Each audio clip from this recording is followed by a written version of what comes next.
ನೀವು ಕಂಡಂತೆ ದರ್ಶನ್ ಹೃದಯವಂತ ಆತ, ಅನುಮಾನನೇ ಬೇಡ. ಧರ್ಮಸ್ಥಳ ಸಾಕಷ್ಟು ಸೌಂಡ್ ಮಾಡ್ತಾ ಇದೆ. ನಿಮ್ಮ ಪ್ರಕಾರ ನಡೆದಿರೋದು ಏನು? ಹಾಸ್ಯಾಸ್ಪದ ಅಂತ ಅನಿಸ್ತಾ ಇದೆ. ಅದು ಆ ರೀತಿ ಅಲ್ಲ, ಇದು ಬೇರೆ ಏನೋ ಸಂಚು. ಒಬ್ಬರು ಬಂದರು ನಮ್ಮ ಆಫೀಸಿಗೆ, ಗಣೇಶ್ ಏನಾದರೂ ಕೆಲಸ ಕೊಡ್ಸಯ್ಯ. ನೀವು ರವಿ ಬೆಳೆಗಾರಲ್ವಾ ಅಂತ ಕೇಳಿದೆ. ಹೌದು ಹೌದು, ಏನು ನನ್ನ ಕತೆ. ನನ್ನ ಎದುರೇ ಸಾಮ್ರಾಜ್ಯ ಕಟ್ಟಿಬಿಟ್ಟು. ನಿಮಗೆ ತಾಕೊತ್ತಿದ್ರೆ ಡಾಕ್ಟರ್ ರಾಜ್ಕುಮಾರ್ ಅವರಿಗೆ ಬರೀರೋ ಬಾಸ್ಟರ್ಸ್ ಅಂತ ಒಂದು ಪದ. ಹೇ ಕಾಸರಗೋಡು, ತಾಕತ್ತಿದ್ರೆ ಬರೆಯೋ ರಾಜ್ಕುಮಾರ್ ವಿರುದ್ಧ ಬರದೆ ಬಾಸ್ಟರ್ಸ್, ಬೀದಿಗೆ ಹುಟ್ಟಿದವರು ನೀವು, ಹಿಂಗೆಲ್ಲ ಬಯಲು.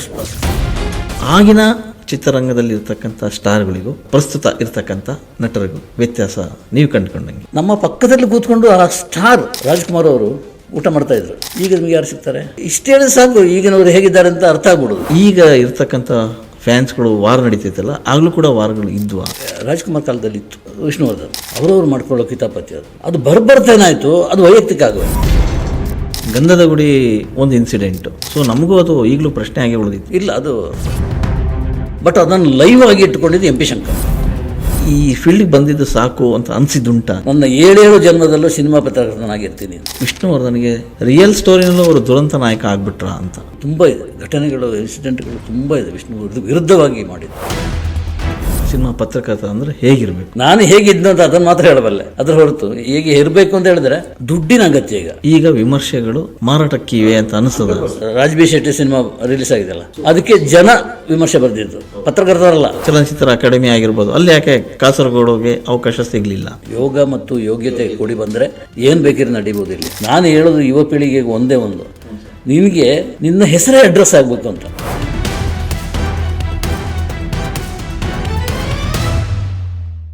ನೀವು ಸಣ್ಣ ಆಗ್ಬೇಕಲ್ವಾ? ಅದು ಒಂದು ಉತ್ತಮ ಆಹಾರದಿಂದ ಸಣ್ಣ ಆಗ್ಬೇಕಲ್ವಾ? ಪ್ರತಿದಿನ ನಮ್ಮ ಜೀನಿ ಸ್ಲಿಮ್ನ ಯೂಸ್ ಮಾಡಿ ಯಾವುದೇ ಸೈಡ್ ಎಫೆಕ್ಟ್ ಇಲ್ದಂಗೆ ನೀವು ಸಣ್ಣ ಆಗ್ತೀರಾ. ಗಣೇಶ್ ಕಾಸರಗೋಡು ಕನ್ನಡ ಚಿತ್ರರಂಗ ಹಾಗೂ ಪತ್ರಿಕೋದ್ಯಮ ಕಂಡಂಥ ಅಪರೂಪದ ಹೆಸರು ಮತ್ತು ಚಿರಪರಿಚಿತ ಹೆಸರು. ಕನ್ನಡ ಚಿತ್ರರಂಗದಲ್ಲಿ ಬಹುತೇಕ ಸ್ಟಾರ್ ನಟರಿಂದ ಹಿಡಿದು ಎಲ್ಲ ತಂತ್ರಜ್ಞರು ಮತ್ತು ಅಪರೂಪದ ಕಲಾವಿದರನ್ನು ಗುರುತಿಸಿ ಸಂದರ್ಶನ ಮಾಡಿದಂಥ ನಮ್ಮ ನಡುವಿನ, ಈಗಲೂ ಕೂಡ ಆ ಬರಹದ ಮೂಲಕ ಎಲ್ಲರ ಮನ ತಟ್ಟುವ ಮೂಲಕ ಕನ್ನಡ ಚಿತ್ರರಂಗದಲ್ಲಿ ತಮ್ಮದೇ ಆದಂಥ ಛಾಪು ಮೂಡಿಸಿರುವಂತಹ ಗಣೇಶ್ ಕಾಸರಗೋಡು ಇವತ್ತು ನಮ್ಮ ಪಾಡ್ಕಾಸ್ಟ್ನ ಗೆಸ್ಟ್ ಆಗಿದ್ದಾರೆ. ಸೊ ಬಹುತೇಕ ಸಿನಿಮಾ ಪತ್ರಕರ್ತರು ಕಾಮನ್ ಆಗಿ ಎಲ್ಲ ಸ್ಟಾರ್ಗಳನ್ನು ಇಂಟ್ರ್ಯೂ ಮಾಡ್ತಾರೆ, ಅವರ ಪರಿಚಯನ ಮಾಡಿಕೊಡ್ತಾರೆ ಜನರಿಗೆ. ಆದರೆ ಒಂದೊಂದು ಸಲ ಸುದ್ದಿ ಮಾಡೋರು ಸುದ್ದಿ ಆಗೋದಿಲ್ಲ. ಆದರೆ ನಾವು ಸುದ್ದಿ ಮಾಡೋರೇ ಸುದ್ದಿ ಆದರೆ ಹೇಗಿರುತ್ತೆ? ಹಾಗಾಗಿ ಈ ಪಾಡ್ಕಾಸ್ಟ್ನ ವಿಶೇಷ ಅಂದರೆ ಹಿರಿಯ ಪತ್ರಕರ್ತರಾದಂತಹ ಗಣೇಶ್ ಕಾಸರಗೋಡು ನಮ್ಮ ಜೊತೆ ಬಂದಿದ್ದಾರೆ. ಸೊ ಈ ಪಾಡ್ಕಾಸ್ಟ್ನಲ್ಲಿ ಅವರ ಬಾಲ್ಯದಿಂದನೇ ಶುರು ಮಾಡೋಣ. ಅಂದರೆ ಅವರ ಜರ್ನಿ ಸುಮಾರು 40 ವರ್ಷ, ಅಂದರೆ 4 ದಶಕಗಳ ಕಾಲ, ಅದಕ್ಕೂ ಹೆಚ್ಚು ಚಿತ್ರರಂಗದಲ್ಲಿ ತಮ್ಮದೇ ಆದಂತಹ ಬರವಣಿಗೆ ಮೂಲಕ ಎಲ್ಲರನ್ನ ಮುಟ್ಟಿರುವಂತಹ ಗಣೇಶ್ ಕಾಸರಗೋಡು ನೇರ ನುಡಿಯ ವ್ಯಕ್ತಿ. ಅವರ ಮಾತು ತುಂಬ ಮೃದುವಾಗಿದ್ದರೂ ಕೂಡ ಅವರ ಬರಹ ಇದೆಯಲ್ಲ ತುಂಬ ಚಾಪಾಗಿ ಇರುತ್ತೆ. ಸೊ ಅವರ ಮಾತಿನ ಮೂಲಕ ಒಂದಷ್ಟು ನಿಮ್ಮ ಕಿವಿಗೂ ಕೂಡ ಅವರ ಹುಟ್ಟು, ಬೆಳವಣಿಗೆ ಮತ್ತು ಶಿಕ್ಷಣ ಮತ್ತು ಈ ಪತ್ರಿಕಾ ಏನು ಉದ್ಯಮ ಇದೆ ಅದ್ರ ಬಗ್ಗೆನೂ ಒಂದಿಷ್ಟು ಮಾತಾಡ್ತಾ ಹೋಗೋಣ. ಸರ್ ನಮಸ್ಕಾರ. ಸರ್ ನಮಸ್ತೆ, ಹೇಗಿದ್ದೀರಿ? First class. ತುಂಬ ದಿನಗಳ ನಂತರ ನೀವು ನಮಗೆ ಸಿಕ್ಕಿದ್ದು. ಅಂದರೆ ಫೋನ್ ಮಾಡಿದರೆ ಅಷ್ಟೇ ಸಿಗ್ತಾಯಿದ್ರಿ, ಮೆಸೇಜ್ಗೆ ಅಷ್ಟೇ ಸಿಗ್ತಾಯಿದ್ರಿ. ಆದರೆ ಒಂದು ಸಂದರ್ಶನಕ್ಕಾಗಿ ನಾನು ನಿಮ್ಮನ್ನು ಸಾಕಷ್ಟು ಕಾಲ ಕಾದು ಈಗ ಕೊನೆಗೂ ಸಿಕ್ಕಿದಿರಿ. ತುಂಬ ಸಂತೋಷದ ವಿಚಾರ. ಎಸ್ ಸರ್, ಕನ್ನಡ ಚಿತ್ರರಂಗದಲ್ಲಿ ಗಣೇಶ್ ಕಾಸರಗೋಡು ಅಂದರೆ ಒಂದು ದೊಡ್ಡ ಹೆಸರು. ಗಣೇಶ್ ಕಾಸರಗೋಡು ಅಂದ ತಕ್ಷಣ ನೆನಪಾಗದೆ ಒಂದಿಷ್ಟು ನೇರ ನುಡಿಯ ವ್ಯಕ್ತಿ, ಆಮೇಲೆ ಅವರ ಬರಹ ಕೂಡ ಅಷ್ಟೇ ಮನುಚಾಗಿರುತ್ತೆ. ಎಲ್ಲದಕ್ಕೂ ಹೆಚ್ಚಾಗಿ ಗಣೇಶ್ ಕಾಸರಗೋಡು ಎಲ್ಲರೂ ಪರಿಚಯ ಮಾಡ್ಕೊಂಬರ್ತಾರೆ. ಆದರೆ ಒಂದಷ್ಟು ಆತ್ಮೀಯರಿಗೆ ಗಣೇಶ್ ಕಾಸರಗೋಡು ಯಾರು, ಎಲ್ಲಿನವರು, ಅವ್ರ ಶಿಕ್ಷಣ ಇತ್ಯಾದಿ ಎಲ್ಲ ಗೊತ್ತು. ಸೊ ನಿಮ್ಮನ್ನು ತುಂಬ ಹತ್ತಿರದಿಂದ ಬಲ್ಲವರಿಗೆ ಗಣೇಶ್ ಕಾಸರಗೋಡು ಎಂಥ ವ್ಯಕ್ತಿ ಅಂತ ಗೊತ್ತು, ವ್ಯಕ್ತಿತ್ವದ ಬಗ್ಗೆನೂ ತಿಳ್ಕೊಂಡಿದ್ದಾರೆ. ಆದರೆ ನಮ್ಮ ಆಡಿಯನ್ಸ್ಗೆ ಗಣೇಶ್ ಕಾಸರಗೋಡು ಮೂಲತಃ ಎಲ್ಲಿನವರು, ಆಮೇಲೆ ಅವರ ಶಿಕ್ಷಣ, ಬಾಲ್ಯ ಎಲ್ಲ ಹೇಗಿತ್ತು, ಅಲ್ಲಿಂದ ಶುರು ಮಾಡೋಣ ಸರ್. ಖಂಡಿತ. ಎಸ್ ಸರ್, ಹೇಳ್ತಾ ಹೋಗಿ. ನಾನು ಒಂದು ಫಸ್ಟ್ ಪ್ರಶ್ನೆ ಕೇಳಿದ ವಿಜಿ, ಹೇಗಿದ್ದೀರಿ ಅಂತೇಳಿ. Yes sir. ಫಸ್ಟ್ ಕ್ಲಾಸ್ ಅಂತ ಹೇಳಿದೆ. ಸೊ ಯಾವುದೇ ಜರ್ನಲಿಸ್ಟ್ ಹೌದು ಸರ್. 60 ದಾಟಿದವರು ಫಸ್ಟ್ ಕ್ಲಾಸ್ ಆಗಿದೆ, ಚೆನ್ನಾಗಿದ್ದಾರೆ, ನೆಮ್ಮದಿ ಇದೆ ಅಂದರೆ, ಶಾಂತಿ ಇದೆ ಯಾರು ಹೇಳಲ್ಲ. ಕರೆಕ್ಟ್, ಹೇಳಲ್ಲ. ಹೌದು ಸರ್. ಕೇಳಿ ನೋಡಿ ಅರ್ಥ ಆದ್ರು, ಅಯ್ಯೋ ಇಂಗ್ಲೀಷ್ ಆಗ್ತದೆ. ನಂದು ಆಗಿಲ್ಲ, ಫಸ್ಟ್ ಕ್ಲಾಸ್ ಆಗಿದ್ದೀನಿ, ಆರಾಮಾಗಿದ್ದೀನಿ. ನನ್ನ ಟೋನೇ ನಿಮಗೆ ಗೊತ್ತಾಗ್ತಾ ಇರ್ಬೋದು. Running successfully 100%. ನಾನು ಬಾಲ್ಯ ಸರ್, ನಾನು ಓದಿದ್ದೆಲ್ಲ ಸರ್ಕಾರಿ ಪ್ರೈಮರಿ ಸ್ಕೂಲ್, ಹೈಸ್ಕೂಲ್, ಕಾಲೇಜ್ ಎಲ್ಲ ಸರ್ಕಾರಿ. ಒಂದು ಪೈಸೆ ನಂದು ಫೀಸ್ ಇದು ಯಾವುದು ಫೀಸದು ಹೋಗಿಲ್ಲ. ಓಕೆ. ಒಂದೇ ಪೈಸೆ ನಾನು ಎಲ್ಲೂ ಫೀಸ್ ಕಟ್ಟಿ ರಿಸೀಟ್ ತೊಗೊಂಡೆ ಏನಿಲ್ಲ. ಸರ್ಕಾರಿ ನಮ್ಮ ಅದೊಂದು ಅನುಕೂಲ ಆಗಿತ್ತು. ಆ ಅನುಕೂಲ ಆದ್ರಿಂದಲೇ ನಾನು MA ಮಾಡಲಿಕ್ಕೆ ಆಯಿತು. Okay sir. ಪ್ರೈಮರಿ ಕಾಸರಗೋಡಿನಲ್ಲಿ? ಹೌದೌದು, ಕಾಸರಗೋಡು, ಒರಿಜಿನಲಿ ಕಾಸರಗೋಡು. ಓಕೆ. ನನ್ನ ಆ್ಯನ್ಸೆಸ್ಟರ್ಸ್ ಧರ್ಮಸ್ಥಳ ಮೂಲ. ಓಕೆ. ಅಂದರೆ ನನ್ನ ಅಜ್ಜನ ಹೆಸರು ಧರ್ಮಸ್ಥಳ ದೇವಪಾಚಾರ್ಯ, ಈ ಥರ. ಅಪ್ಪನ ಹೆಸರು ಧರ್ಮಸ್ಥಳ ಸುಬ್ರಾಯಾಚಾರ್ಯ, ಚಿಕ್ಕಪ್ಪನ ಹೆಸರು ಧರ್ಮಸ್ಥಳ ಮಂಜುನಾಥಾಚಾರ್ಯ, ಇನ್ನೊಬ್ಬ ಚಿಕ್ಕಪ್ಪನ ಹೆಸರು ಧರ್ಮಸ್ಥಳ ಕೃಷ್ಣಪಾಚಾರ್ಯ ಅಂತ. ಮೂಲ ಧರ್ಮಸ್ಥಳ. ಅವರು ಇಲ್ಲಿ ಬಂದು ವಲಸೆ ಬಂದು ಇಲ್ಲಿ ಸೆಟ್ಲ್ ಆದವರು. ಸೊ ನಾನು ಇಲ್ಲೇ ಹುಟ್ಟಿದ್ದು ಅಲ್ಲೇ. ಸೊ ಆ ಕಾಸರಗೋಡು ಅಟ್ಯಾಚ್ ಮಾಡಿದೆ. ಮೊದಲು ಕಾಸರಗೋಡು ಗಣೇಶ್ ಅಂತಿತ್ತು, ಇಲ್ಲಿಗೆ ಬಂದ ಮೇಲೆ ಗಣೇಶ್ ಕಾಸರಗೋಡು ಅದೇ. ಸೊ MA ಆಯಿತು, ಒಂದು 3rd ರ್ಯಾಂಕ್ ಬಂತು. Kannada M A 3rd rank ಬಂತು. ಓಕೆ. ಅದು ಉದಯವಾಣಿಲಿ ಒಂದು ಫೋಟೋ ಎಲ್ಲ ಬಂತು. ಇವರು ಪತ್ರಕರ್ತರು ಕೂಡ ಅಂತೇಳಿ, ಲೇಖಕರು ಹೌದು, ಪತ್ರಕರ್ತರು ಹೌದು, ಅಂತೆ ನಾಟಕಕಾರರು ಹೌದು, ಇತ್ಯಾದಿ ಇತ್ಯಾದಿ. ಸೊ ಅಲ್ಲಿ ಅದಾದ ಕೂಡಲೇ ಒಂದು ಜಾಬ್ ಸಿಕ್ತು, ಗೌರ್ಮೆಂಟ್ ಜಾಬ್. ಅಂದರೆ ಹೈಸ್ಕೂಲ್ನಲ್ಲಿ ಮೇಷ್ಟ್ರು, ಸರ್ಕಾರಿ ಕೆಲಸ. ಹೌದು. ಅದು ಏನಂದರೆ 9 ತಿಂಗಳಾದ ಕೂಡಲೇ ಸರ್ವಿಸ್ ಕಟ್ ಮಾಡ್ತಾರೆ. ಯಾಕೆ ಸರ್? ಅದು ಅಲ್ಲಿ ಪದ್ಧತಿ, ಕೇರಳದ್ದು. ಕೇರಳ ಗೊತ್ತಾಯ್ತು, ಮೂಲ ಕೇರಳ. ಅದು ಪದ್ಧತಿ ಹಾಗೆ. 6 ತಿಂಗಳು 9 ತಿಂಗಳಾದರೆ ಆಮೇಲೆ ಮತ್ತೆ ರಿಕ್ರೂಟ್ ಮಾಡ್ತಾರೆ, ಸರ್ವಿಸ್ ಕಂಟಿನ್ಯೂ ಆಗುತ್ತೆ. ಅದು ಸರ್ವಿಸ್ ಕಟ್ ಮಾಡಿದರೆ ಅವರಿಗೆ ಅನುಕೂಲ ಆಗೋದ್ರಿಂದ ನಮಗೆ ಅನಾನುಕೂಲ ಆಗ್ತದೆ. ಓಕೆ. ಅದೇ ಹೊತ್ತಿಗೆ ಇಲ್ಲಿಂದ ಒಂದು ಕರೆ ಬಂತು. ಕರೆ ಅಂದರೆ ಒಂದು ಲೆಟ್ರ್ ಬಂತು. ಇವರು ವಿಶ್ವಕುಮಾರ್ ಅಂತ, ಕರಾವಳಿ ಪತ್ರಿಕೆ ಅಲ್ಲ, ಸಿನಿಮಾ ಮಾಡಿದವರು. ಕಾದಂಬರಿ ಕನ್ನಡ ಪರ್ವದಲ್ಲಿ ಬರೆದು ತುಂಬ ಖ್ಯಾತಿ ಪಡೆದವರು. ಅಂದರೆ ಈ ಕರಾವಳಿಯ ಲೈಫನ್ನು ಪ್ರತಿಬಿಂಬ ಮಾಡಿಕೊಂಡು ಒಂದು ಕಾದಂಬರಿ ಬರೆದರು, ಒಂದು ಧಾರಾವಾಹಿ ಇದರಲ್ಲಿ ಕನ್ನಡ ಪರ್ವದಲ್ಲಿ. ಬಟ್ ಅದು ಸಿನಿಮಾ ಆದಾಗ ತುಂಬ ಒಳ್ಳೆ ಹೆಸರು ಮಾಡಿದವರು. ಅವರು ಅಲ್ಲಿ ಎಡಿಟರ್ ಆಗಿದ್ರು, ಚಿತ್ರದೀಪ ಅಂತ. ತಿಂಗಳಿಗೆ 250 ರೂಪಾಯಿ ಕೊಡ್ತೀನಿ, ಸಾಧ್ಯ ಆದರೆ ಬನ್ನಿ ಅಂತ. ಆ ಕಾಲದಲ್ಲಿ ಪತ್ರ ಬರೆದ್ರು. ನಾನು ಅದನ್ನು ಇಟ್ಕೊಂಡು 200ರಿಂದ 300 ರೂಪಾಯಿ, 250ರಿಂದ 300 ರೂಪಾಯಿ ಕೊಡ್ತೀವಿ, ಇಲ್ಲಿ ಜೀವನ ಮಾಡಲಿಕ್ಕೆ ಸಾಧ್ಯ ಆದರೆ ಬನ್ನಿ ಅಂತೇಳಿ. ನೀವು ಕೆಲಸ ಬಿಟ್ಬಿಟ್ರಿ ಇವಾಗ? ನೀವೇ ರಿಸೈನ್ ಮಾಡಿದ್ರಿ? ಯಾವುದನ್ನು? High school teacher. ಇದು ಸಿಕ್ಕಿದ ಕೂಡಲೇ ನಾನು ನೆಕ್ಸ್ಟ್ ಯೋಚನೆ ಮಾಡಿಲ್ಲ. ನನಗೆ ಇಲ್ಲಿ ಬೆಂಗಳೂರು ಬೇಕಾಗಿ. ಅವ್ರು ತುಂಬ ಜನ ಬಾಂಬೆಗೆ ಹೋಗು, ನೀನು ಕಲಾವಿದ ಅಂದರೆ ಆರ್ಟಿಸ್ಟ್ ಆಗಿದ್ದಿ, ಅಲ್ಲಿ ಹೋಗು. ಬಟ್ ನಾನು ಇಲ್ಲಿ ಪ್ರಿಫರ್ ಮಾಡಿದ್ರೆ ಇಲ್ಲಿಗೆ ಬಂದೆ. ಅಲ್ಲಿಂದ ಚಿತ್ರದೀಪದ ನನ್ನ ಲೈಫ್ ಆರಂಭ ಆಯಿತು as A film journalist. Okay. ಇದು ಸುಮಾರು 1978 ಕತೆ ನಾನು ಹೇಳ್ದೆ. ನೀವು ಈಗ 78 ನಾವೇನು ಹುಟ್ಟೇ ಇರಲಿ. ಅದು ಕತೆ. ಸೊ ಅಲ್ಲೇ ಆಯಿತು. ಅದು ದೊಡ್ಡ ಸಂಸ್ಥೆ, ಮುಂಜಾನೆ, ಟೈಮ್ಸ್ ಆಫ್ ಡೆಕ್ಕನ್, ಆಮೇಲೆ ಪ್ರಜಾಪ್ರಭುತ್ವ ಎಲ್ಲ ಪತ್ರಿಕೆ ಎಲ್ಲ ಬರ್ತಾ ಇತ್ತು. ಪ್ಯಾಲೇಸ್ ಗುಟ್ಟಲ್ಲಿ ಆಫೀಸ್ ತುಂಬ ದೊಡ್ಡ ಪತ್ರಿಕೆ. ಅಂದರೆ ಅದು ಏನಾಯ್ತು, ದಿಢೀರ್ ಬೆಳವಣಿಗೆ ಆಯಿತು, ಏನು ಅವರು ಕ್ಲಾಶ್ ಆಯಿತು. ಈ ಪೊಲಿಟಿಕ್ಸ್ ಯಾರು ಗೋರ್ಪಡೆ ಯಾರು ಅದರ ಓನರ್. ಸೊ ಅದು ಏಳು ಬೀಳು ಬಂದಾಗ ಆಟೋಮೆಟಿಕ್ ವಿಶ್ವಕುಮಾರ್ನ ಕಳಿಸ್ಬಿಟ್ಟಿದ್ರು. ಆಗ ಆರ್ ನರಸಿಂಹ ಅಂತ ಎಡಿಟರ್ ಆದರು. ಸೊ ಅದು ಹೋಯ್ತು ಎಲ್ಲ ಈ ಹಲವು ಬಣ್ಣನ ಮಸೀನ್ ಅಂತ ಹೇಳಿಲ್ಲ, ಚಿತ್ರದೀಪನ ಸಮೇತ ಮುಳುಗ್ಬಿಡ್ತಾರೆ. ನಾವು 4-5 ಗೆಳೆಯರು ಸೇರಿಕೊಂಡು ಚಿತ್ರ ತಾರಾ ಅಂತ ಓಪನ್ ಮಾಡಿದ್ವಿ ಜಯನಗರದಲ್ಲಿ ಆಫೀಸ್. ಮತ್ತೆ ಅದು ಆಲ್ಮೋಸ್ಟ್ ಸೂಪರ್ ಹಿಟ್ ಅದು ಪತ್ರಿಕೆ. ಅದು ಆಗ ಈ ಡೈಲಿ ಸಿನಿಮಾ ಎಲ್ಲ ಬರ್ತಾ ಇರಲಿಲ್ಲ, ಸುದ್ದಿಗಳು ವಾರಕ್ಕೆ ಒಂದು. ಆಮೇಲೆ ಡೈಲಿ ಪತ್ರಿಕೆಯಲ್ಲಿ ಕೂಡ ವಾರಕ್ಕೆ 1 ಪೇಜು ಸಿನಿಮಾ ಇತ್ತು. ಇದು ಕಲರ್ನಲ್ಲಿ ಬರ್ತಾ ಇತ್ತು, ತುಂಬ ಚೆನ್ನಾಗಿ ಹೋಯ್ತು. ಅದು ಒಂಥರ ಜಯನಗರದ ಸ್ಟುಡಿಯೋದಾಗೆ ಇತ್ತು, ಅಂದರೆ ಫಿಲ್ಮ್ ಸ್ಟುಡಿಯೋದಾಗೆ. ಅಷ್ಟು ಜನ ತಾರೆಯರೆಲ್ಲ ಬಂದು ಹೋಗ್ತಾ ಇದ್ರು. ಅದು ಮುಳುಗಿತು. ಅದು ಮುಳುಗಿದ ಮೇಲೆ ಅರಗಿಣಿ ಟಿ ವೆಂಕಟೇಶ್ ಅಲ್ಲಿ ಒಂದು 8 ಪತ್ರಿಕೆ ಮಾಡ್ತಾಯಿದ್ರು. 8 ಪತ್ರಿಕೆ ಅಂದರೆ ತಾಯಿ ತಂದೆ ಏನೇನೋ ಪತ್ರಿಕೆಗಳು, ಓಕೆ. ಅದೆಲ್ಲರ ಹೆಡ್ ನಾನು ಓ, ಪೂರ್ತಿ ನೋಡ್ಕೊಂಡು ಎಲ್ಲ ಪದಕ್ಕೆ ಇನ್ಚಾರ್ಜ್. ಇನ್ಚಾರ್ಜ್ ಪೂರ್ತಿ. ಇನ್ಚಾರ್ಜ್ ಆಗಿರುವಾಗ ಬರೀಲಿಕ್ಕೆ ಆಗ್ತಾರೆ, ಅದು ಪ್ರೊಡಕ್ಷನ್ ನೋಡೋದೇ ಕೆಲಸ ಆಗೋಯ್ತು. ಪೇಜ್ ಹೋಗ್ಬೇಕು, ಅದು ಹೋಗ್ಬೇಕು, ಹೌದೌದು, ಆ ಟೆನ್ಷನ್, ಅದು ಸಿಕ್ಕಾಪಟ್ಟೆ ಟೆನ್ಷನ್ ಶುರು ಆಯಿತು. ಆಗ ಸ್ಟಾಫ್ ಕಮ್ಮಿ ಆಯಿತು. ಸ್ಟಾಫ್ ಕಮ್ಮಿ ಆದಾಗ ಒಬ್ಬರು ಬಂದರು ನಮ್ಮ ಆಫೀಸಿಗೆ, ಹೀಗೆ ಬಂದ್ಬಿಟ್ರು, ಗಣೇಶ್ ಏನಾದರೂ ಕೆಲಸ ಕೊಡ್ಸಯ್ಯ ಅಂತೇಳಿ. ನೀವು ರವಿ ಬೆಳಗೆರೆ ಅಲ್ವಾ ಅಂತ ಕೇಳಿದೆ. ವಾವ್. ಹೌದು ಹೌದು, ಏನು ನನ್ನ ಕತೆ, ಕಣ್ಣೆಲ್ಲ ಗುಡ್ಡೆ ಹೊರಗೆ ಬರ್ತಾ ಇದೆ, ರಮ್ ಸ್ಮೆಲ್ ಬರ್ತಾ ಇದೆ, ಸಹಿಸ್ಲಿಕ್ಕೆ ಆಗಲ್ಲ. ಯಾರಾದರೂ ಟಿ ವೆಂಕಟೇಶ್ ನೋಡಿದ್ರೆ ನನ್ನನ್ನು ಕಳಿಸ್ಬಿಡ್ತಾರೆ ಅವ್ರನ್ನ. ಅಂಥ ಸ್ಥಿತಿಯಲ್ಲಿ ಏನು ರವಿ ಇದು ಹೀಗೆ, ಇಲ್ಲ ನನಗೆ ಒಂದು ಕೆಲಸ ಬೇಕು, ಕೆಲಸ ನೀವು ಕೊಟ್ಟರೆ ನಾನು ಇಲ್ಲಿ ದುಡಿತೀನಿ, ಏನೇ ಕೆಲಸ, ಕಸ ದುಡಿಯೋ ಕೆಲಸ ಆದರೂ ಪರವಾಗಿಲ್ಲ ಅಂದರೆ ಇದು ಬಂದೆ ಅಂತೇಳಿ ವೆಂಕಟೇಶ್ ಹತ್ರ ಹೋದೆ. ಸರ್ ಇಲ್ಲಿ ಸ್ಟಾಫು ತುಂಬ ಕಮ್ಮಿ ಇದ್ದಾರೆ, ರವಿ ಬೆಳಗೆರೆ ಒಂದು ಕೆಲಸ ಬೇಕು, ರವಿ ಬೆಳಗೆರೆ ಅಂತ ಹೇಳಿದ್ರು. ಯಾಕೆ ಅವರನ್ನು ಅವ್ರ ಅಡ್ರೆಸ್ ತಗೊಂಡು ಕಳಿಸ್ಬಿಡಿ ಅಂತೇಳಿ. ಯಾಕೆ ಅದಕ್ಕೂ ಮೊದಲು ರವಿ ಬೆಳಗೆರೆ ಅದಕ್ಕೂ ಮೊದಲು ರೈಟರ್ ಆಗಿದ್ದು ಗೊತ್ತಿತ್ತು? ಹೌದೌದು ಗೊತ್ತಿತ್ತು, ನನಗೂ ಗೊತ್ತಿತ್ತು. ಚಿತ್ರದೀಪಕ್ಕೆ ನಾನು ನೋಡದ ತಾರೆಯರು ಅಂತ ಅವ್ರು ಬರೀತಾ ಇದ್ರು, ಬರ್ಸ್ತಾ ಇದ್ದೀವಿ ನಾವು. ನೀವು ಬರ್ಸ್ತಾ ಇದ್ದೀವಿ. ಅದೇನಂದ್ರೆ ನೋಡಿದವರು ಕೂಡ ಅಷ್ಟು ಚೆನ್ನಾಗಿ ಬರ್ಲಿಕ್ಕೆ ಆಗಲ್ಲ, ನೋಡೋದು ಅಷ್ಟು ಚೆನ್ನಾಗಿ ಬರ್ತಾ ಇದ್ರು. ಓಕೆ. ಸೊ ಆ ಇದರಿಂದ ಇವರು ಬರೀತಾರೆ, ಕಥೆಗಾರರು ಅಂತ ನನಗೆ ಮೊದಲೇ ಗೊತ್ತಿತ್ತು. ವೆಂಕಟೇಶ್ ಮೊದಲು ಕಳಿಸ್ಬಿಡಿ ಅವ್ರನ್ನ, ಅಡ್ರೆಸ್ ತೊಗೊಳ್ಳಿ ಅಂತ. ನಾನು ಬಂದು ಹೇಳಿದೆ, ರವಿ ಅಡ್ರೆಸ್ ಕೊಟ್ಟು ಹೋಗಿ ಅಂತೇಳಿ. ಅವ್ರಿಗೆ ಗೊತ್ತಾಯ್ತು ರವಿಗೆ ಇದು ಸಿಗಲ್ಲ ಅಂತೇಳಿ.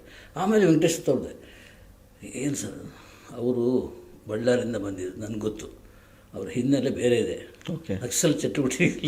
ಅಯ್ಯೋ, ಇದು ಯಾವನಿಗೆ ಗೊತ್ತು, ನನಗೆ ಗೊತ್ತಿಲ್ಲ. ಅದೇ ಆಯಿತು, ಓದು ಪಾಪ. ಹೋಗಿ ಹೋದ ಮೇಲೆ ಕತೆ ಎಲ್ಲ ಅವರು ಆಮೇಲೆ ಕಾಸ್ಬಾತ್ನಲ್ಲಿ ಬರ್ಕೊಂಡಿದ್ದಾರೆ, ಅದೆಲ್ಲ ದೊಡ್ಡ ಚರಿತ್ರೆ ಇದೆ.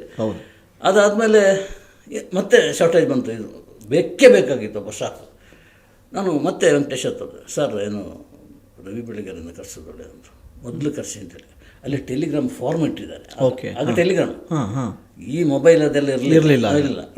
ಸೊ ಒಂದು ಟೆಲಿಗ್ರಾಮ್ ಫಾರ್ಮ್ ಅಲ್ಲಿ ಬರದೆ, ಸ್ಟಾರ್ಟ್ ಇಮಿಡಿಯೇಟ್ಲಿ ಅಷ್ಟೇ, Ravi Belagere very next morning ಇಲ್ಲಿದೆ ನಾವು. ಓಕೆ, ಇದು ರವಿ ಬೆಳಗೆರೆ ಎಂಟ್ರಿ ಬೆಂಗಳೂರಿಗೆ ಎಂಟ್ರಿ. ಸೊ ಅವರು ಬಳ್ಳಾರಿಯಲ್ಲೇ ಇದ್ದರು? ಹೌದು, ಬಳ್ಳಾರಿ ಇದ್ದು, ಫ್ಯಾಮಿಲಿ ಎಲ್ಲ ಬಳ್ಳಾರಿಯಲ್ಲಿ. Okay okay. ಲೆಕ್ಚರ್ ಆಗಿದ್ದ, ಪ್ರೊಫೆಸರ್ ಆಗಿ ಏನೇನೋ ಆಗಿ ಬಂದವನು, ಏನೋ ದೊಡ್ಡ ಕಥೆ ಇದೆ ಅದು ಬೇರೆಲ್ಲ. ಅಲ್ಲಿ ಎಂಟ್ರಿ ಪಡೆದಿದ್ದು, ನನ್ನ ಎದುರೇ ಸಾಮ್ರಾಜ್ಯ ಕಟ್ಟಿಬಿಟ್ಟ, ಖುಷಿ ನನಗೆ. ತುಂಬ ಜನ ರವಿ ಬೆಳಗೆರೆ ನೀನು ಕರೆಸಿದಂತೆ, ರವಿ ಬೆಳಗ್ಗೆ ಯಾವ ಎತ್ತರಕ್ಕೆ ಬೆಳೆದರು ನೀವು, ನಾವೇನಾಗಿದ್ದೀವಿ, ನನ್ನ ರಿಚ್ ಆಗಿದೆ, ಸಾಕು, ನಾವು ಕರ್ಕೊಂಡ್ರೆ ಆಗಿದ್ದಾರೆ, ನಾವು ಅಷ್ಟೇ, ನನ್ನ ಹೆಮ್ಮೆ ಅದು ಅಲ್ವಾ, ಅಷ್ಟೇ, ನಮ್ಮ ಬ್ರ್ಯಾಂಡ್. ಹೌದು. ಆದ ಇಲ್ಲಿಂದ ದಿಢೀರಂತ ರಾಜಾರಾವ್ ಅಂತ ಒಬ್ಬರು ಹಿರಿಯ ಜರ್ನಲಿಸ್ಟ್ ಇದ್ರು, ಅವರು ಸೈನ್ ಕರ್ನಾಟಕ ಕರೆಸಿದ್ರು. ಓಕೆ, ಅದೇ ರಾಜಾರಾವ್ ನನ್ನನ್ನು ಕರೆಸಿದ್ರು. ಓಕೆ, ಮತ್ತೆ ಅಗೇನ್ ವಾಪಸ್ ಅಲ್ಲಿ ಒಟ್ಟಿಗೆ ಕೆಲಸ ಮಾಡಲಿಕ್ಕೆ, ಅಂದರೆ ಕರ್ಮವೀರನ ಶುರು ಮಾಡಬೇಕು ಅಂತ 16 ವರ್ಷ ನಿಲ್ಲಿಸಿದ್ರು. ನೀವಿಬ್ಬರು ಸೇರಿ ನಿಲ್ಲಿಸ್ಬೇಕು ಅಂತ ಹೇಳಿ ತರಬೇಕು ಅಂತ. ರವಿಯನ್ನು ಹುಬ್ಳಿಗೆ ಟ್ರಾನ್ಸ್ಫರ್ ಮಾಡಿದರು, ಹಿಂದೆನೇ ನನ್ನನ್ನು ಟ್ರಾನ್ಸ್ಫರ್ ಮಾಡಿದರು. ಆಗ ಶ್ಯಾಮರಾಯರು ಕರೆದು, ನಿಮಗಿಬ್ಬರ ತಕರಾರಿದೆ ಅಂತ ಗೊತ್ತು, ಆದರೆ ಅಡ್ಜಸ್ಟ್ ಮಾಡ್ಕೊಂಡು ಹೋಗು ಅಂತೇಳಿ, ಯಾವುದೊಂದು ಜೇಬಿದೆ ಇಲ್ಲಿ, ಒಂದು 100 ರೂಪಾಯಿ ತೆಗೆದು ಕೊಟ್ಟರು, ಇವತ್ತು ಹೊರಟುಬಿಡಿ ಅಂತ. ಅಲ್ಲಿ ಆಫೀಸೆಲ್ಲ ಸೆಟ್ ಆಗಿದೆ, ನಿಮಗೆ ಚೇಂಬರ್ ಇದೆ, ಎಲ್ಲ ಇದೆ. ಹೋದೆ, ಅಲ್ಲಿ ಶುರು ಆಯಿತು ನಮ್ಮ ಕೆಲಸ, ಕರ್ಮವೀರ. ಓಕೆ, ಅದನ್ನು 1 ವರ್ಷ ಆಗಬೇಕಾದ್ರೆ ಇಲ್ಲಿ ಶಿಫ್ಟ್ ಮಾಡಿದರು. ಇಲ್ಲಿ ಶಿಫ್ಟ್ ಮಾಡಿದ್ರಲ್ಲಿ ಅವರ ಕಾಲಮ್ ಅಂಕಣ ಶುರು ಆಯಿತು, ಪಾಪಿಗಳ ಲೋಕದಲ್ಲಿ ಸೂಪರ್ ಡೂಪರ್ ಹಿಟ್. ಹೌದು, 1.5 ಲಕ್ಷ ಸರ್ಕ್ಯುಲೇಷನ್, ಸುಧಾ ಕೂಡ ತತ್ರ ಬಿಡ್ತು ಆಗ ರವಿದ್ದ ಕಾಲದಲ್ಲಿ. ಸೊ ಅಲ್ಲಿಗೆ ರೌಡಿಗಳು ಬರಲಿಕ್ಕೆ ಶುರು ಮಾಡಿದರು. ಅದು ತಾತಪ್ಪನಿಗೆ ಗೊತ್ತಾಯಿತು, ಶ್ಯಾಮರಾಯರಿಗೆ. ಅವರು ಸ್ಟ್ರಿಕ್ಟ್. ಶ್ಯಾಮರಾಯ ಅಂದರೆ ಅದೇ ಶ್ಯಾಮರಾಯರು ಅಂಥವ್ರು ಬೇಕು, ಈಗ ಬೇಕು ಅಂತ ಅನಿಸುತ್ತೆ. ಬಟ್ ಆಗ ನಾವು ಸ್ಟಾಫ್ ಆಗಿರುವಾಗ ಕಷ್ಟ ಆಗ್ತಾಯಿತ್ತು. ಸಿಕ್ಕಾಪಟ್ಟೆ ಡಿಸ್ಮಿಸ್ ಮಾಡೋದು, ಸಸ್ಪೆಂಡ್ ಮಾಡೋದು, ಅವರ ಒಂದು ಡೈಲಿ ಕಾರ್ಯಕ್ರಮ ಅದು. ರವಿ ಬೆಳಗೆರೆ ಡಿಸ್ಮಿಸ್ ಮಾಡಿದರು. ಒಂದು 4-5 ಸಲ ಡಿಸ್ಮಿಸ್ ಮಾಡಿದರು. ಮತ್ತೆ ಹೋಗಿ ರಿಕ್ವೆಸ್ಟ್ ಮಾಡಿ ಬಾ ಬಾ ಬಾ ಅಂತೇಳಿ ಹೇಳೋದು, ಇದೆಲ್ಲ ನಡೀತಾ ಇತ್ತು. ಆಮೇಲೆ ರವಿಯನ್ನು ಡಿಸ್ಮಿಸ್ ಮಾಡಿದಾಗ ಕರ್ಮವೀರ ಸರ್ಕ್ಯುಲೇಷನ್ ಇಳಿಯಿತು. ನನ್ನನ್ನು ಕರೆದ್ರು, ಬಾ ನೀನು ಕಾಸರಗೋಡಿನ ಮಾಂತ್ರಿಕ, ಕೇರಳದ ಮಾಂತ್ರಿಕ, ನೀನು ಏನು ಬೇಕಾದ್ರೆ ಮಾಡಬಲ್ಲಿ, ನೀನು ಏನು ಮಾಡ್ತೆ ಅಂತ ನನ್ನ ಸೀಟನ್ನು ಕೂಡ ನೀನು ಇಲ್ಲಿ ಕೂತ್ಕೊಂಡ್ಬಿಡ್ತೀಯ ಅಂತವ್ರು, ನೀನು ಹೋಗಿ ರವಿಯನ್ನು ಕರ್ಕೊಂಬ ಅಂತ ಹೇಳಿದ್ರು. ಮತ್ತೆ ಹೆಗಲ ಮೇಲೆ ಬಿತ್ತು. ಸೀರೋದೆ ಕನ್ನಡಪುರ ಆಫೀಸಿಗೆ, ಕ್ಯಾಂಟೀನ್ ಇಲ್ಲಿದ್ದು ಎಲ್ಲ ಇದ್ದರು, ನಮ್ಮ ಗೆಳೆಯರೆಲ್ಲ ಇದ್ದರು. ರವಿ ಹೀಗೆ ವಿಷಯ ಬನ್ನಿ, ನನಗೆ ಸಂಪಾದಕ ಮಾಡಿದರೆ ಮಾತ್ರ ನಾನು ಬರ್ತೀನಿ. ಡಿಮ್ಯಾಂಡ್ ಇಟ್ಟರು. ಸಂಪಾದಕ ಅಲ್ಲ ಮಾರೆ, ಶ್ಯಾಮರಾಯರು ಸೀಟ್ ಬಿಟ್ಟು ಕೊಡ್ತಾರೆ. ಓಕೆ ಭಾಳ ಬಂದ ಸಂಪಾದಕ ಆದ, ಆದರೂ ಹಾಂ ಸಂಪಾದಕ ಆದ. ಓಕೆ. ಸೊ ಹಾಗೆ ಮತ್ತೆ ಒಂದು ಸಲ ಡಿಸ್ಮಿಸ್ ಆದ, ಮತ್ತೆ ಹೇಗೆ? ಮತ್ತೆ ಡಿಸ್ಮಿಸ್. ಆಗ ಒಂದು ರೀಫಿಲ್ ಇಲ್ಲಿ ಸಿಕ್ಸ್ಕೊಂಡಿದ್ದ ಬೆಳಗ್ಗೆ. ಅವನಿಗೆ ಒಂದು ಪದ್ಧತಿ, ಅಲ್ಲಿಂದ ತೆಗೆದು ಈ ತಕ್ಷಣಕ್ಕೆ ಬರೆಯೋದು, ಎಲ್ಲ ಪೆನ್ನ ನುಡುಕೋದೇನಿಲ್ಲ. ಆಗ ಹೊರಗೆ ಗೇಟ್ ಅಂತ ನಾನು ಬೀಳ್ಕೊಡ್ಲಿಕ್ಕೆ ಹೋದೆ. ನನಗೆ ತುಂಬ ಹರ್ಟ್ ಆಯಿತು, ಒಂದು ಕೆಲಸ ಕಳ್ಕೊಂಡಲ್ಲ ಇವನು ಅಂತೇಳಿ. ಅವನ ಬೈಕ್ ಇದೆಯಲ್ಲ ಅದನ್ನು ಕಟ್ಟಾಕಿದ್ದಾರೆ, ಸಂಕುಲಲ್ಲಿ ಕಟ್ಟಾಕಿದ್ದಾರೆ, ತಗೊಂಡೋಗಬಾರ್ದು ಅಂತ. ಅಂಥ ಶಮರ ಇರೋ ನೋಡಿ, ಅದರ ಬಗ್ಗೆ ಯೋಚನೆ ಮಾಡಬೇಕು. ಅಂದರೆ ಬೇಕು ಅಂತಂದರೆ ಬೇಕು ಅಷ್ಟೇ, ಆ ಥರ ವ್ಯಕ್ತಿ. ಹಾಂ, ಇಲ್ಲದ್ರೆ ಇಲ್ಲ. ಅವನ ಪ್ರತಿಭೆ ಗೊತ್ತು, ರವಿ ಬೆಳಗೆರೆ ಪ್ರತಿಭೆ ಅಂತೇಳಿ. ಬಟ್ ಅವನು ಮಾಡುವ ಈ ರೌಡಿಗಳು ಬರೋದು ಇದೆಲ್ಲ ಅವರಿಗೆ ಇಡಿಸಲ್ಲ. ಓಕೆ. ಸೊ ಈ 35 ಪೈಸೆ ರೀಫಿಲ್ ಇಟ್ಕೊಂಡು ನಾನು ಹೊರಗೆ ಹೋಗ್ತಾ ಇದ್ದೇನೆ. ಗಣೇಶ್, ನಿಮ್ಗೆ ನೆನಪಿರಲಿ, ನಾನು ಎಂಥ ಸಾಮ್ರಾಜ್ಯ ಕಟ್ತೇನೆ ಅಂತೇಳಿ ಹೋಗ್ತೇನೆ ಅಂತೇಳಿ ಕಾನ್ಫಿಡೆನ್ಸ್. ಈ ಮಾತು ಹೇಳೋದು ನನ್ನ ಹತ್ರ. ನನಗೆ ಅಳಬೇಕು ನಗಬೇಕು ಒಂದು ಗೊತ್ತಾಗಿಲ್ಲ. ಆಗ ಅವನಿರೋ ಪರಿಸ್ಥಿತಿಯಲ್ಲಿ ಕಟ್ಟೇ ಬಿಟ್ಟಲ್ಲ ಸಾಮ್ರಾಜ್ಯ ಅಲ್ವಾ? ಹಾಯ್ ಬೆಂಗಳೂರು, ಪ್ರಾರ್ಥನಾ, ಪುಸ್ತಕಗಳು, ಹಬ್ಬ ಹಬ್ಬ ಅಲ್ವಾ. ಆಮೇಲೆ ಇದು ಅಂತ ಟಿ ವಿ ಕಾರ್ಯಕ್ರಮಗಳು ಅವನು ಒಂದು ಬ್ರ್ಯಾಂಡೇ ಸೃಷ್ಟಿ ಮಾಡ್ಕೊಂಡ್ಬಿಟ್ಟು. ಅದೆಲ್ಲ ಆಗಿದ್ರು ಕೂಡ ಒಂದು ಚೂರು ಅಸೂಯೆ ನನ್ನಲ್ಲಿ ಬರಲೇ ಇಲ್ಲ. ನನಗೆ ಹೆಮ್ಮೆ ಅಲ್ಲ, ಆ ಗೆಳೆತನ ಹಾಗೆ ಇತ್ತು ನಾವು ನೋಡೋದಂಗೆ. ಎಸ್, ಎಷ್ಟು ಸಲ ಸ್ಟೇಜ್ ಮೇಲೆ ನಿಮ್ಮ ಬಗ್ಗೆ ಹೇಳಿದವರು, ಹೌದು, ನಿಮ್ಮ ಪುಸ್ತಕ ಕಾರ್ಯಕ್ರಮಕ್ಕೆ ಬಂದು ಎಷ್ಟೊಂದು ಎಮೋಷನಲ್ ಆಗಿ ಮಾತಾಡೋದು. ಆ ಪುಸ್ತಕ ಕಾರ್ಯಕ್ರಮದಲ್ಲೇ ಅನೌನ್ಸ್ ಮಾಡಿದ ನನ್ನನ್ನು ಇಲ್ಲಿ ಕರೆಸಿದ್ದು ಈ ವ್ಯಕ್ತಿ ಅಂತೇಳಿ. ನಾನು ಇದ್ದೆ. ಹೌದು, ಎಸ್, ಶಿವಮ ಪುಸ್ತಕ. ಎಸ್ ಎಸ್, ಅದು ನಡೆದಿರೋದು. ಆಮೇಲೆ ಏನಾಯಿತು, ಆಮೇಲೆ ಇದ್ದಕ್ಕಿದ್ದಾಗ ನನ್ನನ್ನು ವಿಜಯ ಕರ್ನಾಟಕ ಕರೆದರು. ಹೋದೆ. ಅಲ್ಲಿ ನನ್ನ ನಿಜವಾದ ಲೈಫ್ ಸ್ಟಾರ್ಟ್ ಆದಂತ ನನಗೆ ಅನಿಸಿದ್ದು, ಅಂದರೆ ಜರ್ನಲಿಸಮ್ ಲೈಫ್. ಅಲ್ಲಿ ಹೋಗಿ ನಾನು ಒಬ್ಬರು ಬಾಂಬೆಯಲ್ಲಿ ಬಾಂಬ್ ಸ್ಫೋಟ ಆದಾಗ ಒಬ್ಬರು ಹೆಗಡೆ ಅವರು ಏನು ಮರ್ತುಬಿಟ್ಟೆ, ಪರಮೇಶ್ವರ ಅಂತೇಳಿ ಅವರ ಹೆಸರು, ಅವರು ಬೆಂಗಳೂರಿಗೆ ಬಂದಿದ್ದರು, ಸೆಟ್ಲ್ ಆಗಿದ್ದರು. ಅಲ್ಲಿದ್ದ ದೇವಾನಂದ ಮ್ಯಾನೇಜರ್ ಆಗಿದ್ದರು. ಅದಕ್ಕೆ ಭಯ ಬಿದ್ದು ಬಂದಿದ್ದು. ದುಡ್ಡಿಲ್ಲ, ಕಾಸಿಲ್ಲ, ಒಂದು ಸಣ್ಣ ಗುಡಿಸಿನಲ್ಲಿದ್ದರು. ನಾನು ಹೋಗಿ ಎಂಟ್ರಿ ಮಾಡಿದ್ದೆ. ಸೊ ಅದು ಬರೆದೆ. ಫಸ್ಟ್ ಚದುರು ಚಿತ್ರಗಳು ಅಂತೇಳಿ ಬಂದಿರೋದು ಅದು. ಅಲ್ಲಿಂದ ಶುರು ಆಯಿತು ಅದು, ಚದುರು ಚಿತ್ರಗಳೇನು ಅಂತೇಳಿ. ಸೊ ಒಬ್ಬೊಬ್ಬರನ್ನ ಈ ಸ್ಟಾರ್ಗಳ ಹಿಂದೆ ಹೋಗಿಲ್ಲ ನಾನು. ಕರೆಕ್ಟ್, ಸೂಪರ್ ಕಾಲಮ್ ಆಯ್ತು ಅದು. ಆಮೇಲೆ ಈ ನನ್ನ ನಟಿಯರಂದರೆ ಸ್ವಲ್ಪ ನಾನು ದೂರನೇ, ಹತ್ತಿರ ಹೋಗಿ ಎಂಟ್ರಿ ಮಾಡೋದು ಎಂಥದ್ದೆಲ್ಲ ಇಲ್ಲ. ನನಗೆ ಏನು ತಿಳಿದು ಬರುತ್ತೋ ಅದನ್ನು ಮಾತ್ರ ಬರೆದು ಬಿಡೋದು. ಸೊ ಅದು ನನಗೆ ಬೇರೆ ರೀತಿಯಲ್ಲಿ ಇದ್ರು. ಎಷ್ಟಂದರೆ ದೊಡ್ಡ ಮೈಲೇಜ್. ಹೌದು, ಪ್ರತಿ ಮಂಗಳವಾರ ನಾನು ಮಂಗಳವಾರ ಬುಧವಾರ ಕಳಿಸ್ತಾ ಇದ್ದೆ. ಅಂದರೆ 18 ಎಡಿಷನ್ ಇತ್ತಾಗ, 18 ಎಡಿಷನ್ನೇ ಕಳಿಸ್ತಾ ಇದ್ದೆ ಎಟ್ ಎ ಟೈಮ್ ಪೇಜು. ಎಲ್ಲ ಆಫೀಸ್ನಲ್ಲಿ ಎಲ್ಲ ಎಡಿಷನ್ನಲ್ಲಿ ಕೂತ್ಕೊಂಡು ಆ ಪೇಜನ್ನು ನೋಡ್ತಾ ಇದ್ದಾರೆ ಕಂಪ್ಯೂಟರ್ನಲ್ಲಿ. ಒಂದು ದಿವಸ ಯಜಮಾನ ಬಂದರು, ವಿಜಯ ಸಂಕೇಶ್, ಏನದು ಇಷ್ಟೆಲ್ಲ ಎಲ್ಲ ಈ ಥರ ನೋಡ್ತಾ ಇದ್ದೀರಿ, ಕೆಲಸ ನಾನು ಮಾಡಲಿಕ್ಕೆ ಆಗಲ್ಲ ಏನೋ ಅಂತ ಎಲ್ಲ ಶುರು ಮಾಡಿದರು. ಇಲ್ಲ ಸರ್, ಅದು ಗಣೇಶ್ ಕಾಸರಗೋಡು ಅವರು ಬರೆದ ಅಂಕಣ, ನೋಡಿ ಸರ್ ಬೇಕಿದ್ರೆ, ತುಂಬ ಪಾಪ್ಯುಲರ್ ಆಗಿದೆ. ಆಮೇಲೆ ಸಿನಿಮಾ ಇದರ ಕ್ವಾಲಿಟಿನೇ ಬೇರೆ ಆಗಿಬಿಟ್ಟಿದೆ ಅಂತೇಳಿ. ಹೌದು. ಸೊ ಅಲ್ಲಿಗೆ ಬಂತು, ಒಂದು ಲೆಟ್ರ್ ಬಂತು. ಬಾಸಿಂದ ಲೆಟ್ರ್ ಬರೋ ಏನು ಖುಷಿ. ಹೌದು ಹೌದು ಹೌದು. ತುಂಬ ಚೆನ್ನಾಗಿ ಬರ್ತಾ ಇದೆ, ಇನ್ನೂ ಚೆನ್ನಾಗಿ ಮಾಡಿ. ಅದು ಮ್ಯಾನೇಜ್ಮೆಂಟ್ ಒಪ್ಪಲ್ಲ, ಇನ್ನೂ ಚೆನ್ನಾಗಿ ಮಾಡಿ. ಹೌದು, ಹಾಗೆ ಮಾಡಿದ್ದು. ಅದು ಆಯಿತು, ಚೆನ್ನಾಗಾಯಿತು. ಇದ್ದಕ್ಕಿದ್ದಾಗೆ ನಾನು ಬಿಟ್ಬಿಟ್ಟೆ. ಒಂದು 6 ವರ್ಷನೂ ದುಡಿಮೆ ಆಯಿತು.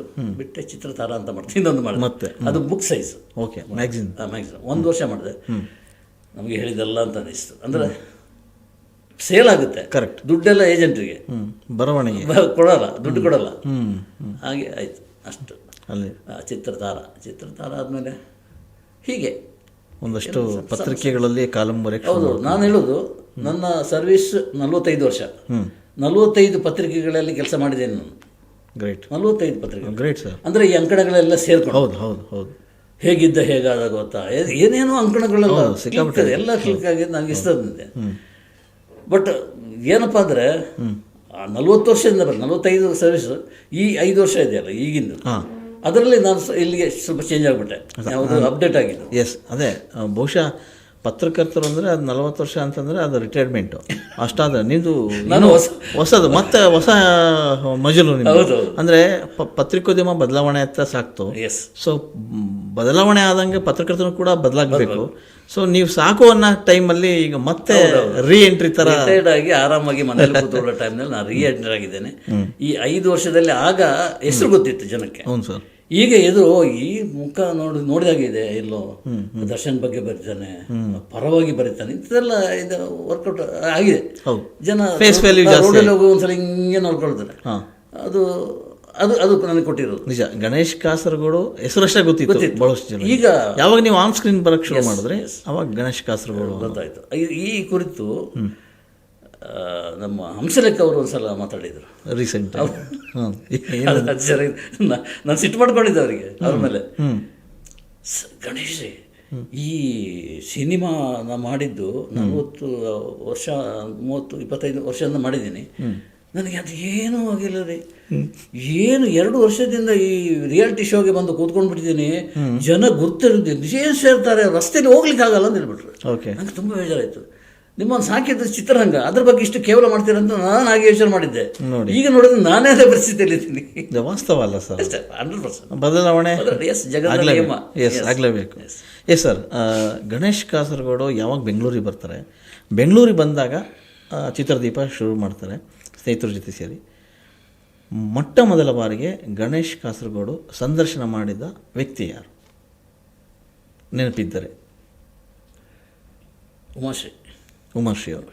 ಹಾಂ, ಆಗ ಉಮಾಶ್ರೀ ಒಡಲಾಳ ಅಂತ ಒಂದು ಸಿನಿಮಾ ನಾಟಕ ಆಯಿತು. ಹಾಂ, ನಾಟಕಕ್ಕೆ ಹೋಗಿ ನಾವು ಕೂತ್ಕೊಂಡಿದ್ದೀವಿ, ರೋಮಾಂಚನ ಆಗೋಯ್ತು. ನಾಟಕ ಅಂದರೆ ಹೀಗೂ ಇರುತ್ತೆ. ಹಾಂ, ನಾವು ನೋಡೇ ಇಲ್ಲ ಅಂಥದ್ದು.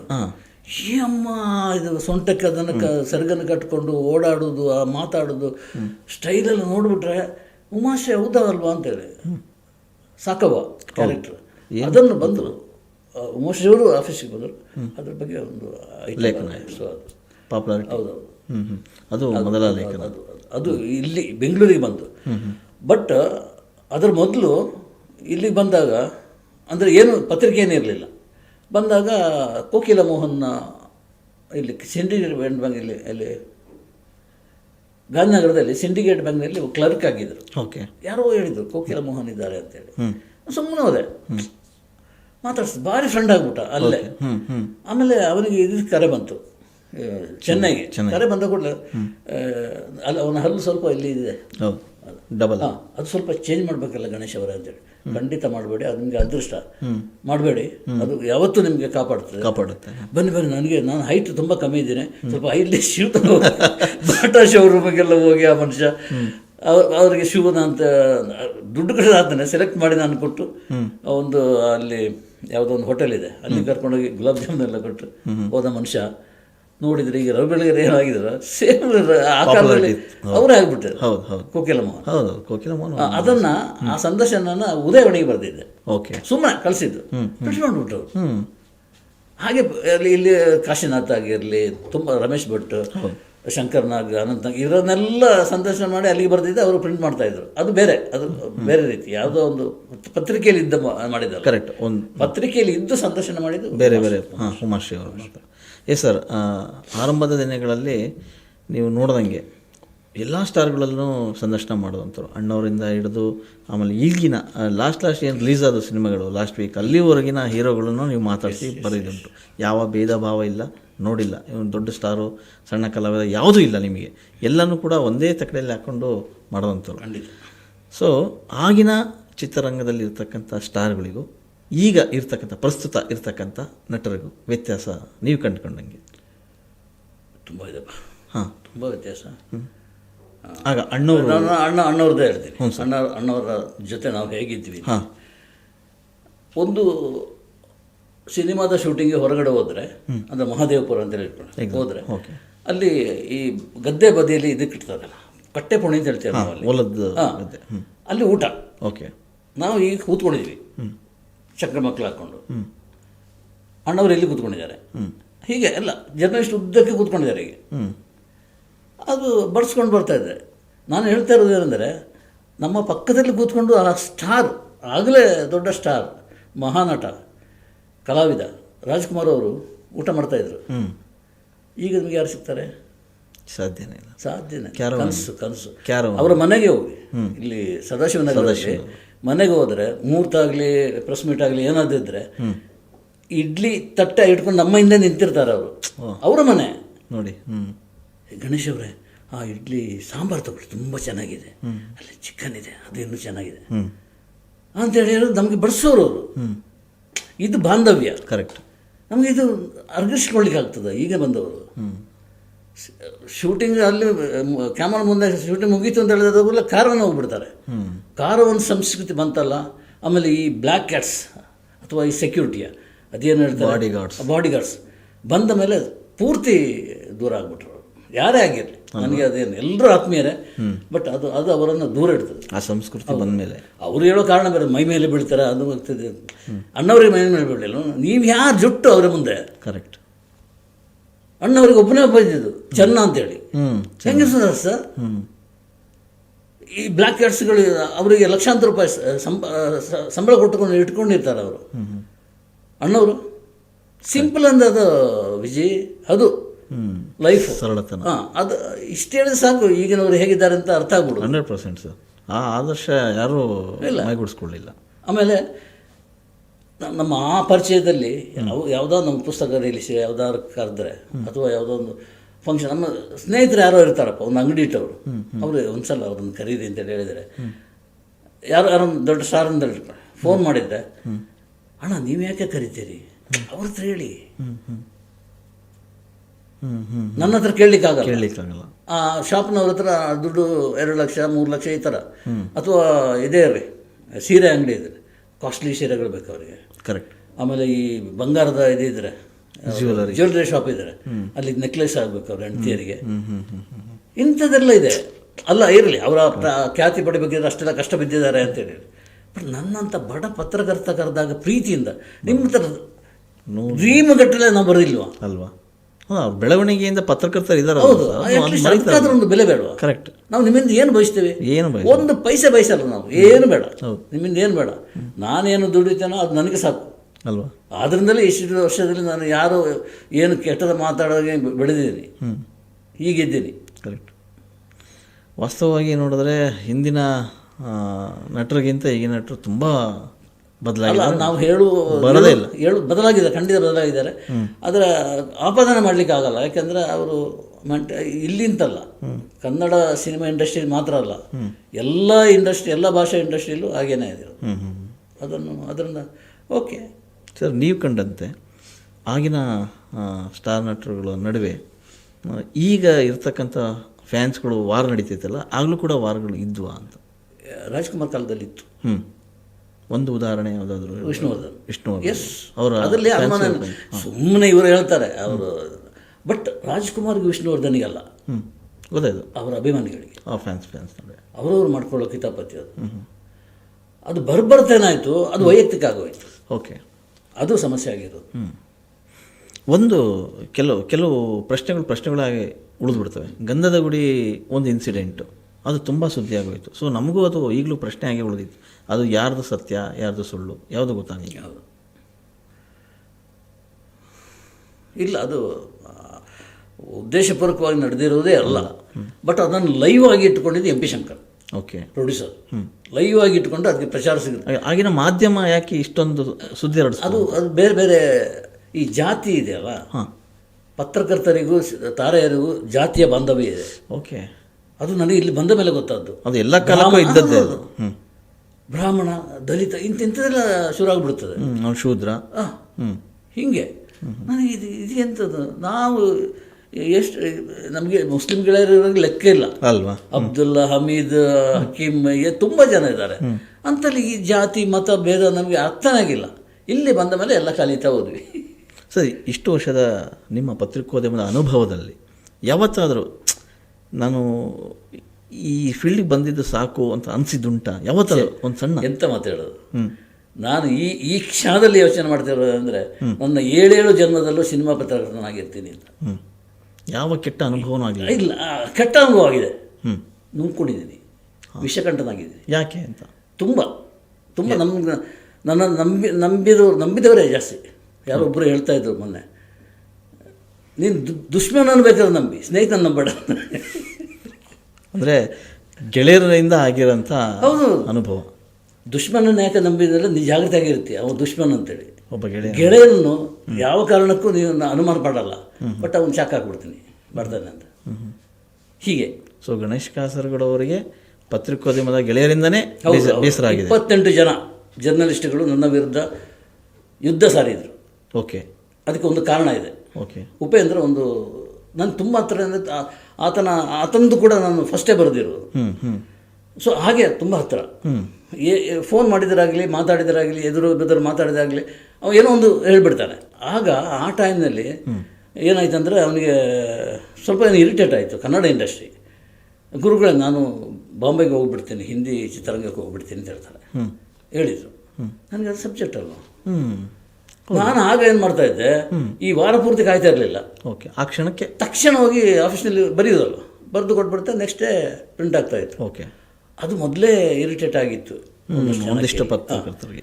ನೀವೇನು ಮಾಡ್ತಾ ಇದ್ರಿ, ಕತೆ ಕಾಯ್ತಾ ಇದ್ದೀರಾ ಅಂತ ಎಡಿಟರ್ ಎಲ್ಲ ಕೇಳಿದರೆ ಪತ್ರಿಕೆ. ಹೌದು, ಅದು ನನ್ನ ಮೇಲೆ ಇದಾಯಿತು. ಇವನು ನಾನು ಪ್ರೆಸ್ ಮೀಟಿಂದ ಮಾಯ ಆಗಿಬಿಡ್ತಿದ್ದೆ. ನನಗೆ ಸಬ್ಜೆಕ್ಟ್ ಸಿಕ್ಕಿದ್ರು ಕೂಡ ಮತ್ತೆ ನಿಲ್ತಾ ಇರಲಿಲ್ಲ, ಸೀದಾ ಆಫೀಸಿಗೆ ಹೋಗ್ತಾ ಇದ್ದೆ. ಅವರಿಗೆ ಅದು ಆಫೀಸಿಗೆ ಹೋಗುವ ಕರ್ಮ ಇದೆಯಲ್ಲ, ಅದು ಇವರಿಗೆ ಇಷ್ಟ ಆಗಿಲ್ಲ, ಆ ಸ್ಟಾಫಿಗಳಿಗೆ, ನನ್ನ ಗೆಳೆಯರಿಗೆ. ಸೊ ಅದು ಆಯಿತಾ. ಇದು ಉಪೇಂದ್ರನ ಬಂತು. ಇದು ಪ್ರಿಂಟ್ ಆಗಿದ ಕೂಡಲೇ ಅದೇ ದಿವಸ, ಅದೇ ಮಾರನೇ ದಿವಸ ಉಪೇಂದ್ರ ಒಂದು ಪ್ರೆಸ್ ಮೀಟ್ ಕರೆದ್ರು. ಪ್ರೆಸ್ ಮೀಟ್ ಕರೆದಾಗ ಒಂದು ಅವಕಾಶ ಇತ್ತು ಎಸ್ ಮೂರ್ತಿಗೆ. ನಾನು ಹೆಸರು ಹೇಳ್ತಾ ಇದ್ದೆ, ಎಸ್ ಮೂರ್ತಿಗೆ. ಇದು ಸುಳ್ಳು ಅಂತೇಳಿ ಉಪೇಂದ್ರನ ಕೈಯಲ್ಲಿ ಹೇಳಿಸ್ಬೇಕು ಅಂತ. ಇದು ಸುಳ್ಳು ಅಂತ ಹೇಳಿಸ್ಬೇಕು ಅವರಿಗೆ, ಅವ್ರ ಉದ್ದೇಶ ಅದು. ಆ ಮೂಲಕ ನನ್ನನ್ನು ಕಾಲು ಎಳಿಬೇಕು ಮತ್ತು ನನ್ನ ಚಾರಿತ್ರ್ಯ ವಧೆ ಮಾಡಬೇಕು. ನಾನು ಕೂತ್ಕೊಂಡಿದ್ದೇನೆ, ಎಸ್ ಮೂರ್ತಿ ಕೂತ್ಕೊಂಡಿದ್ದಾರೆ. ಉಪೇಂದ್ರ ಪ್ರೆಸ್ ಮೀಟ್ ಸ್ಟಾರ್ಟ್ ಮಾಡಿದರು. ಸ್ಟಾರ್ಟ್ ಮಾಡಿದಾಗ ಅದೆಂಥದ್ದು ಸುಳ್ಳು ಸುಳ್ಳು ಸುದ್ದಿ ಬರೀತಾ ಇದ್ದಾರೆ ಇವರು. ನೀವು ಕನ್ನಡ ಇಂಡಸ್ಟ್ರಿ ಬಿಟ್ಟು ಬಾಂಬೆಗೆ ಹೋಗ್ತೀರಂತೆ, ಹೌದಾ ಅಂತ ಕೇಳಿದ್ರು. ಅದಕ್ಕೆ ಉತ್ತರ ಕೊಡಲಿಲ್ಲ. ಅಲ್ಲ, ಕೊಟ್ಟರೆ ಸಮಸ್ಯೆ ಆಗ್ತದೆ. ಅವ್ನು ಗೊತ್ತು, ಅವ್ನು ಜಾಣ, ಅವ್ನು ಬುದ್ಧಿವಂತ ಅಂತೇಳಿ ಸಿನಿಮಾ ಬೇರೆ ಮಾಡಿ. ಓಕೆ. ಸೊ ಇನ್ನೊಂದು ಪ್ರಶ್ನೆ ಕೇಳಿದ್ರು, ಇತ್ತೀಚೆಗೆಲ್ಲ ಸುಳ್ಳು ಸುದ್ದಿ ಬರೀದೇ ಜಾಸ್ತಿ ಆಗಿದೆ ಅಂತ ನನ್ನ ನೋಡ್ತಾ ನನಗೆ ರೈಸ್ ಆಯಿತು. ನೀವು ಹಿರಿತನದಲ್ಲಿ ಮಾತಾಡಿ, ಅದು ಬಿಟ್ಟು ಈ ಥರ ಬಾಯಿಗೆಲ್ಲ ಬಂದು ಹೋದರೆ ನನಗೆ ಇನ್ನೂ ವಯಸ್ಸಿದೆ, ನಾನು ಏನು ಮಾಡ್ಬೋದು ಅಂತ ಯೋಚನೆ ಮಾಡಿದ್ದೆ. ಈಗ ಎತ್ತಲಿಕ್ಕೆ ಹೋದೆ ಡೈರೆಕ್ಟ್. ಓಕೆ. ಹಿಂದೆ ಸರಸ್ವತಿ ಜಾಗೀರ್ದಾರ್ ತುಂಗರ ಇಣಕಿದ್ರು, ಶರ್ಟ್ ಹೇಳಿದ್ರು, ಗಣೇಶ್ ಅವ್ರು ಹೇಳ್ದಿದ್ದಕ್ಕೆ ಅದು ಕೆಳಗೆ ಬಿತ್ತು ಅಷ್ಟೇ ಹೊರತು ಅದು ಅವರಿಗೆ ಇರಿಟೇಟ್ ಆಗೋಯ್ತು. ಇರಿಟೇಟ್ ಅಂದರೆ ಅದಕ್ಕಿಂತ ದೊಡ್ಡ ಅವಮಾನ ಏನಿದೆ. ಒಬ್ಬ ಹಿರಿಯ ಆತ ಜರ್ನಲಿಸ್ಟೇ ಅಲ್ಲ, ಎಸ್ ಮೂರ್ತಿ ಜರ್ನಲಿಸ್ಟೇ ಅಲ್ಲ. ಅವರು ರಂಗಭೂಮಿ ಬೀದಿ ನಾಟಕ ಅಂತ ಹೋಗ್ತಾ ಇದ್ದವರು ಒಂದು ಸೈಡ್ನಲ್ಲಿ ಇರಲಿ ಅಂತೇಳಿ ಇಲ್ಲಿಗೆ ಬಂದಿದ್ದು. ನಿಜವಾದ ಜರ್ನಲಿಸ್ಟ್ ನಂಬರ್ 1 46 ಇಯರ್ಸ್ನಿಂದ ಇರೋದು ನಾನು. ಎಸ್, ಅದು ಅವ್ರನ್ನಾಗೆ ನಾನು ಜರ್ನಲಿಸ್ಟ್ ಅಂತ ಒಪ್ಕೊಳ್ಳಿ. ಅಂಥವರು ಅಲ್ಲಿ ಟೈಟ್ ಆಗಿಬಿಟ್ರು, ಸಿಕ್ಕಾಪಟ್ಟೆ ಟೈಟ್ ಆಗಿಬಿಟ್ಟು ಮನೆಗೆ ಹೋದ್ದು ಹೋಗುವಾಗ ಒಂದಷ್ಟು ಜನಕ್ಕೆ ಫೋನ್ ಮಾಡಿದರು, ಎಲ್ಲ ಅವರ ಮನೇಲಿ ಸೇರಿದರು. ಸೊ ಪ್ರೆಸ್ ಮೀಟು ಮುಗೀತು, ಎಸ್ ಮೂರ್ತಿ ಟೈಟ್ ಆಗಿಬಿಟ್ರು. ಅವ್ರನ್ನ ಒತ್ಕೊಂಡು ಹೋಗ್ಬೇಕು, ಇಬ್ಬರು ಇರ್ತಾರೆ ಕರ್ಕೊಂಡು ಹೋಗ್ಲಿಕ್ಕೆ. ಹೋಗಿ ಹೇಗೋ ಮನೆ ಸೇರಿಕೊಂಡ್ರು. ಅವರು ಇವರಿಗೆಲ್ಲ ಜರ್ನಲಿಸ್ಟ್ಗಳಿಗೆ ಅವ್ರಿಗೆ ಬೇಕಾದ ಜರ್ನಲಿಸ್ಟ್ಗಳಿಗೆ ಫೋನ್ ಮಾಡಿದರು. ಅದರಲ್ಲಿ ಶ್ಯಾಮ್ ಸುಂದರ್ ಅಂತ ಒಬ್ಬರಿದ್ದಾರೆ. ಯಾವುದು ಮಿರರ್ ಶ್ಯಾಮ್ ಸುಂದರ್ ಅಲ್ಲ, ಶ್ಯಾಮ್ ಪ್ರಸಾದ್ ಅವರು, ಈ ಶ್ಯಾಮ್ ಸುಂದರ್ ಅಂತೇಳಿ. ಆಮೇಲೆ ಕನ್ನಡ ಯಾವುದೋ ಒಂದು ಸ್ಟಾರ್ಟ್ ಮಾಡಿದರು, ಅದೆಲ್ಲ ಕನ್ನಡ ಪ್ರಭದಲ್ಲಿದ್ದರು. ತುಂಬ ಟ್ಯಾಲೆಂಟೆಡ್ ಮ್ಯಾನ್. ಅವರನ್ನು ಕರೆಸಿದರು. ಅವರೊಂದು ಐಡಿಯಾ ಕೊಟ್ಟರು ಎಲ್ಲರಿಗೆ, ನಾವು ಕಂಪ್ಲೇಂಟ್ ಮಾಡೋ ಗಣೇಶ್ ವಿರುದ್ಧ ಅಂತೇಳಿ. ಸೊ 28 ಜನ ಸೇರಿದ್ರು, ಇನ್ಕ್ಲೂಡಿಂಗ್ ಉದಯ ಮರಿಕಿಣಿ. 28 ಜನ ಇವರ ನಮ್ಮ ಎಡಿಟರ್ ವಿಜಯ ಕರ್ನಾಟಕ ಅಲ್ಲ, ವಿಶ್ವೇಶ್ವರ ಭಟ್ಟ ಮನೆಗೆ ಹೋಗೋದು, ಕಂಪ್ಲೇಂಟ್ ಮಾಡೋದು, ಇವನ ಕೆಲಸ ತೆಗೆದುಹಾಕೋದು ಅಂತ. ಇವರು ಹೊರಟ ಸುದ್ದಿ ಅವರಿಗೆ ಗೊತ್ತಾಯಿತು, ಬರ್ತಿದ್ದೀವಿ ಅಂತೇಳಿ. ಅವ್ರು ತಕ್ಷಣ ನನಗೆ ಫೋನ್ ಮಾಡಿದರು, ಗಣೇಶ್ ಹೀಗೀಗೆ ನಡೀತಾ ಇದೆ ಬೆಳಗ್ಗೆಯಲ್ಲಿ. ಅವರ ಪರಿಸ್ಥಿತಿ ಇಲ್ಲಿಗೆ ಬಂತು. 28 ಜನ ಬರ್ತಾ ಇದ್ದಾರೆ ನಿಮ್ಮ ವಿರುದ್ಧ ಕಂಪ್ಲೇಂಟ್ ಮಾಡಲಿಕ್ಕೆ. ಸೊ ನೀವು ಏನು ಯೋಚನೆ ಮಾಡಬೇಡಿ, ನಾನು ಇದ್ದೀನಿ ಅಂತ ಹೇಳ್ಬಿಟ್ಟು ಆಯಿತು. ಆಮೇಲೆ ಅವ್ರು ಬಂದು ಹೋದ್ಮೇಲೆ ಮತ್ತೆ ಫೋನ್ ಮಾಡ್ತೇನೆ ಅಂತ ಹೇಳಿದರು ವಿಶ್ವೇಶ್ವರ. ಬಂದು ಯಥಾ ಪ್ರಕಾರ ಕಂಪ್ಲೇಂಟ್ ಮಾಡಿದರು. ಅವನ ರ್ಯಾಶ್ ಆಗಿದ್ದಾನೆ, ಹಾಗೆ ಹೀಗೆ ವ್ಯಾರಾಗೆನ್ಸಿ ಅದು ಇದು ಅಂತೇಳಿಲ್ಲ. ಅವರು ಗೊತ್ತಲ್ಲ ವಿಶ್ವೇಶ್ವರ ಭಟ್ರು ನಮಗೆ ಗುರಾಣಿ, ಇಲ್ಲಿ ಸಂಯುಕ್ತ ಕರ್ನಾಟಕದಲ್ಲಿ ವೆಂಕಟನಾರಾಯಣ ಗುರಾಣಿ, ಅಲ್ಲಿ ಡೈರೆಕ್ಟರ್ ಎಡಿಟರೇ ಗುರಾಣಿ ಆಗಿದ್ದರು. ಅವರು ಹೋದ ಕೂಡಲೇ ಫೋನ್ ಮಾಡಿದರು, ಗಣೇಶ್ ನಾವು ಯೋಚನೆ ಮಾಡಿದರೆ ಕರೆಕ್ಟಾಗಿದೆ, ಕಂಪ್ಲೇಂಟ್ ಮಾಡಿದ್ದಾರೆ, ಏನು ಯೋಚನೆ ಮಾಡಬೇಡಿ, ಇದು ಜಸ್ಟ್ ಜಲಸ್, ಅಸೂಯೆಯಿಂದ ಬಂದಿರೋದು. ಇದರ ಬಗ್ಗೆ ನೀವು ತಲೆ ಕೆಡಿಸ್ಕೊಂಡು ಏನೂ ಯೋಚನೆ ಮಾಡಬೇಕಾಗಿಲ್ಲ. ನಾನಿದ್ದೀನಿ ಅಂತೇಳಿ ಹೇಳೋ ಮಾತಿದೆಯಲ್ಲ, ನಾನು ತುಂಬ ಜನರಿಗೆ ಹೇಳಿದ್ದೇನೆ ಅದನ್ನು. ಅವರು ಭಾರಿ ಖುಷಿಯಲ್ಲಿದ್ದೆ, ಆ ಖುಷಿ ನನಗಿತ್ತಾಗ. ಸೊ ಅದಾಯಿತು. ಅದಾದಮೇಲೆ ಒಂದು ಪ್ರೆಸ್ ಮೀಟ್ ಆಯಿತು. ನನಗೆ ಇದನ್ನು ಸೇಡು ತೀರಿಸ್ಬೇಕು, ತಲೆಗೆ ಏರೋಗಿತ್ತು. ನನ್ನ ಜಾಬ್ ಕಳೀಲಿಕ್ಕೆ ಇಷ್ಟು ಕಷ್ಟ ಬಿದ್ದು ವಿಜಯ ಕರ್ನಾಟಕ ಅಂತ ಪತ್ರಿಕೆಯಲ್ಲಿ ಬಂದವನು ಅದನ್ನು ಅಸೂಯಾಗಿ ತೊಗೊಂಡಿದ್ದೀರಿ ನೀವು ಅಂತೇಳಿ. ಅಲ್ಲಿ ಆ ಇನ್ನೊಂದು ಪ್ರೆಸ್ ಮೀಟ್, ಅಲ್ಲಿಗೆ ನಾನು ಹೋದಾಗ ಇವರೆಲ್ಲ 28 ಜನ ಕೂತ್ಕೊಂಡಿದ್ದಾರೆ ಇದಕ್ಕೆ. ಅಂದರೆ ಈ ರೌಂಡು ಇದು ಮಾಡಿದ್ದಾರೆ, ಮಧ್ಯದಲ್ಲಿ ಪ್ರೆಸ್ ಮೀಟ್ ಇದ್ದಾರೆ. ನನಗೆ ಸಹಿಸ್ಕೊಳ್ಳಿಕ್ಕಾಗಿಲ್ಲ. ಉದಯ್ ಮರ್ಕಂಡು ಎದ್ದೋದೆ, ಎಲ್ಲ ಸೈಲೆಂಟ್. ಉದಯ್, ನೀವು ಈ ಕೆಲಸ ಮಾಡಬೇಕಾದ್ದಲ್ಲ. ಅಸೂಯೆ ಇದ್ದರೆ ಹೇಳಿ ನನ್ನ ಹತ್ರ, ನೀವು ಇಂಥೆಲ್ಲ ಕೆಲಸ ಮಾಡಬೇಡಿ, ನಮಗೆ ತೊಂದರೆ ಆಗುತ್ತೆ ಅಂತೇಳಿ. ಅದರ ಹೊರತು ಈಗೆಲ್ಲ ಮಾಡಿದರೆ ಇದು ಅನ್ಯಾಯ. ನನ್ನ ಜಾಬ್ ಹೋಗುವಂಥ ಪರಿಸ್ಥಿತಿಯಲ್ಲಿ ಇದು ಮಾಡಿದೆ. ಬಟ್ ನಿಮಗೆ ಗೊತ್ತು, ನಿಮ್ಮ ಕೈಲಿ ಏನೂ ಆಗಲ್ಲ ರೀ. 28 ಜನ ನಿಜವಾಗ್ಲೂ ಏನೂ ಅಲ್ಲ ನನ್ನ ಮುಂದೆ. ನಾಳೆ ಹೊತ್ತಿಗೆ ನಿಮಗೆ ಬಳೆ ಮತ್ತು ಸೀರೆ ಬರುತ್ತೆ, ಕೊರಿಯರ್ ಮಾಡ್ತೀನಿ. ಇದೇ ಮಾತು ಎಲ್ಲರೂ ಕೇಳ್ತಾ ಇದ್ದಾರೆ. ಬರುತ್ತೆ, ಅದನ್ನು ತೊಟ್ಕೊಂಡು ಇನ್ನು ಪ್ರೆಸ್ ಮೀಟಿಗೆ ಹೋಗ್ತಾ ಇದೆ ಅಂತೇಳಿ ಹೇಳಿ ಬಂದು ಕೂತ್ಕೊಂಡೆ. ನನಗೆ ಈಗಲೂ ಅದು ಎಂಥ ಸ್ಟ್ರಾಂಗ್ ಅಂತೇಳಿ. ಅಂದರೆ ಬಳೆ ಸೀರೆ ಅಂದರೆ ಈ ಹೆಣ್ಣು ಮಕ್ಕಳನ್ನು ಇನ್ಸಲ್ಟ್ ಮಾಡಿದೆ ಅಂತ ಆ ಅರ್ಥದಲ್ಲಿ ನಾನು ಹೇಳಿದ್ದಲ್ಲ. ಆ ನೋವಾದ ಫೋರ್ಸಿಗೆ ಅದು ಹೇಳಿ ಬಂದು ಕೂತ್ಕೊಂಡಿದ್ದೇನೆ. ನಾನು ಹಾಗೇ ಇದ್ದೇನೆ, ಏನೂ ಸಮಸ್ಯೆ ಆಗಿಲ್ಲ. ಈ ಕ್ಷಣದವರೆಗೂ ಬಿಟ್ಟಿದ್ದೀನಿ. ವಿಜಯ ಕರ್ನಾಟಕ ಬಿಟ್ಟಾಯಿತು, ವಿಜಯವಾಣಿಗೆ ಅಂಕಣ ಬರೆದೆ. ಅಂಕಣದ್ದೇ ಒಂದು ದೊಡ್ಡ ಇದೆ, ಪಟ್ಟಿ ದೊಡ್ಡದಾಗಿದೆ. ಸೊ ಈವರೆಗೂ ಕೂಡ ನನಗೆ ಟಚ್ ಮಾಡಲಿಕ್ಕೆ ಯಾರಿಲ್ಲ, ಹಾಗೆಲ್ಲ ಹೇಳಲಿಕ್ಕೆ ಹೋಗಲ್ಲ. ನಾನು ಪಾಡಿಗೆ ಜೀವನ ಮಾಡ್ಕೊಂಡಿದ್ದು ಸಂತೋಷವಾಗಿದ್ದೀನಿ, ಏನೂ ಸಮಸ್ಯೆ ಆಗಿಲ್ಲ. ಇದೊಂದು. ಇನ್ನೊಂದು, ಸುದೀಪ್ ನಾನು ತುಂಬ ಅಂದರೆ ತುಂಬ ಕ್ಲೋಸ್. ಅದು ಇಂಥ ಏನೇನೋ ಘಟನೆಗಳೆಲ್ಲ ನನ್ನ ಜೊತೆ ಹಂಚಿಕೊಂಡಿದ್ದಾನೆ, ಮತ್ತು ನಾವು ಜೊತೆಲೇ ಇದ್ವಿ. ಇದೆಲ್ಲ ಒಂದು ದಿವಸ ನಾನು ತಿಂಡಿಗೆ ಕರೆದೆ, ಮನೆ ಹತ್ತಿರದಲ್ಲ ಮನೆ. ಬೆಳಗ್ಗೆ ತಿಂಡಿಗೆ ಬಂದುಬಿಟ್ಟ. ಬಂದು ತಿಂಡಿ ಎಲ್ಲ ತಿಂದಾಯಿತು. ಮಣಿಕಾಂತ್ ಇದ್ದ ಒಟ್ಟಿಗೆ, ಮನೆಗೆ ಬಂದಿದ್ದ ಅವತ್ತು. ಸೊ ತಿಂಡಿ ತಿಂದು ಹೊಟ್ಟೋದು. ಸ್ವಲ್ಪ ಹೊತ್ತಿನಲ್ಲಿ ಮತ್ತೆ ಫೋನ್ ಮಾಡಿದೆ. ಗುರುಗಳೇ, ನಾನು ಬಂದ ಉದ್ದೇಶನೇ ಮಾತಾಡಲಿಲ್ಲ, ತಿಂದುಕೊಂಡು ಬಂದುಬಿಟ್ಟೆ. ನಾನು ಬರುವಾಗ ಅಮ್ಮ ಏನು ಹೇಳಿದ್ರು ಗೊತ್ತಾ, ಒಂದು ಹೆಣ್ಮಗಳಿದ್ದಾರೆ, ಅವ್ರ ಮಿಸ್ಸಸ್ ಇದ್ದಾರೆ, ಒಂದು ಸೀರೆ, ಒಂದು ಬಳೆ, ಅವರ ಇದೆಲ್ಲ ಕುಂಕುಮ ಇದೆಲ್ಲ ತೊಗೊಂಡೋಗು ಅಂತೇಳಿ ಇದು ಪ್ಯಾಕ್ ಮಾಡಿ ಕೊಟ್ಟಿದ್ದಾರೆ. ಅದನ್ನು ತರಲಿಕ್ಕೆ ಮರೆತುಬಿಟ್ಟೆ. ನಮ್ಮ ಡ್ರೈವರ್ ಕಳಿಸ್ತಾನೆ, ಅವನು ಬರ್ತಾನೆ, ಬಂದು ಕೊಡ್ತಾನೆ. ದಯವಿಟ್ಟು ಸ್ವೀಕರಿಸ್ಬೇಕು, ತಪ್ಪು ತಿಳಿಬೇಡಿ, ನಾನು ಬರಲಿಲ್ಲ ಅಂತೇಳಿ ಅಂತ ಹೇಳಿದೆ. ಕಳಿಸಿ ಪರವಾಗಿಲ್ಲ ಬಂತದ್ದು. ನಾನು ಏನು ಹೇಳಿದ್ನಾಗ ಸೀರೆ ಅದು ಮಾತ್ರ ಇತ್ತು. ಅದನ್ನು ಈ ಬಾಬು ದಿನಕರ್ ಎಂಬ ವ್ಯಕ್ತಿ ಇದ್ದಾನಲ್ಲ, ಅವನು ಜರ್ನಲಿಸ್ಟ್ ಅಂತ ತಿಳ್ಕೊಂಡಿದ್ದಾನೆ. ಅವನು ದೊಡ್ಡದಾಗಿ 2 ಪುಟ, ಅದು ಯಾವುದೋ ಪತ್ರಿಕೆ, ಅದು ನನಗೆ ಹೆಸರು ನೆನಪು ಇಲ್ಲ, ಹೆಸರು ಕೂಡ ನೆನಪಿಲ್ಲ ಆ ಪತ್ರಿಕೆ. ಅದು ಅವನೇನು ಬರ್ದ, ಗಣೇಶ ಮಿಸಸ್ಸಿಗೆ ಇವನು ಸೀರೆ ತೊಗೊಂಡೋಗಿ ಕೊಟ್ಟಿದ್ದಾನೆ ಅಂತೇಳಿ. ಏನು ಅರ್ಥ ಇದೆ? ಇವನು ಜರ್ನಲಿಸ್ಟ್ ಅಂತ ಹೇಳಲಿಕ್ಕಾಗುತ್ತಾ? ಹಲ್ಕ ಈ ಥರನ ವೈಯಕ್ತಿಕ ದಾಳಿ ಡೈರೆಕ್ಟ್. ನನಗೆ ತುಂಬ ಬೇಜಾರಂತ. ತುಂಬ ನಡೆದಿರೋದಿಷ್ಟು ಇಲ್ಲ. ಆತನ ಮನೆಗೆ ಹಾಗೆ ತೊಗೊಂಡು ಬಂದರೆ ನಾನು ಹಾಗೆ ಬರೆದ್ರೆ ಏನಾಗ್ಬೋದು? ಇದು ಭಾರಿ ನೋವಾಗಿದೆ ನನಗೆ, ತುಂಬ ನೋವಾಗಿದ್ದು. ಆಮೇಲೆ ಫೋನ್ ಮಾಡಿದೆ, ಅವನೆಂತ ಬಗಾದ್ರೆ ಫೋನ್ ಮಾಡಿದೆ ಅವನು ಏನು ಹೇಳೋದು ಗೊತ್ತಾ, ನನಗೆ ಅಸೂಯೆ ನಿಮ್ಮ ಮೇಲೆ. ಇನ್ನು ನಾನು ಏನು ಹೇಳಲಿ, ತುಂಬ ಅಸೂಯೆ, ಕರುಳು ಉರಿತಿತ್ತು, ಅದನ್ನು ತೀರಿಸ್ಕೊಂಡು ಬಿಟ್ಟೆ ಅಂತೇಳಿ ಬರವಣಿಗೆ ಮೂಲಕ. ಅದಕ್ಕೆ ನನ್ನನ್ನು ಬಲಿಪಶು ಮಾಡೋದು. ಇಂಥದ್ದು ತುಂಬ ಇದೆ. ಅದು ಇದು 2 ಸಾಕೀಗ ಆ ವಿಚಾರ. ಸೊ ಆಗ ನಿಮ್ಮ ಕಾಲದಲ್ಲಿ ಇದ್ದಂಥದ್ದೇ ಈಗ ಮತ್ತು ಕೂಡ ಈಗಿನ ಇದರಲ್ಲೂ ಕೂಡ ಇದೆ, ನಡೀತಾ ಇದೆ. ಅದು ನಿಮಗೂ ಗೊತ್ತಿರೋ ವಿಚಾರ. ಬೇರೆ ರೀತಿಯಲ್ಲಿ ಈಗ ಎಲ್ಲ ಬದಲಾಗ್ಬಿಟ್ಟಿದೆ. ಗುಂಪುಗಾರಿಕೆಯ ಪತ್ರಿಕೋದ್ಯಮ ಆಗಿದೆ, ಅದು ಎಲ್ರಿಗೂ ಗೊತ್ತಿರೋಂಥದ್ದು. ಸರ್, ಚಿತ್ರರಂಗದಲ್ಲಿ ನಿಮಗೆ ಭಾಳಷ್ಟು ಜನ ಆತ್ಮೀಯರೇ. ಈಗ ಕೆಲವು ವಿಚಾರ ಮಾತಾಡ್ತಾ ಹೇಳ್ತಿದ್ದೀರಿ, ವಿಷ್ಣುವರ್ಧನ್ ಅವರ ಬಗ್ಗೆನೇ ಮಾತಾಡ್ತಾರೆ. ವಿಷ್ಣುವರ್ಧನ್ ಅವರ ಒಂದು ವಿಷಯವನ್ನು ನೀವು ಪ್ರಸ್ತಾಪ ಮಾಡಿದ್ರಿ ನಿಮ್ಮ ಮುಖಪುಟದಲ್ಲಿ. ಅಂದರೆ ಒಂದು ಊಟಕ್ಕೆ ಆಮಂತ್ರಣ ವಿಚಾರವಾಗಿ, ಅದರ ವಿಚಾರವಾಗಿ ತುಂಬ ನೊಂದು ಬೆಂದು ಅವರು ಮತ್ತೆ ನಿಮಗೆ ಕಾಲ್ ಮಾಡಿದ್ರು. ಆ ವಿಚಾರದ ಬಗ್ಗೆ ಹೇಳಿ. ಸಾಧ್ಯನಾ? ಒಬ್ಬ ಸ್ಟಾರ್, ನಾನು ಎಕ್ಸ್ಪೆಕ್ಟೇ ಮಾಡಲಿಲ್ಲ ವಿಜಯ್. ಈ ಮುಹೂರ್ತ ಎಂಥದ್ದು ಹಾಡು ರೆಕಾರ್ಡಿಂಗ್ ಅಥವಾ ಹಾಡು ಬಿಡುಗಡೆ ಎಂತ ಆದರೆ ಪಿ ಆರ್ ಒ ಮೆಸೇಜ್ ಕಳಿಸಲ್ಲ ನಮಗೆ. ಹೌದು, ಮೊಬೈಲಿಗೆ. ಹೌದು. ನಾವು ಬರ್ತೀವಿ, ಅದು ನಮ್ಮ ಡ್ಯೂಟಿ, ಪ್ರೊಫೆಷನ್ ಅದು. ಪ್ರೊಫೆಷನ್. ಇದು ಮನೆಗೆ ಊಟಕ್ಕೆ ಬರಬೇಕು ಅಂತ ಹೇಳೋದನ್ನು ಪಿ ಆರ್ ಒ ಮೂಲಕ ಕಳಿಸೋದು ತಪ್ಪು ಅಂತ ನಂದು ಸ್ಪಷ್ಟ ನನಗೆ. ನೀವು ನೇರವಾಗಿ ಹೌದು, ಅವರು ಕರಿಬೇಕು. ಯಜಮಾನ ಯಾರು, ವಿಷ್ಣುವರ್ಧನ್ ಆಗಿರಲಿ, ಯಾರೇ ಆಗಿರಲಿ ಕರಿಬೇಕು. ಅದನ್ನು ಫೋನ್ ಮಾಡಿ ಹೇಳಿದೆ, ನೋಡಿ ವೆಂಕಟೇಶ್, ನಾನು ನಾಳೆ ಬರಲ್ಲ. ವಿಷ್ಣುವರ್ಧನ್ ಆ್ಯಕ್ಚುಲಿ ಕರಿಬೇಕಾಗಿತ್ತು ಮನೆ ಯಜಮಾನ, ನಿಮ್ಮ ಮೂಲಕ ಕರೆಸೋದಲ್ಲ ಅಂತೇಳಿ ಫೋನ್ ಇಟ್ಬಿಟ್ಟೆ. ಅವ್ರು ತಕ್ಷಣ ಫೋನ್ ಮಾಡಿದ್ದಾರೆ. 5 ನಿಮಿಷದಲ್ಲಿ ಮತ್ತೆ ನನಗೆ ಫೋನು, ನಾನು ವಿಷ್ಣುವರ್ಧನ್ ಮಾತಾಡ್ತಿದ್ದೆ. ಸರ್ ಏನು ಸರ್?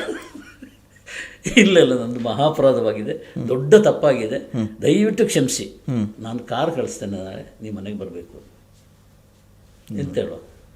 ಈಗ ನನಗೊಂದು ಮೆಸೇಜ್ ಇದೆಯಾ? ಯಾರಾದರೂ ಸಾಧ್ಯನೇ ಇಲ್ಲ. ಅಷ್ಟೇ ಕೇರ್ಲೆಸ್. ಅದು ಅಷ್ಟು ನಾವು ಕಾಪಾಡ್ಕೊಂಡಿದ್ದೀವಿ ಮತ್ತು ಅದಕ್ಕೆ ಬೆಲೆ ಕೊಟ್ಟಿದ್ದಾರೆ. ಕರೆಕ್ಟ್. ಹಾಗೆ ಹೋದಾಗ ಡೋರ್ನಲ್ಲಿ ಕಾಯ್ತಾ ಇದ್ದಾರೆ. ವೆಲ್ಕಮ್ ಡ್ರಿಂಕ್ ಶರ್ಬತ್ ಇಲ್ಲ, ಹೇಗೆ ಗಣೇಶ್ ಬಿಡ್ರಿ ಅಂತಂದ್ರೆ ಭಾರಿ ಚೆನ್ನಾಗಿತ್ತು. ಆಮೇಲೆ ಊಟ ಅದೆಲ್ಲ ಮಾಡಿದ್ಮೇಲೆ ನಾವೆಲ್ಲ ಲಾಸ್ಟ್ ಅದು ಫೋಟೋ ಜರ್ನಲಿಸ್ಟಿಕ್ ಸಮೇತ. ಎಸ್, ನೀವಿದ್ದೀರಿ ಆ ಫೋಟೋದಲ್ಲಿ, ಆ ಫೋಟೋ ನಂತರ ಇದೆ ಇನ್ನು. ಹೌದು ಸರ್. ಅದು ಕೂತ್ಕೊಳ್ಳೋಣ ಅಂತ ಹೇಳಿದೆ ಒಂದು ಮಾತು. ಎಲ್ಲ ಕೂತ್ಕೊಂಡು ಬನ್ನಿ ಅಂತೇಳಿ ಎಲ್ಲ ಎಸ್ ಮೂರ್ತಿ, ವಿಜಯ್ ಸಾರಥಿ ಎಲ್ಲ ಯಾರ್ಯಾರು ಇದ್ದಾರೆ ಅವರೆಲ್ಲ ಕೂತ್ಕೊಂಡು ತೆಗೆದ ಲಾಸ್ಟ್ ಫೋಟೋ ಅದು. ಹೌದು, ಕೊನೆಯ ಫೋಟೋ. ಹೌದು, ಕೊನೆಯ ಫೋಟೋ. ಕರೆಕ್ಟ್, ಅವ್ರ ಮನೆಗೆ. ಹೌದು, ಇದು ನಡೆದಿರೋದು. ಆಮೇಲೆ ಇನ್ನೊಂದು ಇದಾಯ್ತು, ಅವರು ಅಡ್ಮಿಟ್ ಆಗಿರುವಾಗ ಮೈಸೂರಲ್ಲಿ ನನಗೆ ಹೋಗ್ಬೇಕು ಅಂತ ಅನಿಸ್ತು. ಕೊನೆಯ ದಿನ. ಹೌದು, ಹೋಗ್ಬೇಕು ಅಂತ ಅನಿಸ್ತು. ಯಾಕಂದರೆ ಆಗಾಗ ಫೋನ್ ಮಾಡ್ತಾ ಇದ್ರು. ನನ್ನ ಶುಕ್ರವಾರದ ಪೇಜ್ ಇದೆಯಲ್ಲ, ರೆಗ್ಯುಲರ್ ಓದ್ತಾ ಇದ್ರು. ಓದ್ಬಿಟ್ಟು ನನಗೆ ಫೋನ್ ಮಾಡೋದು, ಗಣೇಶ್ ಹೀಗೆಲ್ಲ ಇದೆಯಾ ಜೀವನ ಅಂದರೆ ಚದುರು ಚಿತ್ರಗಳು, ನಟ ನಟಿಯರಲ್ಲಿ ಈ ಥರ ಇದ್ದಾರೆ, ನಮ್ಮ ಪಕ್ಕದಲ್ಲೇ ಇರೋರು ಈ ಥರ ಇದ್ದಾರೆ ಅಂತ ಗೊತ್ತಿಲ್ಲ. ಇದು ಗ್ರೇಟ್ ವರ್ಕ್ ನೀವು ಮಾಡ್ತಾ ಇರೋದು ಅಂತ ಹಾಗೆಲ್ಲ ಹೇಳೋರು. ಅಂಥ ವ್ಯಕ್ತಿಯನ್ನು ನಾನು ಆ ಸೌಖ್ಯಲ್ಲದೆ ಮಲ್ಕೊಂಡ್ರೆ ನೋಡಬೇಕು ಅಂತ. ಅವ್ರು ಏನು ಹೇಳಿದ್ರು ಗೊತ್ತಾ? ದಯವಿಟ್ಟು ಬೇಡ, ನಾನು ಈಗ ಇರುವಂಥ ದೈಹಿಕ ಪರಿಸ್ಥಿತಿಯಲ್ಲಿ ನೀವು ನೋಡಿದರೆ ವಿಷ್ಣುವರ್ಧನ್ ಅಂತೇಳಿ ಹೇಳಲಿಕ್ಕೆ ಆಗಲ್ಲ ಅಂತ ಹೇಳಿದರು. ನಿಮ್ಮ ಮಿದುಳಿನಲ್ಲಿ ಏನಿದೆ ವಿಷ್ಣುವರ್ಧನ್ ಬಗ್ಗೆ ಆ ಕಲ್ಪನೆ ಇರಲಿ, ಅದನ್ನು ಇಷ್ಟ ಮಾಡಲಿಕ್ಕೆ ನಾನು ರೆಡಿ ಇಲ್ಲ ಅಂತ ಹೇಳಿದರು. ಅದೇ ಲಾಸ್ಟ್. ಆಮೇಲೆ ವಿಷ್ಣುವರ್ಧನ್ ಹೆಣಾಗಿ ಬಂದಿರೋದು, ಶವವಾಗಿ ಬಂದಿರೋದು ಇಲ್ಲಿಗೆ. ಅಷ್ಟೆಲ್ಲ ಆದರೂ ವಿಷ್ಣುವರ್ಧನ್ಗೆ ತುಂಬ ಅನ್ಯಾಯ ಆಯಿತು ಅನ್ನೋದು ಒಂದು ಫ್ಯಾನ್ಸು ಇದು ಸರ್. ಅಂದರೆ ಇತ್ತೀಚಿನ ಬೆಳವಣಿಗೆಗಳು ನೀವು ಗಮನಿಸ್ತಾ ಇದ್ದೀರಿ. ಅಂದರೆ ಚಿತ್ರಗಳಲ್ಲಿ ಅವರು ದುರಂತ ನಾಯಕ ಪಾತ್ರ ಮಾಡ್ತಾಯಿದ್ರು, ಆದರೆ ರಿಯಲ್ ಸ್ಟೋರಿನಲ್ಲೂ ಅವರು ದುರಂತ ನಾಯಕ ಆಗಿಬಿಟ್ರಾ ಅಂತ. ಅದು ತುಂಬ ಇದೆ, ಘಟನೆಗಳು, ಇನ್ಸಿಡೆಂಟ್ಗಳು ತುಂಬ ಇದೆ. ವಿಷ್ಣುವರ್ಧನ್ ವಿರುದ್ಧವಾಗಿ ಮಾಡಿದ್ದು ಯಾರು ಏನು ಅಂತೇಳಿ. ಅಂದರೆ ನಾನು ವಿಷ್ಣುವರ್ಧನ್ ರಾಜ್ಕುಮಾರ್ ಅಂತ ಹಾಗೆ ಇದು ಮಾಡ್ತಾ ಇಲ್ಲ, ಅವರ ಅಭಿಮಾನಿಗಳು ಮಾಡಿರೋದು ಪಕ್ಕದು, ಅದರಲ್ಲೇನು ಅನುಮಾನ ಏನಿಲ್ಲ. ಮದುವೆ ಟೈಮಿಗೆ ಕಲ್ಲು ಹೊಡೆದಿರೋದು, ಅಂಬರೀಷ್ ಮಧ್ಯದಲ್ಲಿ ನಿಂತಿರೋದ್ರಿಂದ ಬಚಾವಾದ್ದು ವಿಷ್ಣುವರ್ಧನ್. ಆಮೇಲೆ ಸಿನಿಮಾ ರಿಲೀಸ್ ಆಗೋ ಟೈಮಿಗೆ ಕಾರನ್ನು ಹೊಡೆದಾಕಿದ್ದು, ಗ್ಲಾಸಲ್ಲಿ ಹೊಡೆದಾಕಿದ್ದು, ಕಟೌಟಿಗೆ ಬೆಂಕಿ ಹಾಕಿದ್ದು, ಬ್ಯಾನರಿಗೆ ಸಗಣಿ ಹಾಕಿದ್ದು, ಇದೆಲ್ಲ ನಾವು ನೋಡ್ಕೊಂಡೇ ನೋಡೋದು. ಎಸ್, ಯಾಕೆ ಇದು ಬೇಕಾಗಿತ್ತ? ಸಮಾಧಿ ವಿಚಾರದಲ್ಲಿ ಯಾಕೆ ಹಂಗಾಯ್ತು ಅಂತ. ಇದು ಒಂದು ರಾಜಕೀಯನ ಅಥವಾ ಏನು? ಇದು ಸಮಾಧಿ ವಿಚಾರ. ಅಲ್ಲಿ ಶವ ತಗೊಂಡು ಹೋಗೋ ಸಂದರ್ಭದಲ್ಲಿ ಇದು ಟಿ ವಿಲಿ ಬರ್ತಾ ಇತ್ತಲ್ಲ ಸುದ್ದಿ. ಆ ಟಿ ವಿಯನ್ನು ನೋಡಿ ಗೊತ್ತಾದ್ದು ಯಾರಿಗೆ? ಗಣೇಶಿಗೆ, ಓನರಿಗೆ, ಓಕೆ, ಬಾಲಣ್ಣನ ಮಗನಿಗೆ. ಯಾರು ಹೇಳಲಿಲ್ಲ. ನನ್ನ ಸ್ಟುಡಿಯೋದಲ್ಲಿ, ನನ್ನ ಜಾಗದಲ್ಲಿ ಯಾರೋ ಏನೋ ಮಾಡ್ತಾ ಇದ್ದಾರೆ ಅಂತ ನನಗೆ ಟಿ ವಿ ನೋಡೋ ಏನಾಗ್ಬೋದು, ಅದಾಯ್ತು ಗಣೇಶಿಗೆ. ತಕ್ಷಣ ಸ್ಕೂಟರ್ ಹಿಡ್ಕೊಂಡು ಹೋಗ್ಬಿಟ್ಟಿದ್ದಾರೆ. ಹೋಗುವಾಗ ದಾರಿಯಲ್ಲಿ ಫೋನ್ ಬಂತು. ಫೋನ್ ಬಂದು ಸೈಡಲ್ಲಿ ನಿಲ್ಲಿಸಿ ರಿಸೀವ್ ಮಾಡಿದ್ದಾರೆ. ನಾನು ಅಂಬರೀಷ್ ಮಾತಾಡೋದು ಅಂತೇಳಿ. ಹೇಳಿ ಸರ್ ಅಂತ. ಆ ಸಚಿವನ ಆಗಿದ್ದರೇನು, ಮಿನಿಸ್ಟರ್ ಆಗಿದ್ರು. ಸೊ ಇದು ನಡೀತಾ ಇದೆ, ಇವರ ಅಂತ್ಯಕ್ರಿಯೆ ಅಲ್ಲಿ ನಿಮ್ಮ ಸ್ಟುಡಿಯೋದಲ್ಲಿ ನಡೀತಾ ಇದೆ, ಒಂದೂ ಮಾತಾಡಬಾರ್ದು, ನೀನು ಸೈಲೆಂಟ್ ಆಗಿರು, ಏನೇ ಮಾತಾಡಿದ್ರು ಅದು ಮುಗ್ದ ಮೇಲೆ ನಾವು ಮಾತಾಡೋಣ ಅಂತ ಹೇಳಿದ್ರು. ಈತ ಪಾಪ ಏನು ಮಾಡಲಿಕ್ಕಾಗುತ್ತೆ? ಸರ್ಕಾರ ಅದು. ಅದು ಸರ್ಕಾರ ಯಾವಾಗ ಬೇಕಾದ್ರೂ ವಾಪಸ್ ತಗೋಬೋದು. ಸೈಲೆಂಟ್ ಆಗ್ಬಿಟ್ರು. ಸೈಲೆಂಟ್ ಆದ್ದು ಒಂದ್ಸಲ ಸರ್ಕಾರ ತಗೊಳ್ಳೋದು ಅಂತ ಆಯಿತು. ಒಂದು ಎರಡು ಎಕರೆ ಜಾಗನ ಅದರ ಬ್ಲೂ ಪ್ರಿಂಟು ನಾವಿಬ್ಬರು ಕೂಡಿ ರೆಡಿ ಮಾಡಿದ್ದೀವಿ, ತಗೊಳ್ಳಿ ಅಂತ. ನಾನು ನಂತರ ಒಪಿನಿಯನ್ ಕೇಳಲಿಕ್ಕೆ ಕರೆಸಿದ್ದ ಗಣೇಶ್. ಏನು ಮಾಡೋದು ಸರ್? ತಗೊಳ್ಳಿ. ಒಂದು ಎಕರೆಗೆ 1 ಕೋಟಿ ಕೊಡ್ತಾರಂತೆ, 2 ಕೋಟಿ. ಆ 2 ಕೋಟಿ ಇಟ್ಕೊಂಡು ಸ್ಟುಡಿಯೋನ ಇದು ಮಾಡಿ ಇಂಪ್ರೂವ್ ಮಾಡಿ ತುಂಬ ಅದ್ಭುತ ಗಾರ್ಡನ್ ಆಗಿರಲಿ, ಮೇಕಪ್ ರೂಮ್ ಆಗಿರಲಿ, ಎಂಥದ್ದುಂಟು ಫ್ಲೋರು ಎಲ್ಲ ಮಾಡಿ 2 ಕೋಟಿ ಕಮ್ಮಿ ಏನಲ್ಲ ಅಂಥೇಳಿ ಎಲ್ಲ ರೆಡಿ ಆಯಿತು. ನೆಕ್ಸ್ಟ್ ಡೇ ನೋಡಿದರೆ ಅವರ ಫ್ಯಾಮಿಲಿಯವರು ಅದರ ವಿರುದ್ಧ ಬಂದರು, ಕೋರ್ಟಿಗೆ ಹೋದರು, ಮುಗೀತು ಕತೆ. ಆಮೇಲೆ ಒಂದು ದಿವಸ ಮನೆಯಿಂದ ಬರ್ತೀನಿ, ರೀಸೆಂಟ್ ಒಂದು 4 ತಿಂಗಳ ಹಿಂದೆ ಬರ್ತೀನಿ, ಒಂದ್ಸಲ ಗಣೇಶ ಹತ್ರ ಮಾತಾಡೋಣ ಅಂತ ಹೋದೆ, ಕಾರು ನಿಲ್ಲಿಸಿ ಊರಿಂದ ಬರುವಾಗ. ಹೌದು. ಆ ಗೇಟಿನ ಹತ್ರ ಹೋಗ್ತೀನಿ, ಎಲ್ಲ ಜನ ಬೋರ್ಡೆಲ್ಲ ಇದೆ, ಇದು ಶಿಫ್ಟ್ ಮಾಡಲಾಗಿದೆ, ಯಾರು ಅಭಿಮಾನಿಗಳು ಬರಬಾರ್ದು ಇಂಥದ್ದೆಲ್ಲ ಬೋರ್ಡೆಲ್ಲ ಇದೆ. ಇದೇನಪ್ಪ ಇದು? ಒಂದ್ಸಲ ನಾನು ಗಣೇಶನ್ ಅಲ್ಲ ಸೆಕ್ಯೂರಿಟಿ ಇದ್ದ, ದಪ್ಪಗಿದ್ದ, ಅವನು ಬಾಡಿ ಗಾರ್ಡ್ನಾಗಿದ್ದಾನೆ, ಬ್ಲ್ಯಾಕ್ ಶರ್ಟರ್ ಹಾಕ್ಕೊಂಡು. ಗಣೇಶನ್ ನೋಡ್ಬೇಕಲ್ಲ ಅಂತ. ಯಾವ ಗಣೇಶ? ಅದೇ ಓನರು. ಎಲ್ಲಿದ್ದೀರಿ ಸರ್ ನೀವು? ಅವ್ರು ತೀರ್ಕೊಂಡು ಎಷ್ಟು ವರ್ಷ ಆಯಿತು ಗೊತ್ತಾ ಅಂತ ಹೇಳೋದ. ನಾನು ನಡೆದ್ಬಿಟ್ಟೆ, ನನಗೆ ಗೊತ್ತಿಲ್ಲ ಅವ್ನು ತೀರ್ಕೊಂಡಿದ್ದು ಯಾರಿಗೂ ಗೊತ್ತಿಲ್ಲ. ನಾನೊಂದು ಆಮೇಲೆ ಫೇಸ್ಬುಕ್ನಲ್ಲಿ ಬರೆದು ನೋಡಿ ಒಂದಷ್ಟು ಜನಕ್ಕೆ ಗೊತ್ತಾಯಿತು ಅಷ್ಟೇ ಹೊರತು ಗಣೇಶ್ ತೀರ್ಕೊಂಡು ಯಾರಿಗೂ ಗೊತ್ತಿಲ್ಲ. ಯಾಕೆ ತೀರ್ಕೊಂಡ ಕಾರಣ ಅದು ಈಗ ಕೋರ್ಟಲ್ಲಿ ಇದೆ ಅಂತೆ ಸಮಸ್ಯೆ, ಬರೀ ಸಹಜ ಸಾವಲ್ಲ ಅಂತೇಳಿ. ಓಕೆ ಓಕೆ ಓಕೆ ಹಾಗೆ ಇದೆ. ಅಲ್ಲಿ ಏನಾಗಿದೆ, ಗಣೇಶನ ಅಣ್ಣ ಒಬ್ಬ ಇದ್ದ, ತಮ್ಮ ಒಬ್ಬ ಇದ್ದ, ಶ್ರೀನಿವಾಸ್ ಅಂತ, ಮಹಾಕುಡುಕ. ಆತ ಒಂದು ದಿವಸ ನನಗೆ ರಾತ್ರಿ ಫೋನ್ ಮಾಡ್ದ, ಅಣ್ಣ ಒಂದ್ಸಲ ನೋಡಬೇಕು ಅಂತ. ಯಾವ ಶ್ರೀನಿವಾಸನ ಹೇಳ್ದೆ. ಯಾವ ಶ್ರೀನಿವಾಸ? ಅದೇ ಬಾಲಣ್ಣ ಸುಮಾರು ಜನ ಇದ್ದಾರೆ. ಯಾವ ಬಾಲಣ್ಣ ಅಂತ? ಅದೇ ಬಾಲಕೃಷ್ಣ ನಟ, ಅವರ ಮಗ. ಯಾವುದೋ ಆಸ್ಪತ್ರೆ ಹೆಸರು ಹೇಳಿದ್ರೆ ನಾನು ಕೆಂಗೇರಿಗೆ ಹೋದೆ, ನನ್ನ ಬೈಕ್ ಇಟ್ಕೊಂಡು ಬಾಕ್ಸ್ ಅದು ತುಂಬ ಇದಕ್ಕೆ ಸಾಕ್ಷಿ. ಆ ಬಾಕ್ಸ್ ಹೋದೆ, ಆಯ್ತಾ ಪ್ರಕಾರ ಬಾಗಿಲು ತೆಗೆದು ನೋಡ್ತೀನಿ, ಸ್ಮೆಲ್. ರವಿ ಬೆಳಗೆರೆ ಹತ್ರ ಕೂತ್ಕೊಂಡಾಗ ಯಾವ ಸ್ಮೆಲ್ ಬಂದಿತ್ತು, ಅಲ್ಲಿ ಏನು ಡೆಟಲ್ ಸ್ಮೆಲ್ ಬರಬೇಕಿತ್ತಲ್ವಾ, ಆಸ್ಪತ್ರೆಯಲ್ಲಿ ಯಾವ ಸ್ಮೆಲ್ ಬರ್ತದೆ, ಇದು ರಮ್ ಸ್ಮೆಲ್ ಬರ್ತದೆ. ಇದು ಪ್ರಜ್ಞೆ ತಪ್ಪಿದ್ದಾನೆ. ಅವನ ಮಗ ಒಬ್ಬ ಕಾರ್ತಿಕ್ ಅಂತ ಹೇಳಿದ್ದಾನೆ, ಈಗಿದ್ದಾರೆ. ಅವನು ಈ ಸೆಕ್ಯೂರಿಟಿ ಹತ್ರ ನಾನು ಕೇಳಿದೆ, ಒಂದು ಬರ್ಕೊಟ್ಟೆ, ಕಾರ್ತಿಕ್ ನಿಮ್ಮನ್ನು ನೋಡಬೇಕಾಗಿದೆ, ತಕ್ಷಣ ಫೋನ್ ಮಾಡಿ ಅಂತೇಳಿ ಒಂದು ನಂಬರ್ ಕೊಟ್ಟಿದೆ. ಮಾಡಿಲ್ಲ ಆತ. ಅವನ ಬಗ್ಗೆ ಗಣೇಶ ನನ್ನ ಹತ್ರ ಹೇಳಿದ, ಮುಂದೆ ಎಲ್ಲ ನೋಡ್ಕೊಳ್ಳೋದು ಇವನೇ ಅಂತ. ಓಕೆ, ಇನ್ನೂ ಹೆಚ್ಚು ಕನೆಕ್ಟ್ ಮಾಡ್ಲಿಕ್ಕೆ ನಾನು ಹೋಗಲ್ಲ. ಹೀಗೆ ತಕರಾರು ಇರೋದು ಅಷ್ಟು. ಸೊ ವಿಷ್ಣುವರ್ಧನ್ ಬದುಕಿದಾಗಲೂ ಕೂಡ ಅದೇ ಸಮಸ್ಯೆಗಳು, ಸತ್ತಾಗಲೂ ಅದೇ ಸಮಸ್ಯೆ. ದುರಂತ ನಾಯಕ ಅಂತ ಹೇಳಿದ್ರೆ ಮಹಾನಟ ಎಲ್ಲ ಹೌದು, ಮೇರು ನಟ ಎಲ್ಲ ಹೌದು, ಬಟ್ ಈ ವಿಚಾರದಲ್ಲಿ ಕರೆಕ್ಟ್ ಪಕ್ಕ ಇದ್ದರು ಮನುಷ್ಯ, ತುಂಬ ಆರಾಮಾಗಿದ್ದರು. ಇದು ಡಿಸ್ಟರ್ಬ್ ಆಗ್ತಾಯಿತ್ತು.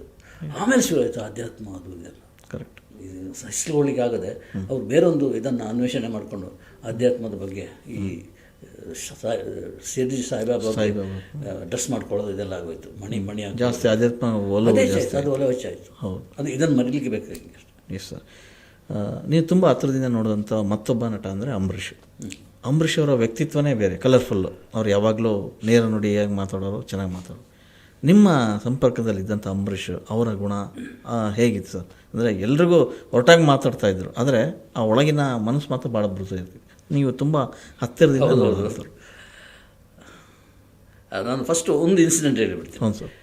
ಅಭಿಮಾನಿ ಪ್ರಕಾಶನದಲ್ಲಿ ಒಂದು ಪ್ರೆಸ್ ಮೀಟ್, ಅಂದರೆ ಪ್ರಕಾಶನ ಅಲ್ಲ, ಈ ಹೋಟೆಲ್ ಇದೆಯಲ್ಲ ಅಭಿಮಾನ ವಸತಿ, ಅಲ್ಲಿ ಒಂದು ಪ್ರೆಸ್ ಮೀಟ್. ಯಥಾ ಪ್ರಕಾರ ಅಂಬರೀಷ್ ಪ್ರೆಸ್ ಮೀಟ್ ಬರೋದು ಲೇಟು. ಸೊ ಎಲ್ಲ ಕಡೆಯಲ್ಲೇನು ಪ್ರೆಸ್ ಮೀಟ್ ಆದಮೇಲೆ ಊಟ, ಅಂಬರೀಷ್ ಪ್ರೆಸ್ ಮೀಟ್ನಲ್ಲಿ ಊಟ ಆದಮೇಲೆ ಅಂಬರೀಷ್ ಊಟ. ಹೌದು, ನಾನು ಪ್ಲೇಟ್ ಇಟ್ಕೊಂಡು ಊಟ ಮಾಡ್ತಾ ಇದ್ದೇನೆ, ಬಂದುಬಿಟ್ರು ಅಂಬರೀಷ್. ಬಂದುಬಿಟ್ಟು ಸೀದಾ ಸ್ಟೈಲ್ ಅದಲ್ಲ, ಅದು ನಮಗೆ ಲೈಕ್ ಆಗೋದು. ಕೆಲವರಿಗೆ ಬೈಗಳೇ ಅವರಿಗೆ ಆಶೀರ್ವಾದ. ಸೊ ಪ್ಲೇಟಲ್ಲಿ ಅಲ್ಲಿ ಇಡು ಅಂತ ಇಲ್ಲಿ ಹೆಗಲ ಮೇಲೆ ಕೈ ಹಾಕ್ಕೊಂಡು, ಹೀಗೆ ಕೈ ಹಾಕೊಂಡ್ಬಿಟ್ಟು, ಹೇಗಿದ್ದೀರಿ, ಲೈಫ್ ಹೇಗಿದೆ? ಫಸ್ಟ್ ಒಬ್ಬ ನಟ, ಸ್ಟಾರ್ ನಟನ ಹತ್ರ ಕೇಳಿ ನನ್ನ ಯೋಗೇಶ್ವರ, ಯಾರ ಥರ ನಿಮ್ಮ ಹತ್ರ ಕೇಳಿದಾರೋ ವಿಜಿ ಇವರಿಗೆ ಹೇಗಿದ್ದೀರಿ ಅಂತೇಳಿ, ಲೈಫ್ ಹೇಗೆ ಮಾಡ್ತಾ ಇದ್ದೀರಿ ಕೇಳಿದಾರ? ಯಾರೂ ಕೇಳಿಲ್ಲ ಸರ್. ಅಂಬರೀಷ್ ಕೇಳಿದಾರೆ ನನ್ನ ಹತ್ರ. ಕೇಳ್ಬಿಟ್ಟು ಏನೋ ತೊಂದರೆ ಇದ್ದರೆ ಹೇಳಿ.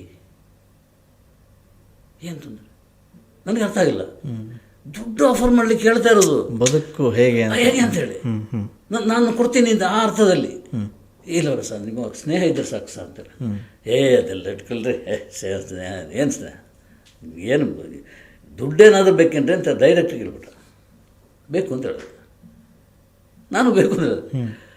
ನಾನು ಕಳಿಸಿಬಿಡ್ತೀನಿ. ಅದು ಒಂದು ಕಂಡೀಷನ್ ಏನಂದರೆ, ನೀವು ಕೊಟ್ಟ ದುಡ್ಡನ್ನು ನಾನು ಅಸಹಾಯಕ ಕಲಾವಿದರೆ ಕೊಡ್ತೀನಿ. ನೀನು ಯಾವನೇ ಕೊಡಲಿಕ್ಕೆ, ಅದು ಏಕವಚನ ಆಗೋಯ್ತಾಗ ನಾನೇ ಕೊಡಲ್ವಾ, ನೀನು ಯಾಕೆ ಕೊಡ್ತೀಯ ಅಂತ ರಪ್ಪ ಅಂತ ಹೋದರು. ಓಕೆ, ನಾನು ಬೇಕು ಅಂತ ಹೇಳಿದ್ರೆ ಆ ಕಾರಣಕ್ಕೆ ಅವ್ರಿಗೆ ಶಾಕು, ಈ ಮನುಷ್ಯನೂ ಕೇಳ್ತಾನೆ ದುಡ್ಡು ಅಂತೇಳಿ. ಸೊ ಅದೊಂದು ಇನ್ಸಿಡೆಂಟ್. ಆಮೇಲೆ ವಿಜಯ ಕರ್ನಾಟಕ ಇದ್ದಾನೆ ಇಲ್ಲಿ ಚಾಮರಾಜಪೇಟೆ, ವಿ ಆರ್ ಎಲ್ ಅದೆರಡು ಒಟ್ಟಿಗೆ ಇತ್ತು. ಎದುರು ಖಾಲಿ ಇತ್ತು ಜಾಗ, ಯಾವುದು ಕಲಾವಿದರ ಸಂಘ ಖಾಲಿ ಇತ್ತು. ನಮ್ಮ ಬಾಸ್ ವಿಜಯ ಸಂಕೇಶ್ವರ್ ಮಗ ಆನಂದ ಸಂಕೇಶ್ವರ್ ನಮಗೆ ತುಂಬ ಅಂದರೆ ತುಂಬ ಹತ್ರ. ಅವರು ಹೇಳಿದರು, ಗಣೇಶ ಅಲ್ಲಿ ನೋಡಿ ಜಾಗ ಖಾಲಿ ಇದೆ, ನಮ್ಗೆ ಪಾರ್ಕಿಂಗ್ ಏನಾದರೂ ವ್ಯವಸ್ಥೆ ಇದೆಯಾ ಅಂತೇಳಿ. ನಾನು ಆಯ್ತು ಸರ್, ಅದು ಯಾರು ಅದಕ್ಕೆ ಸಂಬಂಧಪಟ್ಟವರು ಅಂಬರೀಷ್. ಸೀದಾ ಅಂಬರೀಷ್ ಮನೆಗೆ ಹೋದೆ. ಅಂಬರೀಷ್ ಬೆಳಿಗ್ಗೆ ನಮ್ಗೆ ಗೊತ್ತಲ್ಲ 12 ಗಂಟೆಗೆ ಹೇಳಲ್ಲ, ನಾನು 10 ಗಂಟೆ ಹೋಗಿ ಕಾದೆ ಜನ ಫುಲ್ ಬೆಂಚಲ್ಲಿ ಕೂತ್ಕೊಂಡ್ಬಿಟ್ಟಿದ್ದಾರೆ. ಇವಪ್ಪ ಬರಲ್ಲ. ಆಮೇಲೆ ಬಂತಪ್ಪ ನಿದ್ದೆ ಎದ್ಕೊಂಡು ಚಡ್ಡಿ ದೊಗಲೆ ಬನ್ಯಾನು ಎಲ್ಲ ಹಾಕೊಂಡು ಹೋಗಿ ಬಂದು, ಚಡ್ಡಿ ಇಲ್ಲ ದಪ್ಪ ಇತ್ತು, ಗೊತ್ತಾಗಿಲ್ಲ ನನಗೆ ಅಂತೇಳಿ ಬಂದು ಏನು ನೋಡಿದೆ, ಏನು ಬೆಳ್ಳಂಬೆಳಿಗ್ಗೆ ಬಂದಿದ್ದೀರಿ, ಅವ್ರ ಸ್ಟೈಲ್ ಇರುತ್ತೆ. ಮುದುಕ ಅಂತ ಹೇಳಿದ್ರು ಒಬ್ಬನ. ವಯಸ್ಸಾದ ಕೂತ್ಕೊಂಡಿದ್ದ. ಮುದುಕ, ನಿನಗೆ ಬೇರೆ ಕೆಲಸನೇ ಇಲ್ವನ, ಯಾವ ದಿನ ನೋಡಿದ್ರೆ ಬಂದು ಇಲ್ಲಿ ನನ್ನ ತಲೆ ಹಾಳು ಮಾಡ್ತೀಯ ನೀನು ಅಂತ ಬೈದರು. ರಂಭೇಶ ಅಂತೇಳಿ ಹತ್ರ ಹೋಗಿ ನಾನು ಇದೆಲ್ಲ ಗಮನಿಸ್ತಾ ಇದ್ದೇನೆ. ಹತ್ರ ಹೋಗಿ ಜೇಬಿಂದ ಒಂದು ಬಂಡಲ್ ನೋಟು ತೆಗೆದುಬಿಟ್ರು. ಹೋಗೋಗು ಬಂಡಲ್, ಇದೆಂತ ಅಂಬರೀಷು ಈ ಥರ ಇದೆ. ಒಂದು ಕಡೆ ಬೈತು ಅದು ಪ್ರೀತಿಯಿಂದ ಅದು ಕೊಟ್ಟು ಬನ್ನಿ ಅಂತೇಳಿ ಎಲ್ಲರನ್ನ ಅವರೇ ಕಳಿಸಿ ಆಯಿತು. ಸೀದಾ ಒಳಗೆ ಕಳಿಸಿ ತಿಂಡಿ ತಿನ್ನೋಣ ಅಂತ. ಅವ್ರು ಬೆಳಗಿನ ಅಂದರೆ ಮಧ್ಯಾಹ್ನ ತಿಂಡಿ. ಒಂದು ದೊಡ್ಡ ಟೇಬಲ್ ವಿಜಿ, ಟೇಬಲ್ ತುಂಬ ತಿಂಡಿ ಇಡ್ಲಿ ಏನೇನಿದೆಯೋ ತಿಂಡಿ ನಾವು ಬೆಳಗ್ಗೆ ತಿನ್ನುವಂಥದ್ದು. ಅದ್ರಲ್ಲಿ ಚಿಕನ್ ಮಟನ್ ಎಲ್ಲ ರಾಶಿ. ಏನು ಈ ಥರ ತಿಂತಾನ, ನನಗೆ ಆಶ್ಚರ್ಯ ಆಯಿತು. ಯಾಕೆ ಸರ್ ಇದೆಲ್ಲ ಇಷ್ಟೆಲ್ಲ ಮಾಡ್ತಾಯಿದ್ದೆ ಅಂತೇಳಿ. ಇಲ್ಲ, ನನಗೆ ಅದು ಅಭ್ಯಾಸ. ನಾನು ಇಷ್ಟೇ ತಿನ್ನು, ಒಂದು ಇಡ್ಲಿ ಒಂದು ಚಟ್ನಿ ಮುಗಿಸಿ ತಿಂದರೆ ಮುಗೀತು. ಅಂದರೆ ಇದು ಬೇಕು ನನಗೆ, ಯಾವುದು ಕಮ್ಮಿ ಆಗಬಾರ್ದು, ಇದು ಬೇಕು. ನಿಮ್ಗೆ ಏನೇನು ಬೇಕೋ ಅದೆಲ್ಲ ತಿನ್ನಿ ಅಂತ ಹೇಳಿದ್ರು. ನಂದು ಅಷ್ಟೇ ಸರ್, ಇಡ್ಲಿ ಸಾಂಬಾರು ತೊಗೊಳ್ತೇನೆ ಚಟ್ನಿ ಬದಲು ಅಂತೇಳಿ ತಿಂದುಕೊಂಡು ಹೋದೆ. ಇದು ನಾ ಕಂಡ ಅಂಬರೀಷನ ಕೆಲವು ಮಾತ್ರ ಘಟನೆಗಳು. ಆದರೆ ಇನ್ನೊಂದು ಇದಿದೆ ಲಾಸ್ಟ್, ಈ ಅಂಬಿ ನಿಮಗೆ ವಯಸ್ಸಾಯ್ತಲ್ಲ, ಅದೊಂದು ಪ್ರೆಸ್ ಮೀಟ್ ನಡೀತಾರೆ. ಏಟಿಯಲ್ಲಿ ಇರಬೇಕು ಅಂತ ಅನ್ಸುತ್ತೆ. ಅಲ್ಲಿ ಹೋದಾಗ ನಾನು ಯಾವುದೋ ಒಂದು ಫಂಕ್ಷನಿಗೆ ಹೋಗಿ, ಅಂದರೆ ಫ್ಯಾಮಿಲಿ ಫಂಕ್ಷನಿಗೆ ಹೋಗಿ ಅಲ್ಲೇ ಬಂದಿದ್ದು. ಬರುವಾಗ ಮಿಸ್ಸಸ್ ಜೊತೆಯಲ್ಲಿದ್ದರು. ಸೊ ಹೊರಗೆ ಕರ್ಕೊಂಡೋಗಿ ನನಗೆ ಚೇರ್ ಕೊಟ್ಟರು. ಅಂಬರೀಷ್ ಅಲ್ಲಿ ಕೂತ್ಕೊಂಡಿದ್ದಾರೆ, ಚೇರ್ ಕೊಟ್ಟರು. ಸುದೀಪ್ ಎಲ್ಲ ಬರುವ ಪ್ರೋಗ್ರಾಮ್ ಎಲ್ಲ ಇತ್ತು. ಚೇರ್ ಕೊಟ್ಟರು, ನಾನು ಮಾತಾಡ್ತಾರೆ, ಇಲ್ಲಿ ನಿಂತ್ಕೊಂಡಿದ್ದಾರೆ ಮಿಸ್ಸಸ್ ಗಾಯತ್ರಿ ಅಂತೇಳಿ ಅಂತ ಹೇಳಿದೆ. ಬಮ್ಮ ಕೊಡು ಚೇರ್ ಕೊಡು ಅಂತ ಕೂತ್ಕೊಳ್ಸಿ. ಅಲ್ಲಿ ಮಾತಾಡಿದ ಒಂದು 10-15 ನಿಮಿಷ ಇದೆಯಲ್ಲ, ನಮ್ಮ ಮಿಸ್ಸಸ್ ಪೂರ್ತಿ ಅವರ ಬಗ್ಗೆ ಇದ್ದ ಒಪಿನಿಯನ್ ಪೂರ್ತಿ ಚೇಂಜ್ ಆಗ್ಬಿಡ್ತು. ಚೇಂಜ್ ಆಗಿದ್ದು ಎಷ್ಟು ಅವರಿಗೆ ಅಂತ ಹೇಳ್ತಾ ಇದ್ದವರು, ಅಂಬರೀಷ್ ಅಂತೇಳಿ ಹೇಳ್ತಾ ಇದ್ದವರು. ಈ ನಮ್ಮ ಸಂಬಂಧ ಮತ್ತು ಅವರು ಮಾತಾಡಿದ ರೀತಿಯೆಲ್ಲ ನೋಡಿಬಿಟ್ಟು ಫುಲ್ ಟಿ ವಿಯಲ್ಲಿ ಆ ಶವದ ಇದೆಲ್ಲ ಬರ್ತಾಯಿತ್ತಲ್ಲ, ನೋಡಿಬಿಟ್ಟು ಅಡುಗೆ ರೂಮಿಗೆ ಹೋಗಿ ಅಳ್ತಾ ಕೂತ್ಕೊಂಡಿದ್ರು. ಅಂಬರೀಷ್ ಯಾವ ರೀತಿ ಮಾಡ್ತಾರಂದರೆ ವ್ಯಕ್ತಿತ್ವ ಅದು ವಂಡರ್ಫುಲ್. ಒಂದು ಘಟನೆ ಹೇಳ್ಬಿಡ್ತೀನಿ. ಫಸ್ಟ್ ಇಂಟರ್ವ್ಯೂ ಅಂಬರೀಷನ್ನು ಚಿತ್ರದೀಪಕ್ಕಾಗಿ ಹೋದೆ. ಅವರು ಆಗ ಇಲ್ಲಿದ್ದರು, ವುಡ್ಲ್ಯಾಂಡ್ಸ್ ಹೋಟೆಲ್, ಯಾವುದೋ ಒಂದು ನಂಬರ್ ನೆನಪಿಲ್ಲ. ಹೋದೆ, ಇಲ್ಲ ಅವಾಗಲೂ ಓಪನ್ ಇದೆ ಸ್ವಲ್ಪ ಓಪನ್ ಇದೆ. ನಾನು ಇದು ಮಾಡ್ದೆ ಹೋದೆ, ಓಪನ್ ಮಾಡಿ ಸೀದಾ ಒಳಗೆ ಹೋದೆ. 2 ಜೀವ ಮಲ್ಕೊಂಡಿದೆ, 2 ಬೆಡ್ಡಲ್ಲಿ ಮುಸ್ಕೊಂಡ್ಬಿಟ್ಟಿದೆ. ಯಾರು ಅಂಬರೀಷು ಯಾರು ಇನ್ನೊಬ್ಬ ಅಂತ ನನಗೆ ಗೊತ್ತಾಗಿಲ್ಲ. ಮತ್ತು ಸ್ವಲ್ಪ ಹೊತ್ತಾಗ ಕೆಮ್ಮಿದ್ರು. ಇದು ನೋಡಿದಾಗ ನನ್ನ ಅನ್ಕೊಂಡ್ರು, ಯಾರು ನೀನು ಏನು ಹೇಳ್ದೆ ಕೇಳಿ ಒಳಗೆ ಬಂದಿದ್ಯಾ? ಆಗಲೇ ನನ್ನ ಆ ಕಾಲದಲ್ಲೇ ಬಂದಿದ್ಯಾ ಅಂತ ಕೇಳಿದ್ರು. ನೀನು ಮಾತಾಡಬೇಕಿತ್ತು. ಇಂಟ್ರ್ಯೂ ಎಂಥ ಇಂಟ್ರ್ಯೂ ನನ್ನನ್ನು ಏನು ಇಂಟ್ರ್ಯೂ ಮಾಡ್ತಿದ್ದೀನಿ ಅಂತ ಎದ್ದು ಬಂದು ಸೀದಾ ಹೋಗಿ ಇಲ್ಲಿಂದ ಒಂದು ಬಾಟ್ಲ್ ತಗೊಂಡ್ಬಂದು ಬೀರಿಂದ ತಗೊಂಡು ಬಂದಲ್ಲಿ ಇಟ್ಟು ಅದಕ್ಕೆ ಇದಾಕಿ ಕುಡೀರಿ ಅಂತ ಹೇಳಿ. ನನ್ನ ಫಸ್ಟ್ ಬಂದಿರೋ ಇದು ಫೀಲ್ಡ್, ಈ ಇಂಡಸ್ಟ್ರಿನೇ ಹಿಂಗೆ ಅಂತೇಳಿ ಅನ್ಸ್ಬಿಡ್ತು.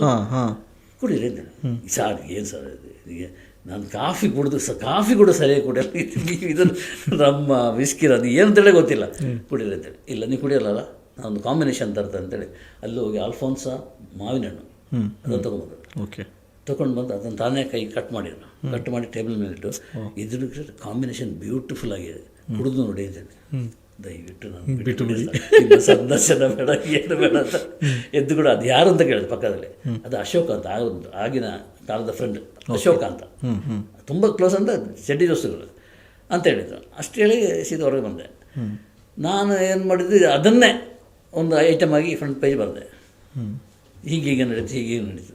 ಎಷ್ಟು ಸೂಪರ್ ಹಿಟ್ ಆರ್ಟಿಕಲ್ ಆಯ್ತು ಅದು ಅಲ್ವಾ? ಹೌದು. ಅದೇ ಮಾತಾಡಿದ್ರೆ ಏನು ಬರ್ಸಿರ್ತಿರ್ಲಿಲ್ಲ. ಕರೆಕ್ಟ್, ಇದೇ ಸಬ್ಜೆಕ್ಟ್ ಅದು. ಹೌದು. ಇಂಥ ಘಟನೆಗಳೆಲ್ಲ ನೆನೆಸುವಾಗ ಎಲ್ಲೋ ಹೋಗ್ಬಿಟ್ರೆ ಬೇರಲ್ಲ, ನಾವು ಎಲ್ಲೂ ಉಳ್ಕೊಂಡೋಗಿದೆ ಅಲ್ಲಿ ಹೋಗೋದು ಒಂದೇ ಕಡೆಗೆ. ಸರ್, ಬಟ್ ಇಷ್ಟು ಬೇಗ ಹೋಗ್ಬಿಟ್ಟು ಪುನೀತ್ ಆಗಿರಲಿ, ಅವರಾಗಲಿ, ವಿಷ್ಣುವರ್ಧನ್ ಆಗಿರಲಿ, ಅಶ್ವಥ್ ಆಗಲಿ, ಕೆ ಎಸ್ ಅಶ್ವಥ್, ಎಷ್ಟು ಆತ್ಮೀಯರು ನಮಗೆ ಎಲ್ಲ. ಮನೆಗೆ ಬರ್ತಾಯಿದ್ದವರು ಕೆ ಎಸ್ ಅಶ್ವಥ್ ಮನೆಗೆ ಬಂದು ತಿಂಡಿ ಕಾಫಿ ಮಾಡ್ಕೊಂಡು ಹೋಗೋರು ಇಲ್ವಲ್ಲ. ನಮ್ಮ ನಡುವೆ ಇದ್ದಂಥವ್ರು ಅಷ್ಟು ಕ್ಲೋಸ್ ಆಗಿದ್ದವರು. ಕ್ಲೋಸ್ ಆಗಿ ಆಯ್ತಪ್ಪ ನನಗೆ ಬ್ರ್ಯಾಂಡ್ ಮಾಡಿದ್ದಾರೆ. ಅದು ಯಾರಲ್ಲ, ರವಿ ಬೆಳಗೆರೆ, ಎಂಥದ್ದು ದೂರ್ವಾಸ, ಜಮದಗ್ನಿ, ಕೋಪಿಷ್ಟ, ಇಂಥದ್ದೆಲ್ಲ ಮಾಡಿದ್ದಾರೆ. ಬಟ್ ಯಾಕೆ ಇವರೆಲ್ಲ ಹಚ್ಕೊಂಡಿದ್ದಾರೆ ನನ್ನನ್ನು? ಅದಕ್ಕಾಗಿ ಮೊನ್ನೆ ಕೇಳಿದೆ ವೆಂಕಟೇಶ್ ಹತ್ರ. ನಾನು ಪ್ರೆಸ್ ಮೀಟಿಗೆ ಹೋದರೆ 2 ಚೇರ್ ಖಾಲಿ, ಹತ್ರ ಯಾರೂ ಕೂತ್ಕೊಳ್ಳಲ್ಲ. ಕರೆಕ್ಟ್. ನಾನು ಎಕ್ಸ್ಪ್ರೆಷನ್ ಆಗ್ಬಿಟ್ಟು ನಾ ಏನಿದು ಹೀಗೆ ಹೋಯ್ತು ಅಂತ ಹೇಳಿ, ವೆಂಕಟೇಶ್ ಏನಿದು ಜನಸ ಭಯ ಸರ್ ನಿಮ್ಮದು, ಯಾವನಿಗೆ ಬೇಕ್ರಿ ಭಯ? ಗೌರವ ಅಂತ ಹೇಳಿದರೆ ಖುಷಿ ಆಗ್ತಿತ್ತು ನನಗೆ ಅಲ್ವಾ? ಭಯ ಅಂತ. ಗಣೇಶ್ ಕಾಸರಗೋಡಿಗೆ ಭಯನಾ ಅಥವಾ ಗಣೇಶ್ ಕಾಸರಗೋಡು ಕೇಳುವ ಪ್ರಶ್ನೆಗಳಿಗೆ ಭಯನಾ ಅಂತ? ಎಲ್ಲ ಆಯ್ತು. ಓಕೆ. ಅದು ಕೇಳಿದ್ದಲ್ಲೆಲ್ಲ ಬಂದು ಸ್ಟೇಜಿಂದ ಬಂದು ನಮಸ್ಕಾರ ಮಾಡ್ಕೊಂಡು ನನಗೆ ಗುರೂಜಿ ಆಗಿಬಿಟ್ಟಿದ್ದೇನೆ, ಸ್ವಾಮೀಜಿ ಆಗಿದ್ದೇನೆ. ನಮಸ್ಕಾರ ಮಾಡಿ ಹೋಗ್ತಾರೆ, ನಾವೊಂದು ಆಶೀರ್ವಾದ ಮಾಡೋದಿಲ್ಲ, ಓಂ ಗಣೇಶ ಆಯ ನಮಃ ಅಂತ ಕೂತ್ಕೊಂಡ್ಬಿಡ್ತೀನಿ ಅಷ್ಟೇ. ಹಂಗೆ ಆಗಿರೋದು. ಅಷ್ಟೇ ಆಗಿದೆ, ಪರಿಸ್ಥಿತಿ ಆಗಿದೆ. ಸರ್, ಆಗ ಹೇಳ್ತಾಯಿದ್ರಿ ಈಗ ರಾಜ್ಕುಮಾರ್ ಮತ್ತು ವಿಷ್ಣುವರ್ಧನ್ ಫ್ಯಾನ್ಸ್ಗಳ ನಡುವೆ ಏನೋ ಸಣ್ಣ ಪುಟ್ಟ ಮನಸ್ಸುಗಳು, ಜಗಳಗಳು, ಕೋಪಗಳು ದೊಡ್ಡದಾಗಾಯಿತು. ಸೊ ಈಗ ಸೋಷಿಯಲ್ ಮೀಡಿಯಾ ದೊಡ್ಡದಾಗಿದೆ. ಹಾಗೆಯೇ ಈಗಲೂ ಕೂಡ ಸುದೀಪ್ ಫ್ಯಾನ್ಸ್ ಆಗಿರ್ಬೋದು, ದರ್ಶನ್ ಫ್ಯಾನ್ಸ್ ಆಗಿರ್ಬೋದು, ಇವರಿಬ್ಬರ ನಡುವೆ ಭಾಳ ಹೊತ್ತು ಉರಿತದೆ. ಬಟ್ ಎಲ್ಲೂ ಕೂಡ ಇವ್ರ ಸ್ಟಾರ್ಗಳು ಯಾವತ್ತೂ ಕಿತ್ತಾಡೋದಿಲ್ಲ. ಸೊ ಎಲ್ಲೋ ಒಂದು ಕಡೆಗೆ ಇವರಿಬ್ಬರ ನಡುವೆ ದೊಡ್ಡ ಮುನ್ಸು ಬಂತು. ಇವತ್ತಿಗೂ ಕೂಡ ಮುನ್ಸ್ಕೊಂಡಿದ್ದಾರೆ. ನೀವು ಕಂಡಂತೆ ದರ್ಶನ್ ಅವರ ವ್ಯಕ್ತಿತ್ವ ಹೇಗೆ, ಆಮೇಲೆ ತುಂಬ ಹತ್ತಿರದಿಂದ ನೋಡೋದಂಥವ್ರು. ಅವರು ಲೈಟ್ ಬಾಯ್ ಆಗಿದ್ದಾಗಿಂದ ನೋಡಿದ್ರಿ, ಅವ್ರ ತಂದೆ ಕೆಲಸ ಮಾಡ್ತಿದ್ದಾಗ ಅವ್ರು ಚಿಕ್ಕ ವಯಸ್ಸಿಂದ ನೀವು ನೋಡ್ಕೊಂಬಂದರು. ಒಂದಷ್ಟು ಜನಗಳಿಗೆ ದರ್ಶನ್ ಬಗ್ಗೆ ತುಂಬ ಅಸೂಯೆ ಇದೆ, ದರ್ಶನ್ ಬಗ್ಗೆ ತುಂಬ ಕೆಟ್ಟ ಗುಣಗಳಿವೆ ಅನ್ನೋ ಆರೋಪಗಳು. ಸೊ ಒಬ್ಬ ಮನುಷ್ಯನಲ್ಲಿ ಏನೆಲ್ಲ ಇರಬೇಕೋ ಇರಬಾರ್ದು ಅನ್ನೋದು ಅವನು ಬಿಟ್ಟಿದ್ದು. ಆದರೆ ಹೊರ ಜಗತ್ತು ನೋಡುವ ದೃಷ್ಟಿಕೋನ ಬೇರೆ. ಆದರೆ ಗಣೇಶ್ ಕಾಸರಗೋಡು ನೋಡುವಂಥ ದರ್ಶನ್, ನನಗೆ ನಾನು ದರ್ಶನ್ ಪರವಾಗಲಿ ವಿರುದ್ಧವಾಗಲಿ ಮಾತಾಡಲಿಕ್ಕೆ ರೆಡಿ ಇಲ್ಲ. ಓಕೆ. ಎರಡು ವಿಚಾರದಲ್ಲೂ ನಾನು ಹಾಗೇನೆ. ಬಟ್ ನನ್ನ ಜೊತೆ ಸಂಬಂಧ, ಒಡನಾಟ ಹೇಗಿತ್ತು ಅದು ಮಾತ್ರ ಹೇಳಬಲ್ಲೆ. ಅದರ ಹೊರತಾಗಿ ಈಗಿನ ಈ ಸ್ಥಿತಿಗೆ ಮಧ್ಯದ ಅದೇನೋ ಅವರಿಬ್ಬರ ಕೋಲಾಹಲ, ಫ್ರೆಂಡ್ಶಿಪ್ ಕಟ್ಟದ್ದು, ಇದೆಲ್ಲ ಬಗ್ಗೆ ನಾನು ಏನು ಅವೆಲ್ಲ ಹ್ಯಾಪನ್ಸ್, ಯಾರೋ ಮಾಡಿದ್ದು ಏನೋ ಅದಾಗ್ತದೆ. ಓಕೆ. ಬಟ್ ದರ್ಶನ್ ಬಗ್ಗೆ ನನಗೆ ಇರೋದಂದರೆ ಆತನಿಗೆ ತುಂಬ ಹೃದಯವಂತ ಆತ, ಅನುಮಾನನೇ ಬೇಡ. ನನ್ನನ್ನು ತುಂಬ ಹಚ್ಚಿಕೊಂಡಿದ್ದ. ತುಂಬ ಹಚ್ಚಿಕೊಂಡಿದ್ದೆ ಯಾವುದು ಸಿನಿಮಾ ನಮ್ಮ ಪ್ರೀತಿಯ ರಾಮ, ಅಲ್ಲಿಂದಲೇ ಶುರು. ಒಂದು ನಮ್ಮ ಪ್ರೀತಿಯ ರಾಮ ಇದು ಮಾಡಿದಾಗ ಸಿನಿಮಾ ಒಂದು ಶೋಗೆ ಕರೆದ, ಅಂದರೆ ನೋಡಿ ರಿಲೀಸ್ ಆಗೋ ಮೊದಲು ನಾನು ಹೋಗಿದ್ದೆ. ಪ್ರಸಾದ್ ಲ್ಯಾಬ್ ಆಗ ಇತ್ತು, ಈಗ ಗೊತ್ತಿಲ್ಲ. ಅಲ್ಲಿಗೆ ಕರೆಸಿದ್ರು. ನಾನು ಫ್ರೆಶ್ ಶೋ ಅಲ್ಲ ಅಂತೇಳಿ ಅದು ನೋಡಿದ್ರೆ 5 ಜನ ಕೂತ್ಕೊಂಡಿದ್ದಾರೆ, ನಾನು 6ನೇ ಜನ.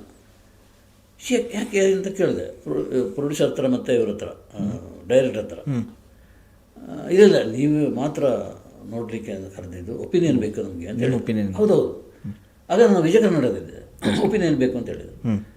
ಸೊ ನೋಡಿದೆ, ನನ್ನನ್ನು ನನಗೆಂದರೆ ಅದು ಮಲಯಾಳ ಫಿಲ್ಮು ನಾನು ನೋಡಿದೆವು.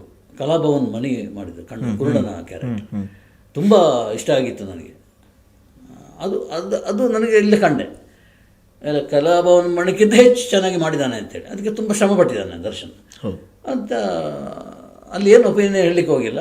ದರ್ಶನ್ ಎದುರು ಸಿಕ್ಕಿದ್ರು, ಅಪ್ಕೊಂಡೆ, ಜೋರಾಗಿ ಅಪ್ಕೊಂಡು. ಅವರಿಗೆ ಅದರಲ್ಲಿ ಅರ್ಥ ಆಯಿತು ಸಿನಿಮಾ ನನಗೆ ಇಷ್ಟ ಆಗಿದೆ ಅಂತೇಳಿ. ವಿಜಯ ಕರ್ನಾಟಕ ಹೋಗಿ ಬರೆದೆ, ಕುರುಡು ಚಿತ್ರೋದ್ಯಮಕ್ಕೆ ಕಣ್ಣು ಕೊಟ್ಟೆ ಮಾರಾಯ. ಅದು ಕುರುಡನ ಆಯ್ತಲ್ಲ, ಕುರುಡು ಚಿತ್ರೋದ್ಯಮಕ್ಕೆ ಮಾಡಿದೆ ಆಗಿನ ಕುರುಡು. ಅದಕ್ಕೆ ಫ್ರಂಟ್ ಪೇಜ್ ಐಟಮ್ ಬಂತು. ನೆಕ್ಸ್ಟ್ ಡೇ ಬಂದ್ಬಿಟ್ಟು ಮನೆಗೆ, ಇಲ್ಲಿಗೆ ನೆಕ್ಸ್ಟ್ ವೀಕ್ ಆಫೀಸಿಗೆ ಬಂದ್ಬಿಟ್ಟು.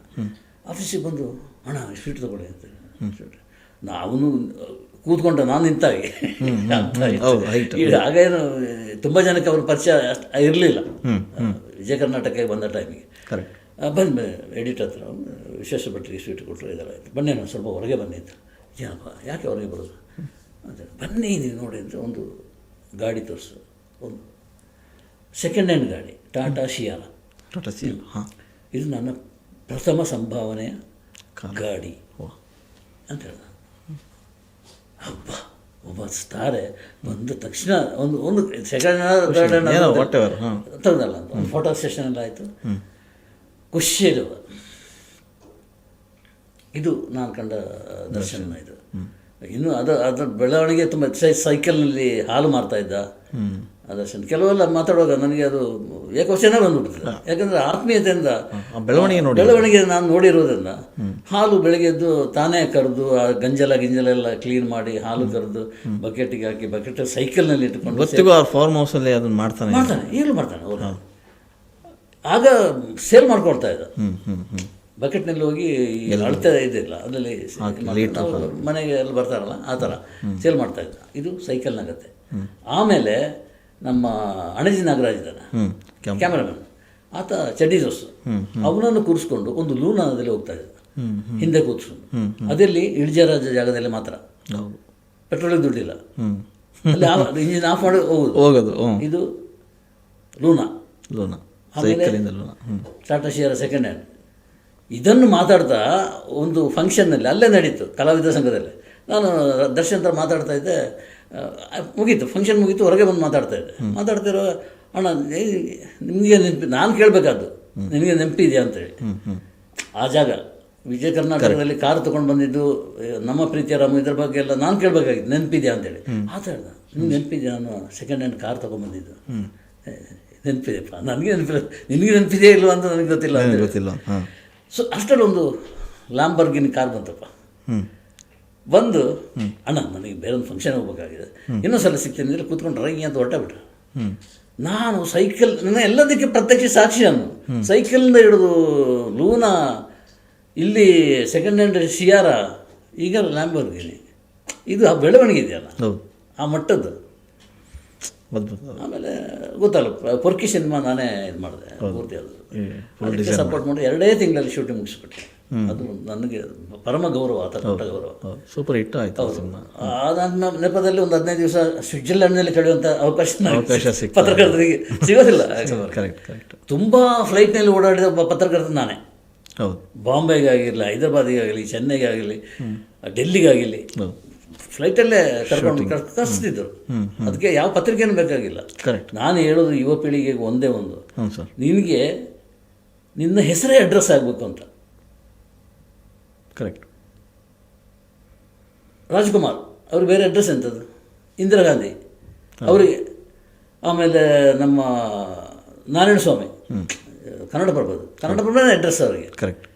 ಸೊ ಹಾಗೆ ನನಗೆ ಆಸೆ ಗಣೇಶ್ ಕಾಸರಗೋಡೆ ಅಡ್ರೆಸ್ ಆಗಬೇಕು ಅಂತ. ಅದು ಎಲ್ಲೋ ಒಂದು ಕಡೆ ಆಗಿದೆ ಅಂತ ನನಗೆ ಖುಷಿ. ಬೇರೆ ಅಡ್ರೆಸ್ ಇಲ್ಲ. ಯಾವ ಪತ್ರಿಕೆ, ನಾನು ಯಾರನ್ನಾದ್ರೂ ಇನ್ವೈಟ್ ಮಾಡ್ಲಿಕ್ಕೆ ಹೋದರೆ ನಿಮಗೆ ಯಾವ ಪತ್ರಿಕೆ ಇಲ್ಲಿದೆ ಅಂತ ಕೇಳೋ ಪದ್ಧತಿ ಇಲ್ಲ. ನಿಮ್ಮ ಪ್ರಕಾರ ನಿಜಕ್ಕೂ ಈಗ ಸಿನಿಮಾ ಪತ್ರಕರ್ತ ಅಂದರೆ ಹೇಗಿರಬೇಕು? ಈಗ ಹೇಗಿರಬೇಕು ಅಂತ ಗೊತ್ತಿಲ್ಲ ನನಗೆ. ನಾನು ಹೇಗಿದ್ನು ಅಂತ ಅದನ್ನು ಮಾತ್ರ ಹೇಳಬಲ್ಲೆ.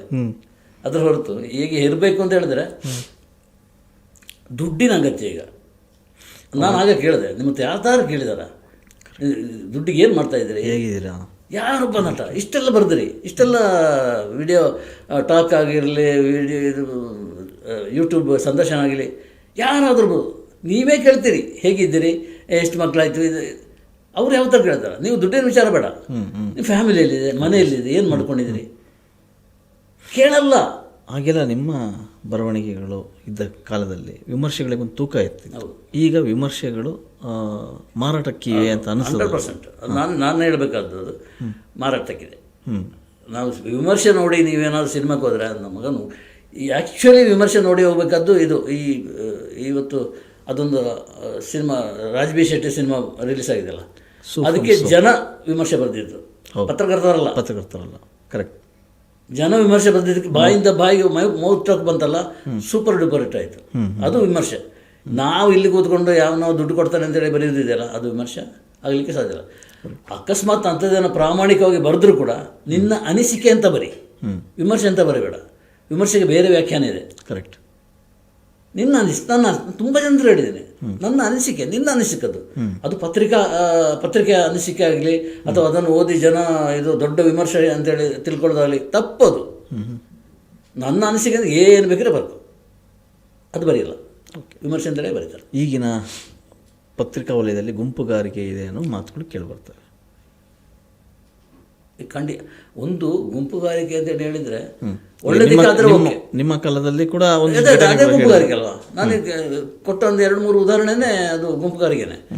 ಆದರೆ ಇಲ್ಲಿ ಇನ್ನೊಂದು ರೀತಿಯ ಗುಂಪುಗಾರಿಕೆ ಇದೆ. ಅಂದರೆ ನಮಗೆ ತುಂಬ ಇಷ್ಟ ಆದ ಸಿನಿಮಾದಲ್ಲೇ ಇಟ್ಕೊಳ್ಳಿ, ಒಂದು ಟೀಮ್ ಇಷ್ಟ ಕ್ಲಿಕ್ ಆಗಿಬಿಟ್ರೆ ಆ ಟೀಮ್ ಒಟ್ಟಿಗೆ ಇರ್ತದೆ.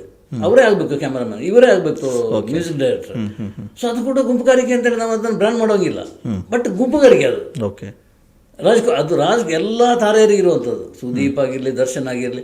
ದರ್ಶನ್ ನಮ್ಮ ಹತ್ರ ಪೊರ್ಕಿಯಲ್ಲಿ ಕೇಳಿದ್ರು, ಇವರು ಹರಿಕೃಷ್ಣ ಬೇಕು ಅಂತೇಳಿ, ಕ್ಯಾಮರಾ ಕೆ ಬೇಕು ಅಂತ ಹೇಳಿದ್ರು.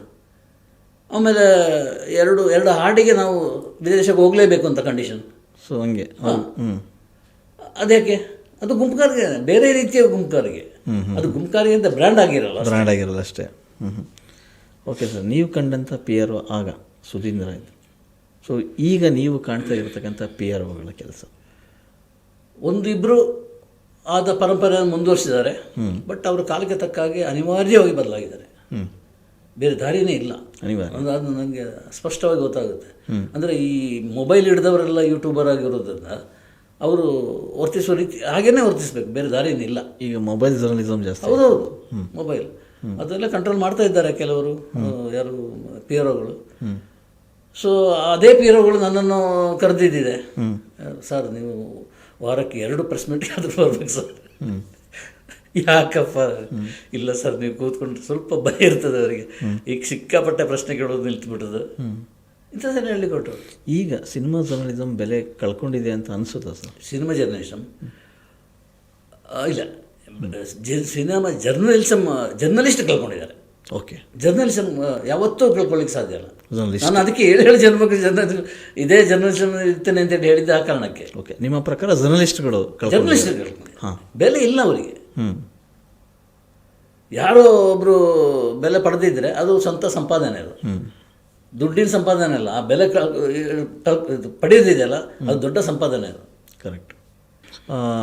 ನೀವು ನೋಡಿದಂಥ ಚಿತ್ರರಂಗ ಆಗ ತುಂಬ ಫಸಲು ಚೆನ್ನಾಗಿತ್ತು, ಈಗ ತುಂಬ ಸಂಕಷ್ಟದಲ್ಲಿದೆ ಅನ್ನೋ ಮಾತುಗಳು ಕೇಳಿಬರ್ತವೆ. ಸೊ ನಿಜಕ್ಕೂ ಇಲ್ಲಿ ಬರಹಗಾರರಿಂದನೇ ಸಿನಿಮಾ, ಸೊ ಸ್ಟಾರು ಅವೆಲ್ಲ ವ್ಯಾಲ್ಯೂ. ಅದೇ ಈ ಸಿನಿಮಾ ಫ್ರಮ್ ಸೋ ನೋಡಿ, ಬರವಣಿಗೆ ಅಲ್ಲಿ ಕಾಣ್ತಾ ಇರೋದೇ ಬರವಣಿಗೆ ಅಷ್ಟೇ, ಇನ್ನೇನಿಲ್ಲ. ಅದು ಯಾರು? ರಾಜ್ ಬಿ ಶೆಟ್ಟಿ ಬಿಟ್ಟು ಬೇರೆ ರಾಜ್ ಬಿ ಶೆಟ್ಟಿ ದೊಡ್ಡ ಸ್ಟಾರ, ಈಗ ಸ್ಟಾರ್. ಹೌದು ಅಲ್ವಾ? ಆತನ ಕೆಲಸವನ್ನು ಸ್ಟಾರ್ ಮಾಡಿದೆ. ಹೌದು ಸರ್, ಎಲ್ಲ ಸರಿ. ಈ ಕಾಸರಗೋಡು ಅವರ ಬಗ್ಗೆ ಹೇಳ್ತಾರೆ, ಆದರೆ ಕಾಸರಗೋಡು ಅವರ ಒಂದು ಫ್ಯಾಮಿಲಿ ಇದೆ. ಆ ಫ್ಯಾಮಿಲಿ ಬಗ್ಗೆ ಯಾವಾಗಲೂ ನೋಡ್ತಾನೆ ಇರ್ತೀವಿ ನಾವು. ಅಂದರೆ ಒಂದು ಫೇಸ್ಬುಕ್ಕಲ್ಲಾಗಲಿ ತುಂಬ ಪ್ರೀತಿ, ಅಂದರೆ ಒಂದು ಇನ್ಸ್ಪಿರೇಷನ್ ಅನ್ಬೋದು. ಫೋಟೋ ಹಾಕ್ತಾನೆ ಇರ್ತೀರ ದಿನನಿತ್ಯ. ಯಾವುದಾದ್ರು ಈಗ ಮಗ ಎಲ್ಲ ಹೋದ ಅಂದರೆ ಮಗದೊಂದು ಫೋಟೋ ಹಾಕ್ತೀರ. ಸೊ ಆ ಒಂದು ಇನ್ಸ್ಪಿರೇಷನ್ ಇದೆಯಲ್ಲ, ಅದು ಭಾಳ ಇದೆ. ಎಸ್, ಅದು ನಮಗೆ ಪರ್ಸನಲ್ ಆಗಿ ಖುಷಿ ಪಡುವಂಥದ್ದು. ಹಾಂ ಸರ್. ನಾನು ಸುಮ್ಮನೆ ಯೋಚನೆ ಮಾಡ್ತಾ ಇರ್ತೇನೆ, ಬರೋದು ಯಾವುದೋ ಒಂದು 2 ದಿವಸ ಟೈಮ್ ಸಿಕ್ಕಿದ್ರೆ ಕಾರು ತಗೊಂಡು ಮನೆ ಮುಂದೆ ನಿಲ್ಲಿಸ್ತೀನಿ. ತಕ್ಷಣ ರೆಡಿ ಇರ್ತದೆ, ಒಂದು ಬ್ಯಾಗ್ ರೆಡಿ ಇರ್ತದೆ, ಬಟ್ಟೆ ಕೂತ್ಕೊಳ್ಬಾ ಹೋಗು ಅಂತೇಳಿ. ಹೀಗೆ ಸಾಗರ, ಶಿವಮೊಗ್ಗ, ಕೊಲ್ಲೂರು, ಸಿಗಂದೂರು, ಯಾವುದ್ಯಾವುದು ನನ್ನ ಹತ್ರ ಇರೋದೇನು ದೊಡ್ಡ ರಿಚ್ ಕಾರೇನಲ್ಲ. ಆಲ್ಟೋ K10 15 ವರ್ಷ ಆದರೆ ಡಬ್ಬದಲ್ಲಿ ಹಾಕ್ಬಿಡ್ತಾರೆ, ಅದಲ್ಲ. 12 ವರ್ಷ ಆಯ್ತು, ಇನ್ನು 3 ವರ್ಷ ಇದೆ ಅದಕ್ಕೆ ವ್ಯಾಲಿಡಿಟಿ ಇದೆ. ಆಮೇಲೆ ಚೇಂಜ್ ಮಾಡೋಣ, ನೋಡೋಣ. ಆ ಕಾರಿನಲ್ಲಿ ಹೋಗೋದು. ಇಷ್ಟು ಊರು ಸುತ್ತಿದ್ದೇನೆ ಈಗ. 2 ಲಕ್ಷ ಕಿಲೋಮೀಟರ್ ಓಡಾಡಿದೆ ಆ ಕಾರು ಈ 12 ವರ್ಷದಲ್ಲಿ. ಬಿಡುವಿನ ಸಮಯದಲ್ಲಿ ಊರೂರು ಸುತ್ತೋದು, ದೇವಾಲಯಗಳು ಭೇಟಿ ಕೊಡೋದು, ಇಷ್ಟೇ. ದೇವಸ್ಥಾನ. ಕಾಸರಗೋಡು ಅವರು ಸುಮಾರು 35 ಪುಸ್ತಕಗಳು ಬರೆದರು. ಇನ್ನೂ ಒಂದಿಷ್ಟು ಪುಸ್ತಕಗಳು ಬಿಡುಗಡೆ ಆಗಬೇಕಾಗಿದೆ. ಇಷ್ಟು ವರ್ಷದ ಪುಸ್ತಕ ಬರೀತಾ ಆ ಅನುಭವದಲ್ಲಿ ಹಲವಾರು ಕಲಾವಿದರನ್ನ ಗುರುತು ಮಾಡಿದ್ರಿ. ಆಮೇಲೆ ಆಸಕ್ತ ಕಲಾವಿದರಿಗೂ ಕೂಡ ನೀವು ನಿಮ್ಮ ಬರವಣಿಗೆಯಿಂದ ಸಾಕಷ್ಟು ಸಹಾಯ ಆಯ್ತದು. ಅದು ಎಲ್ಲ ಕಡೆ ಸುದ್ದಿನೂ ಕೂಡ ಆಗೋಯ್ತು. ಎಲ್ಲೋ ಒಂದು ಕಡೆಗೆ ಗಣೇಶ್ ಕಾಸರಗೋಡು ಅವರ ಇಷ್ಟು ವರ್ಷದ ಅನುಭವವನ್ನು ಗುರುತಿಸೋದಕ್ಕೆ ಸರ್ಕಾರ ಹಿಂದೆ ಆಯಿತು ಅನ್ನೋದು. ಅಂದರೆ ಸಾಕಷ್ಟು ಅಕಾಡೆಮಿಗಳಿವೆ, ಅಕಾಡೆಮಿಗಳಿಗೆ ನಿಮ್ಮಂಥವ್ರನ್ನ ಬಿಟ್ಟು ಕೆಲವರು ಯಾರ್ಯಾರು ಸೇರಿಸ್ತಾರೆ ಅನ್ನೋದು ಕೂಡ ಮಾತುಗಳು. ಯಾಕೆ ಒಂದು ಮಾಧ್ಯಮ ಅಕಾಡೆಮಿ ಆಗಿರ್ಬೋದು ಅಥವಾ ಚಲನಚಿತ್ರ ಅಕಾಡೆಮಿ ಆಗಿರ್ಬೋದು, ಅಲ್ಲಿ ಯಾಕೆ ಕಾಸರಗೋಡುಗೆ ಅವಕಾಶ ಸಿಗಲಿಲ್ಲ? ಗೊತ್ತಿಲ್ಲ ನನಗೆ. ನಾನು ಎರಡು ಪದನ ತುಂಬ ಇಷ್ಟಪಟ್ಟು ಹೇಳ್ತಾ ಇರೋದು ಆಗಾಗ, ಯೋಗ ಮತ್ತು ಯೋಗ್ಯತೆ ಬಂದರೆ ಏನು ಬೇಕಿದ್ರೆ ನಡೀಬೋದಿಲ್ಲ. ಇದೆಲ್ಲ ಆಗಿರೋದು ಅದೇ. ಬಹುಶಃ ಯೋಗ್ಯ ನನಗಿದೆ, ಯೋಗ ಇಲ್ಲ ಏನು ಗೊತ್ತಿಲ್ಲ. ಅಲ್ಲ, ಯೋಗ ಅದು ಹಾಗೆ ಅಂತ ನನಗೆ ಯಾವ ಬೇಸರನೂ ಇಲ್ಲ. ನನ್ನ ಒಂದು ಪುಸ್ತಕಕ್ಕೆ ಯಾವುದಕ್ಕೆ ಪ್ರಶಸ್ತಿ ಬರಬೇಕಿತ್ತು, ಚದುರು ಚಿತ್ರಗಳು, ಅದಕ್ಕೆ ರಾಜ್ಯ ಪ್ರಶಸ್ತಿ ಬಂದಿದೆ. ಸಂತೋಷ, ಯಾರ ಪ್ರಯತ್ನ ಇಲ್ಲ ಅದರಲ್ಲಿ. ನಾನು ಬರೆದು ಹಾಗೇ ಕೊಟ್ಟಿರೋ ಪುಸ್ತಕ ಅದಕ್ಕೆ ಪ್ರಶಸ್ತಿ ಬಂತು. ಅದು ತುಂಬ ಖುಷಿ ಪಡುವ ವಿಷಯ ನನಗೆ. ಓಕೆ, ಅಂಥದಕ್ಕೆ ಕಾಸರಗೋಡು ಅವರ ಇಷ್ಟು ವರ್ಷದ ಅನುಭವದಲ್ಲಿ ಏನಾದರೂ ಪಡೆದಿದ್ದು ಮತ್ತು ಏನಾದರೂ ಕಳ್ಕೊಂಡಿದ್ದು? ಪಡೆದಿದ್ದು ಸುಖ, ಸಂತೋಷ, ನೆಮ್ಮದಿ ಮತ್ತು ಗೌರವ, ಓಕೆ, ವಿಶ್ವಾಸ, ಇದೆಲ್ಲ ನಾನು ಪಡ್ಕೊಂಡಿದ್ದು. ಕಳ್ಕೊಂಡಿದ್ದು ಏನಿಲ್ಲ. ಅಪಾರ ಸ್ನೇಹ ಬಳಗ, ನೀವೇ ಹೇಳ್ತಾ ಹೋದಾಗಲಿ ಒಂದು ತೀರ್ಕೊಂಡಿದ್ದನ್ನು ಕಳ್ಕೊಳ್ಳೋ ಇದರಲ್ಲಿ ಸೇರಿಸಬಾರ್ದು. ಅದು ಇದ್ದೇ ಇರ್ತದೆ, ಅದಿದ್ದೇ ಇರ್ತದೆ. ಅದಲ್ಲ ಕಳ್ಕೊಂಡಿದ್ದೇನಿದೆಯಪ್ಪ, ಬಹುಶಃ ಏನು ಕಳ್ಕೊಂಡಿರ್ಲಿಕ್ಕಿಲ್ಲ. ಇಲ್ಲ, ನಾನು ಪಡೆದಿದ್ದೇ ಜಾಸ್ತಿ. ಅದಕ್ಕೆ ಹೇಳುವುದು ಈ ಯೋಗ. ನನಗೆ ಗಾಂಧಿನಗರದಲ್ಲಿ, ಗಾಂಧಿನಗರದ ಬಗ್ಗೆ ಮತ್ತೆ ನನ್ನ ಇಂಡಸ್ಟ್ರಿಯ ಬಗ್ಗೆ ಯಾರಾದರೂ ಕೆಟ್ಟದ್ದು ಮಾತಾಡಿದ್ರೆ ಎದ್ದು ನಿಂತು ಬಯಲು ಕೊಡ್ತೀನಿ. ಬಾಯಿಗೆ ಬಂದಾಗ ಬೈತೀನಿ. ಎಷ್ಟೋ ಪ್ರೆಸ್ ಮೀಟ್ನಲ್ಲಿ ಹಾಗೆ ಆಗಿಬಿಟ್ಟಿದೆ. ಸರ್, ಈ ಇಂಡಸ್ಟ್ರಿಯನ್ನು ನಂಬಿಕೊಂಡು ನಾನು ಹಿಂಗೆ ಆದೆ ಸರ್, ಫುಟ್ಪಾತ್ ಆದೆ. ನಾನು ಈ ಗಾಂಧಿನಗರ ನಂಬಿಕೊಂಡು ಊಟಕ್ಕಿಲ್ಲದಾಯಿತು, ಮನೆ ಮಾಟ ಮಾಡಿದೆ. ಸ್ಟಾಪ್, ನಿಲ್ಸು ನಿನ್ನ ಮಾತನ್ನ. ಇದು ನೀನು ನಮಗೆ ಹೇಳ್ಬೇಕಾದ್ದಲ್ಲ. ಕರೆಕ್ಟ್. ಅದೇ ಗಾಂಧಿನಗರದಿಂದ ಉಪೇಂದ್ರ ಬಂದಿದ್ದಾರೆ, ದರ್ಶನ್ ಬಂದಿದ್ದಾರೆ, ಗಣೇಶ್ ಬಂದಿದ್ದಾರೆ, ಯಶ್ ಬಂದಿದ್ದಾರೆ. ಏನಾಗಿದ್ದಾರೆ? ನಿಂದು ತಪ್ಪು ಮಾರಾಯ, ನಿನ್ನ ತಪ್ಪಿದೆ. ಸರಿಯಾದ ದಾರಿ ಹೋಗಿಲ್ಲ, ಸರಿಯಾದ ದಾರಿ ಹೋಗಿಲ್ಲ. ಅದಕ್ಕೆ ಬೈಕೋ, ನೀನು ಬೈಕೋ. ಗಾಂಧಿನಗರವನ್ನಾಗಿ ಇಂಡಸ್ಟ್ರಿಯನ್ನಾಗಿ ಬೈಲಿಕ್ಕೆ ಹೋಗಬೇಡ. ಅದು ಎಲ್ಲರನ್ನು ಸಾಕ್ತದೆ. ನೀವು ಸಾಗಿಸ್ಕೊಳ್ಳೋ ರೀತಿ ನಿಮ್ಮನ್ನು ಕಾಪಾಡ್ತದೆ ಅಷ್ಟೇ. ಗಣೇಶ್ ಕಾಸರಗೋಡು ಅವರ ಸ್ಟ್ರೆಂತು ಅಂದರೆ ಮೈನಸ್ ಪ್ಲಸ್ ಏನು ಸರ್? ಟಕ್ಕಂತ ಜಮದಗ್ನಿ ಮಟ್ಟಕ್ಕಲ್ಲ, ಬೇಕಾದಲ್ಲಿ ಕೋಪ ಬರುತ್ತೆ. ಅದು ಅದೆರಡು ಪ್ಲಸ್ ಹೌದು, ಮೈನಸ್ ಹೌದು, ಬೇರೆ ಯಾವುದೂ ಇಲ್ಲ. ಓಕೆ, ನನಗೆ ನನ್ನ ಕೋಪದ ಮೇಲೆ ತುಂಬ ಇದಿದೆ, ಗೌರವ ಇದೆ. ಓಕೆ ಸರ್, ನೀವು ಆಗಲೇ ಆರಂಭದಲ್ಲಿ ಒಂದು ಮಾತು ಹೇಳ್ತಾ ಇದ್ರಿ, ನಮ್ಮ ತಾತ ಧರ್ಮಸ್ಥಳ ಮೂಲ, ನಮ್ಮ ತಂದೆ ಧರ್ಮಸ್ಥಳ ಮೂಲ. ಈಗ ಅದೇ ಧರ್ಮಸ್ಥಳದ ವಿಚಾರಕ್ಕೆ ಬರೋದಾದರೆ, ಸೊ ಇತ್ತೀಚೆಗೆ ಒಂದು ಪೋಸ್ಟ್ ಕೂಡ ಮಾಡಿದ್ದೀರಿ ನೀವು. ಧರ್ಮಸ್ಥಳ ಸಾಕಷ್ಟು ಸೌಂಡ್ ಮಾಡ್ತಾಯಿದೆ ಈಗ. ಸೌಜನ್ಯಗಳ ವಿಚಾರ ಆಗಿರ್ಬೋದು, ಒಂದಿಷ್ಟು ಶವಗಳ ಊತ ಹಾಕಿದರೆ ಅನ್ನೋ ವಿಚಾರ ಆಗಿರ್ಬೋದು. ಸೊ ಆ ಘಟನೆಗಳೆಲ್ಲ ನಿಮಗೆ ಗೊತ್ತು. ಅಲ್ಲಿನವರಾಗಿ, ಆ ಸುತ್ತಮುತ್ತಲಿನವರೇ ಆಗಿರೋದ್ರಿಂದ ಈ ಪ್ರಶ್ನೆ ನಿಮಗೆ ಕೇಳ್ತೀನಿ. ಸೊ ನಿಮ್ಮ ಪ್ರಕಾರ ಅಲ್ಲಿ ನಡೆದಿರೋದು ಏನು ಅಥವಾ ನಡೀತಾ ಇರೋದು ಏನು? ಇದು ಒಂದು ಆರೋಪನ? ಇದು ನನಗೆ ಟಿ ವಿಯಲ್ಲಿ ಈಗ ಅದೇನೋ ಮುಸುಕುದಾರಿ ಅದೆಲ್ಲ ಹಾಸ್ಯಾಸ್ಪದ ಅಂತ ಅನಿಸ್ತಾ ಇದೆ. ಓಕೆ, ಅದು ಆ ರೀತಿ ಅಲ್ಲ, ಬೇರೆ ಯಾವ ರೀತಿ ಅಂತ ನಮಗೆ ಹೇಳಿ ಗೊತ್ತಿಲ್ಲ. ಅದು ಸರ್ಕಾರ ಆಗಲಿ, ಅದಕ್ಕೆ ಸಂಬಂಧಪಟ್ಟವರಾಗಿ ಮಾಡಬೇಕಾದ ಕೆಲಸ. ನೋಡ್ತಾ ಇದ್ದಾರೆ ಅವನನ್ನು ಮುಸ್ಕಾಕೊಂಡು ಹೋಗೋದಂತೆ. ಸಿನಿಮಾ ಹಾಸ್ಯಾಸ್ಪದ ಸಿನಿಮಾ ಅದು, ಕಾಮಿಡಿ. ಅದರ ಹೊರತು ನನಗೆ ಬೇರೆ ಏನು ಅನಿಸಲ್ಲ. ಬಟ್ ಧರ್ಮಸ್ಥಳ ಒಂದು ಊರದು. ಓಕೆ, ಬಟ್ ಈಗ ಊರು ಬಿಟ್ಟು ಊರಿನ ಅಲ್ಲಿ ದೇವಸ್ಥಾನ ಇದೆಯಲ್ಲ, ಮಂಜುನಾಥ ದೇವಸ್ಥಾನ, ಅಲ್ಲಿಗೆ ಬಂತು, ಹೆಗಡೆವರೆಗೆ ಬಂತು, ಅಲ್ಲಿ ಟಚ್ ಆಗ್ತಾ ಹೋದೆ. ಈ ಮಾನಸ ಸರೋವರದಲ್ಲಿ ವಿಷ ಹರಡೋದು ನೋಡಿದ್ರ ಇದರಲ್ಲಿ, ನದಿಯಲ್ಲಿ ಆ ಥರ ಹರಡಿ ಅಲ್ಲಿಗೆ ಮುಟ್ಟಿದೆ. ಅದಲ್ಲ, ಅದಾಗಬಾರ್ದು. ಆಗಲಿಕ್ಕೆ ಯಾರಾದರೂ ಭಕ್ತರು ಇಷ್ಟಪಡೋಲ್ಲ. ಯಾಕೆಂದರೆ ಅದಲ್ಲ, ಇದು ಬೇರೆ ಏನೋ ಸಂಚು ನನಗನ್ಸೋದು. ಅಲ್ಲಿ ನಿಜವಾಗ್ಲೂ ಅಲ್ಲಿ ಏನೂ ಆಗಿಲ್ಲ, ಇದು ಒಂದು ಆರೋಪಗಳು ಅಷ್ಟೇ. ಅಷ್ಟೇ ಆರೋಪ. ದೊಡ್ಡ ಮಟ್ಟಕ್ಕೆ ಇದೆ ಅನ್ನೋದು ಒಂದು ವರ್ಗ ಆರೋಪ. ಅದು ಎರಡು ವರ್ಗ ಇದ್ದು, ಆ ಎರಡು ವರ್ಗದವರು ದೊಡ್ಡ ದೊಡ್ಡ ಬಂಗ್ಲೆಲ್ಲ ಕಟ್ಟಿದ್ದಾರೆ, ಸುಖವಾಗಿದ್ದಾರೆ ಎಂಬಲ್ಲಿಗೆ ಆ ಧರ್ಮಸ್ಥಳದ ಕತೆ ಮುಗಿಯುತ್ತದೆ ಅಷ್ಟೇ. ಸುಖವಾಗಿದ್ದಾರೆ. ಏನು ಅರಮನೆಗಳೆಲ್ಲ ಕಟ್ಟುದಂದ್ರೆ, ಅದು ಯಾರು ತೀರ್ಕೊಂಡ್ರು ಅಂತ ಹೇಳಿದ್ರೆ, ಹುಡುಗಿಯ ಮನೆ ಮೂರು ಅಂತಸ್ತು ಮನೆ ಅಂತೆ. ಹೆಂಗೆ ಬಂತು? ಇದೆ ನಡೀದು. ಇನ್ನು ಇದರ ಮಧ್ಯೆ ನಾವು ತಲೆ ಕಟ್ಸ್ಕೊಂಡು ಇದು ಮಾಡುವಂತಲ್ಲ. ಆ ಯಾರು ಒಂದು ಫಿಗರ್ ಇದೆಯಲ್ಲ, ಇದು ಮುಸುಕುದಾಳಿ, ಅವ ಯಾವತ್ತು ಮರೆ ಆಗ್ತಾನೆ ಅಂತ ಕಾಯ್ತಾ ಇದ್ದಾನೆ. ಅಂದರೆ ನಮ್ಮ ಟಿವಿನ, ನಮ್ಮ ಟಿವಿ, ನಾವು ದುಡ್ಡು ಕೊಟ್ಟು ತಂದ ಟಿವಿ, ನಾವು ಯಾವ ಚಂದನ ಹಾಕಿದ್ದು ಅದೇ ಬರ್ತಾ ಇದೆ. ಕೊನೆಗೆ ಸಂಘದಲ್ಲಿ ಸಿಗ್ಬೇಕಿತ್ತಲ್ಲ, ಅವನೇ ಹೇಳಿದ ಪ್ರಕಾರ. ಹೌದು, ಎಲ್ಲಿದೆ? ಏನು ಸಿಗ್ಬೇಕಿತ್ತಲ್ಲ, ಏನೂ ಸಿಕ್ಕಿಲ್ಲ. ಇಲ್ಲ, ಅದೇ ಅಲ್ಲ ಹಾಸ್ಯಾಸ್ಪದ. ಕರೆಕ್ಟ್. ಇಷ್ಟು ಸೀರಿಯಸ್ ಆಗಿ, ಇಷ್ಟು ಇದಾಗಿ, ಇಷ್ಟು ಗೌಪ್ಯತೆಯಿಂದ ಯಾಕೆ ಬೇಕು? ಅವನು ಹಿಡಿದು 4 ತದಕಿದ್ರೆ ಎಂತೆಂಥವ್ರನ್ನ ಬಾಯಿಂದ ಬಿಡಿಸ್ತಾರಂತೆ. ಇವನು ಬಾಯಿ ಬಿಡಿಸ್ಲಿಕ್ಕೆ ಆಗಲ್ವ? ಇದೆಲ್ಲೋ ಒಂದು ಕಡೆ ರಾಜಕೀಯ ಅಂತ ಹೇಳ್ಬೋದಾ? ಖಂಡಿತ, ಖಂಡಿತ. ಅದು ದೇವಸ್ಥಾನದ ಪಾವಿತ್ರ್ಯತೆಯನ್ನು ಹಾಳು ಮಾಡೋದು ಮತ್ತು ಇವರ ಇದನ್ನು ಗೌರವವನ್ನು ಹಾಳು ಮಾಡೋದು, ಹೆಗಡೆಯವರ ಇದರ ಹುನ್ನಾರ ಹೊರತು ನನಗೆ ಮೇಲಿನ ಮೇಲೆ, ನಾನೇನು ದೊಡ್ಡ ಪೊಲಿಟಿಷಿಯನ್ ಆಗಲಿ ಅಥವಾ ಯಾವುದೋ ಧಾರ್ಮಿಕ ವ್ಯಕ್ತಿ ಆಗಲಿ ಅಲ್ಲ.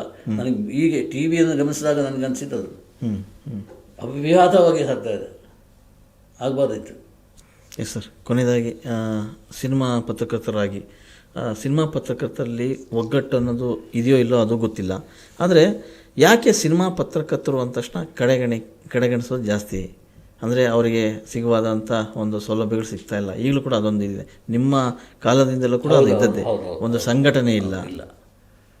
ಇಲ್ಲ, ನಮ್ಮದು ಒಂದು ಇತ್ತು, ಒಂದು ಚಿತ್ರ ಪರಿಷತ್ತು. ಹೌದು ಸರ್. ಕರ್ನಾಟಕ ಚಲನಚಿತ್ರ ಪತ್ರಕರ್ತರ ಪರಿಷತ್ ಅಂತೇಳಿ. ವಿಜಯಮ್ಮ ಅಧ್ಯಕ್ಷರಾಗಿದ್ದರು, ನಾನು ಸೆಕ್ರೆಟರಿ ಆಗಿದ್ದೆ, ಮತ್ತು ಉಳಿದವರೆಲ್ಲ ಪದಾಧಿಕಾರಿಗಳು. ತುಂಬ ಒಳ್ಳೆಯ ಕೆಲಸ ಮಾಡ್ತಾ ಇದ್ದವರು, ತುಂಬ ಅದ್ಭುತವಾದ ಕೆಲಸಗಳು. ಮತ್ತು ವಯೋಸಹಜವಾದ ಕೆಲವು ಕಾರಣಗಳಿಗಾಗಿ ವಿಜಯಮ್ಮ ಹಿಂದೆ ಎಲ್ಲ ನಿಂತೋಯ್ತು. ಆಮೇಲೆ ವೇದಿಕೆ ಅಂತ ಇನ್ನೊಂದು ಮಾಡಿದ್ವಿ, ಅದು ಸರಿ ಹೋಗಿಲ್ಲ. ಅದೇ ಒಗ್ಗಟ್ಟಿಲ್ಲ, ಅಸೂಯೆ. ಹೌದು, ನಾನು ಅವನು ಬೆಳೀತಾ ಇದ್ದಾನೆ, ಇವನು ಬೇರೆ ಏನೋ ದುಡ್ಡು ಮಾಡ್ತಾ ಇದ್ದಾನೆ ಇಂತೆಲ್ಲ ಕಂಪ್ಲೇಂಟ್ಗಳು, ಅನಾವಶ್ಯಕ ಕಂಪ್ಲೇಂಟ್ಗಳು. ಅದು ಆಗಬಾರ್ದು.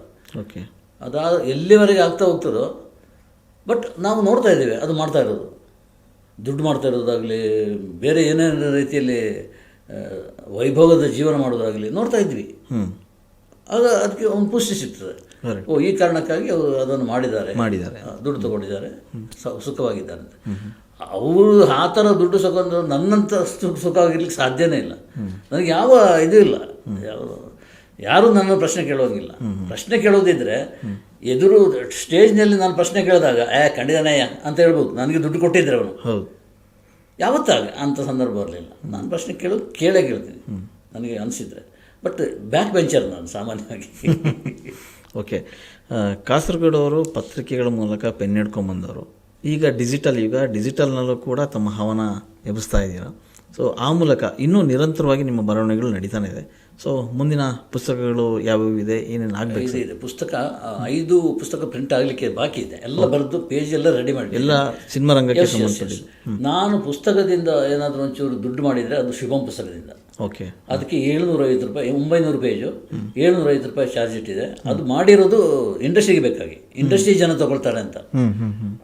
ಈ 750 ರೂಪಾಯಿ ಇಲ್ಲದ್ರೆ ನೀವು 750 ರೂಪಾಯಿ ಸಪನಕ್ಕೆ ಹೋದ್ರೆ 10 ಪುಸ್ತಕ ಪರ್ಚೇಸ್ ಮಾಡ್ಬೋದು. ಇದು ಒಂದು ಪುಸ್ತಕ ಪರ್ಚೇಸ್ ಮಾಡಬೇಕು, ಅದಕ್ಕೆ ಸಿನಿಮಾದವರು ಆಗಬೇಕಂತ ಮಾಡಿದ್ದು. ಬಟ್ ನನ್ನ ಅದೃಷ್ಟ ಏನಂದ್ರೆ ಸಿನಿಮಾದವರು ಒಬ್ಬರು ನಾನು ಕೊಡ್ಲಿಕ್ಕೆ ಹೋಗಿಲ್ಲ, ಅಷ್ಟರಲ್ಲೇ ಇದು ಸೇಲ್ ಆಗೋಯ್ತು. ಎಸ್, ಅದರಲ್ಲಿ ಒಳ್ಳೆ ದುಡ್ಡು ಬಂತು. ಇನ್ನೊಂದು ಪುಸ್ತಕದ ಬಗ್ಗೆ ನಾನು ಹೇಳ್ಬಿಡ್ತೀನಿ, ಮೌನ ಮಾತಾದಾಗ ಅಂತ. ಅದು ಹಾಯ್ ಬೆಂಗಳೂರಿನಲ್ಲಿ ಬರ್ತಾ ಇದ್ದ ಅಂಕಣ ಬರಹದ ಸಂಗ್ರಹ.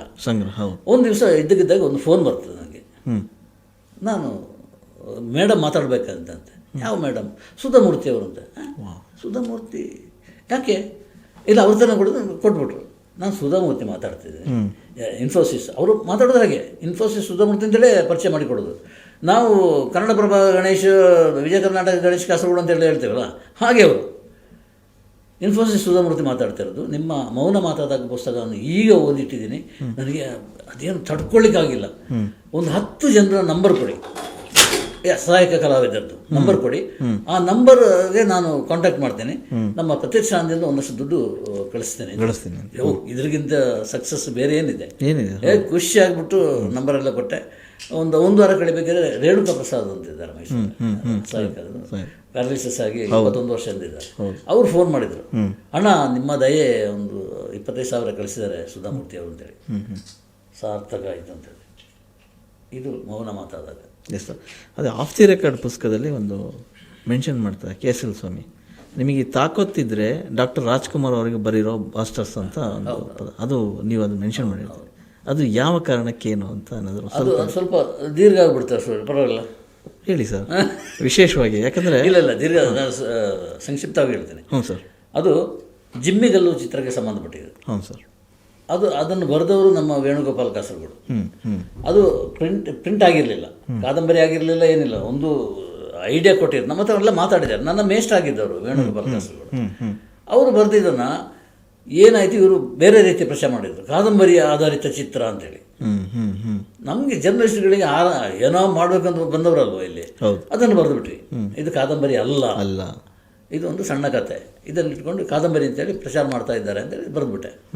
ಅದರ ಹಿನ್ನೆಲೆಯಲ್ಲಿ ರವಿ ಒಂದು ದಿವಸ ಅದ್ಯಾವ್ದು ಜಾಗ, ಮೆಜೆಸ್ಟಿಕ್, ಅಲ್ಲಿ ಸಿಕ್ಕಿ ಅವರು ಕುಡ್ದಾಗಿಲ್ಲ, ಗುಂಡಾಕಿ ಮಾತಾಡ್ದಂಗಿಲ್ಲ. ಅವರು ಯಾವಾಗಲೂ ಮಾತಾಡೋದ್ರು ಕುಡ್ದಾಗೆ ಮಾತಾಡ್ತಾರೆ, ಸ್ಟ್ರೈಟ್ ಹೇಳ್ಬಿಡ್ತಾರೆ ಅಂತೇಳಿ. ಹೇಯ್ ಬರಲ್ಲೇ, ಹೇಯ್ ಕಾಸರಗೋಡು, ನಿನ್ನ ಕಾಸರಗೋಡಿನಲ್ಲಿ ಇದ್ದವರನ್ನೇ ಕಾಲು ಎಳಿತೀಯ ನೀನು, ತಾಕತ್ತಿದ್ದ ಬರೆಯೋ, ರಾಜ್ಕುಮಾರ್ ವಿರುದ್ಧ ಬರೆದೆ, ಬಾಸ್ಟರ್ಸ್, ಬೀದಿಗುಟ್ಟಿರೋರು ನೀವು, ಹಿಂಗೆಲ್ಲ ಬೈಗಳು. ನನಗೆ ಅದು ಫಸ್ಟ್ ಬೈಗಳು ಓಕೆ, ಹಿಂಗೆಲ್ಲ ಆಗುತ್ತಾ, ಹಿಂಗೆ ಆಗ್ತದ ಅಂತೇಳಿ. ಸ್ವಲ್ಪ ಹೊತ್ತಾದ್ರೆ ಹೊಡೆದೇ ಬಿಡುತ್ತದೆ. ಅದು ಮನೇಲಿ ಅಪ್ಪ ಅಮ್ಮ ಕೂಡ ಹೊಡೆದಿಲ್ಲ. ಈ ಯಾರು ರವಿ ಕೇಸರಿ ಸ್ವಾಮಿ ಜಿಮ್ಮಿಗಲ್ಲು ಸಿನಿಮಾ, ಅದು ದೊಡ್ಡ ಇದು ಎಡಿಟರ್ ಆರ್ ನರಸಿಂಹ. ನಿಮಗೆ ಏನು ಅಲ್ಲಿ ನಡೀತು ಅದನ್ನು ಹಾಗೆ ಬರೀರಿ, ಅದೇ ಪದಗಳನ್ನು ಯೂಸ್ ಮಾಡಿ ಅಂತೇಳಿ. ಚಿತ್ರ ದೀಪ ಹಾಗೆ ಬರೆದೆ, ಕರೆಕ್ಟ್, ಬರೆದಿದ್ದು ದೊಡ್ಡ ಇಶ್ಯೂ ಆಗಿಬಿಡ್ತು. ಸೊ ಎಲ್ಲಿವರೆಗೆ ಅಂದರೆ ಜರ್ನಲಿಸ್ಟಿಗೆ ಎಲ್ಲ ಸೇರಿ ಜಿಮ್ಮಿಗಲ್ಲು ರವಿ ಎಲ್ಲರನ್ನ ಬಾಯ್ಕಾಟ್ ಮಾಡೋದು ಅಂತ ಬಹಿಷ್ಕಾರ, ಆ ತೀರ್ಮಾನ ಅದು ಕೂಡ ಗೊತ್ತಾಯ್ತು ಅವರಿಗೆ. ಆಗ ನಾರಾಯಣ ಸ್ವಾಮಿ ಕನ್ನಡ ಪ್ರಭು ಅವರು ರಾಜ ಪಂಚಾಯತ್ಗೆ ಇವರನ್ನು ಕರೆದ್ರು, ನಮ್ಮನ್ನು ಕರೆದ್ರು, ರವಿ ಅವ್ರನ್ನ ಕರೆದ್ರು. ನಾನು ನನ್ನ ಇದಂದ್ರೆ ಕ್ಷಮೆ ಕೇಳಬೇಕು. ನೀವು ಎಷ್ಟೇ ದೊಡ್ಡವರಾಗಿದೆ, ನೀವು ಮಾಡಿದ ತಪ್ಪದು. ಬೀದಿಗುಟ್ಟಿದವರು ಪತ್ರಕರ್ತ ಅಂತೇಳಿ ಹೇಳಲಿಕ್ಕೆ ನೀವು ಯಾವ ಅಂತ ನಂದು ಇಲ್ಲ. ನಾನು ಕೇಳೋದು, ನಾನು ಹೇಳಿದ್ದು ನಿಜ, ಹಾಗೆ ಬೈದಿದ್ದು ನಿಜ. ಯಾಕಂದ್ರೆ ನನಗೆ ಇವು ಹರ್ಟ್ ಆದರೆ ನನ್ನನ್ನು ಹರ್ಟ್ ಮಾಡೋದು ಅಂತೇಳಿ ಅದಾಯ್ತು. ಅದು ಹಾಗೆ ಏನು ಕ್ಷಮೆ ಕೇಳಲಿಲ್ಲ. ಕೊನೆ ಅನಿವಾರ್ಯ ನಾರಾಯಣ ಸ್ವಾಮಿಗೆ ಸಾಕಾಗೋಯ್ತು ಅದನ್ನು ಅವರ ಮಧ್ಯಸ್ಥಿಕೆ ಒಂದು ಕೇಳಪ್ಪ ಅಂತೇಳಿ ಹೇಳಿದ್ಮೇಲೆ ಕ್ಷಮೆ ಕೇಳಿ ಅಲ್ಲಿಗೆ ಮುಗೀತದೆ. ಓಕೆ, ಈ ರೀತಿಯ ಆಫ್ ದಿ ರೆಕಾರ್ಡ್ಗಳು ಭಾಳ ಇದ್ದಾವೆ. ತುಂಬ ಇದೆ ಲೈಫಲ್ಲಿ, ತುಂಬ. ಎಸ್ ಸರ್, ತುಂಬ ಇದು ನಾನು ಹೇಳದಿರುವಂಥದ್ದೆಲ್ಲ ತುಂಬ ಇದೆ. ಎಸ್, ಇದುವರೆಗೂ ಗಣೇಶ್ ಕಾಸರಗೋಡು ಅವರು ಚಿತ್ರರಂಗದ ಪ್ರತಿಯೊಂದು ವಿಷಯವನ್ನು ಹಂಚ್ಕೊಂಡಿದ್ದಾರೆ. ಅದೇ ಹಂಚ್ಕೊಳ್ಳದೇ ಇರೋ ವಿಷಯಗಳು ಭಾಳಷ್ಟು ವಿಷಯಗಳನ್ನು ಅವರ ಪುಸ್ತಕಗಳಲ್ಲಿ ಹಂಚ್ಕೊಂಡಿದ್ದಾರೆ. ಸೊ ಅವರ ಬಾಲ್ಯದಿಂದ ಹಿಡಿದು ಇಲ್ಲಿವರೆಗೂ, ಅಂದರೆ ಚಿತ್ರರಂಗದ 40 ವರ್ಷದ ಯಾನದಲ್ಲಿ ಏನೇನಾಯಿತು, ಜಸ್ಟ್ ಇದು ಹೈಲೈಟ್ಸ್ ಅಷ್ಟೇ. ಅವರ ಬಗ್ಗೆ ಕೇಳಬೇಕಂತಂದರೆ ಇನ್ನೂ ಈ ರೀತಿಯ ಗಂಟೆಗಳೇ ಬೇಕು ವಿಷಯಗಳನ್ನು ಹಂಚ್ಕೊಳ್ಳೋದು.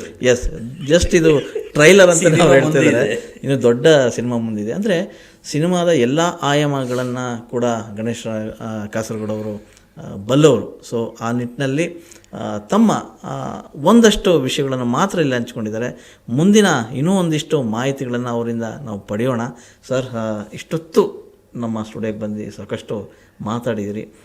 ನಿಮ್ಮ ಒಂದಷ್ಟು ಪುಸ್ತಕಗಳನ್ನು ನಾವು ಕೂಡ ಎದುರು ನೋಡ್ತಾ ಇದ್ವಿ. ನಿಮ್ಮ ಬರವಣಿಗೆ ಹೀಗೆ ಮತ್ತೆ ನಿರಂತರವಾಗಿರಲಿ. ಆಗಾಗ ಸಿನಿಮಾ ರಂಗಕ್ಕೆ ಚಾನ್ಸ್ ಕೊಡ್ತಾ ಇರಿ. ಬೇರೆ ಹೇಳಲಿಕ್ಕಿದೆ. Yes sir. ಈ ವಿಜಿ ನನ್ನ ಪಾಡಿಗೆ ಅಲ್ಲೆಲ್ಲೋ ಕೂತ್ಕೊಂಡಿದ್ದೆ ಇದು ಕರೆದು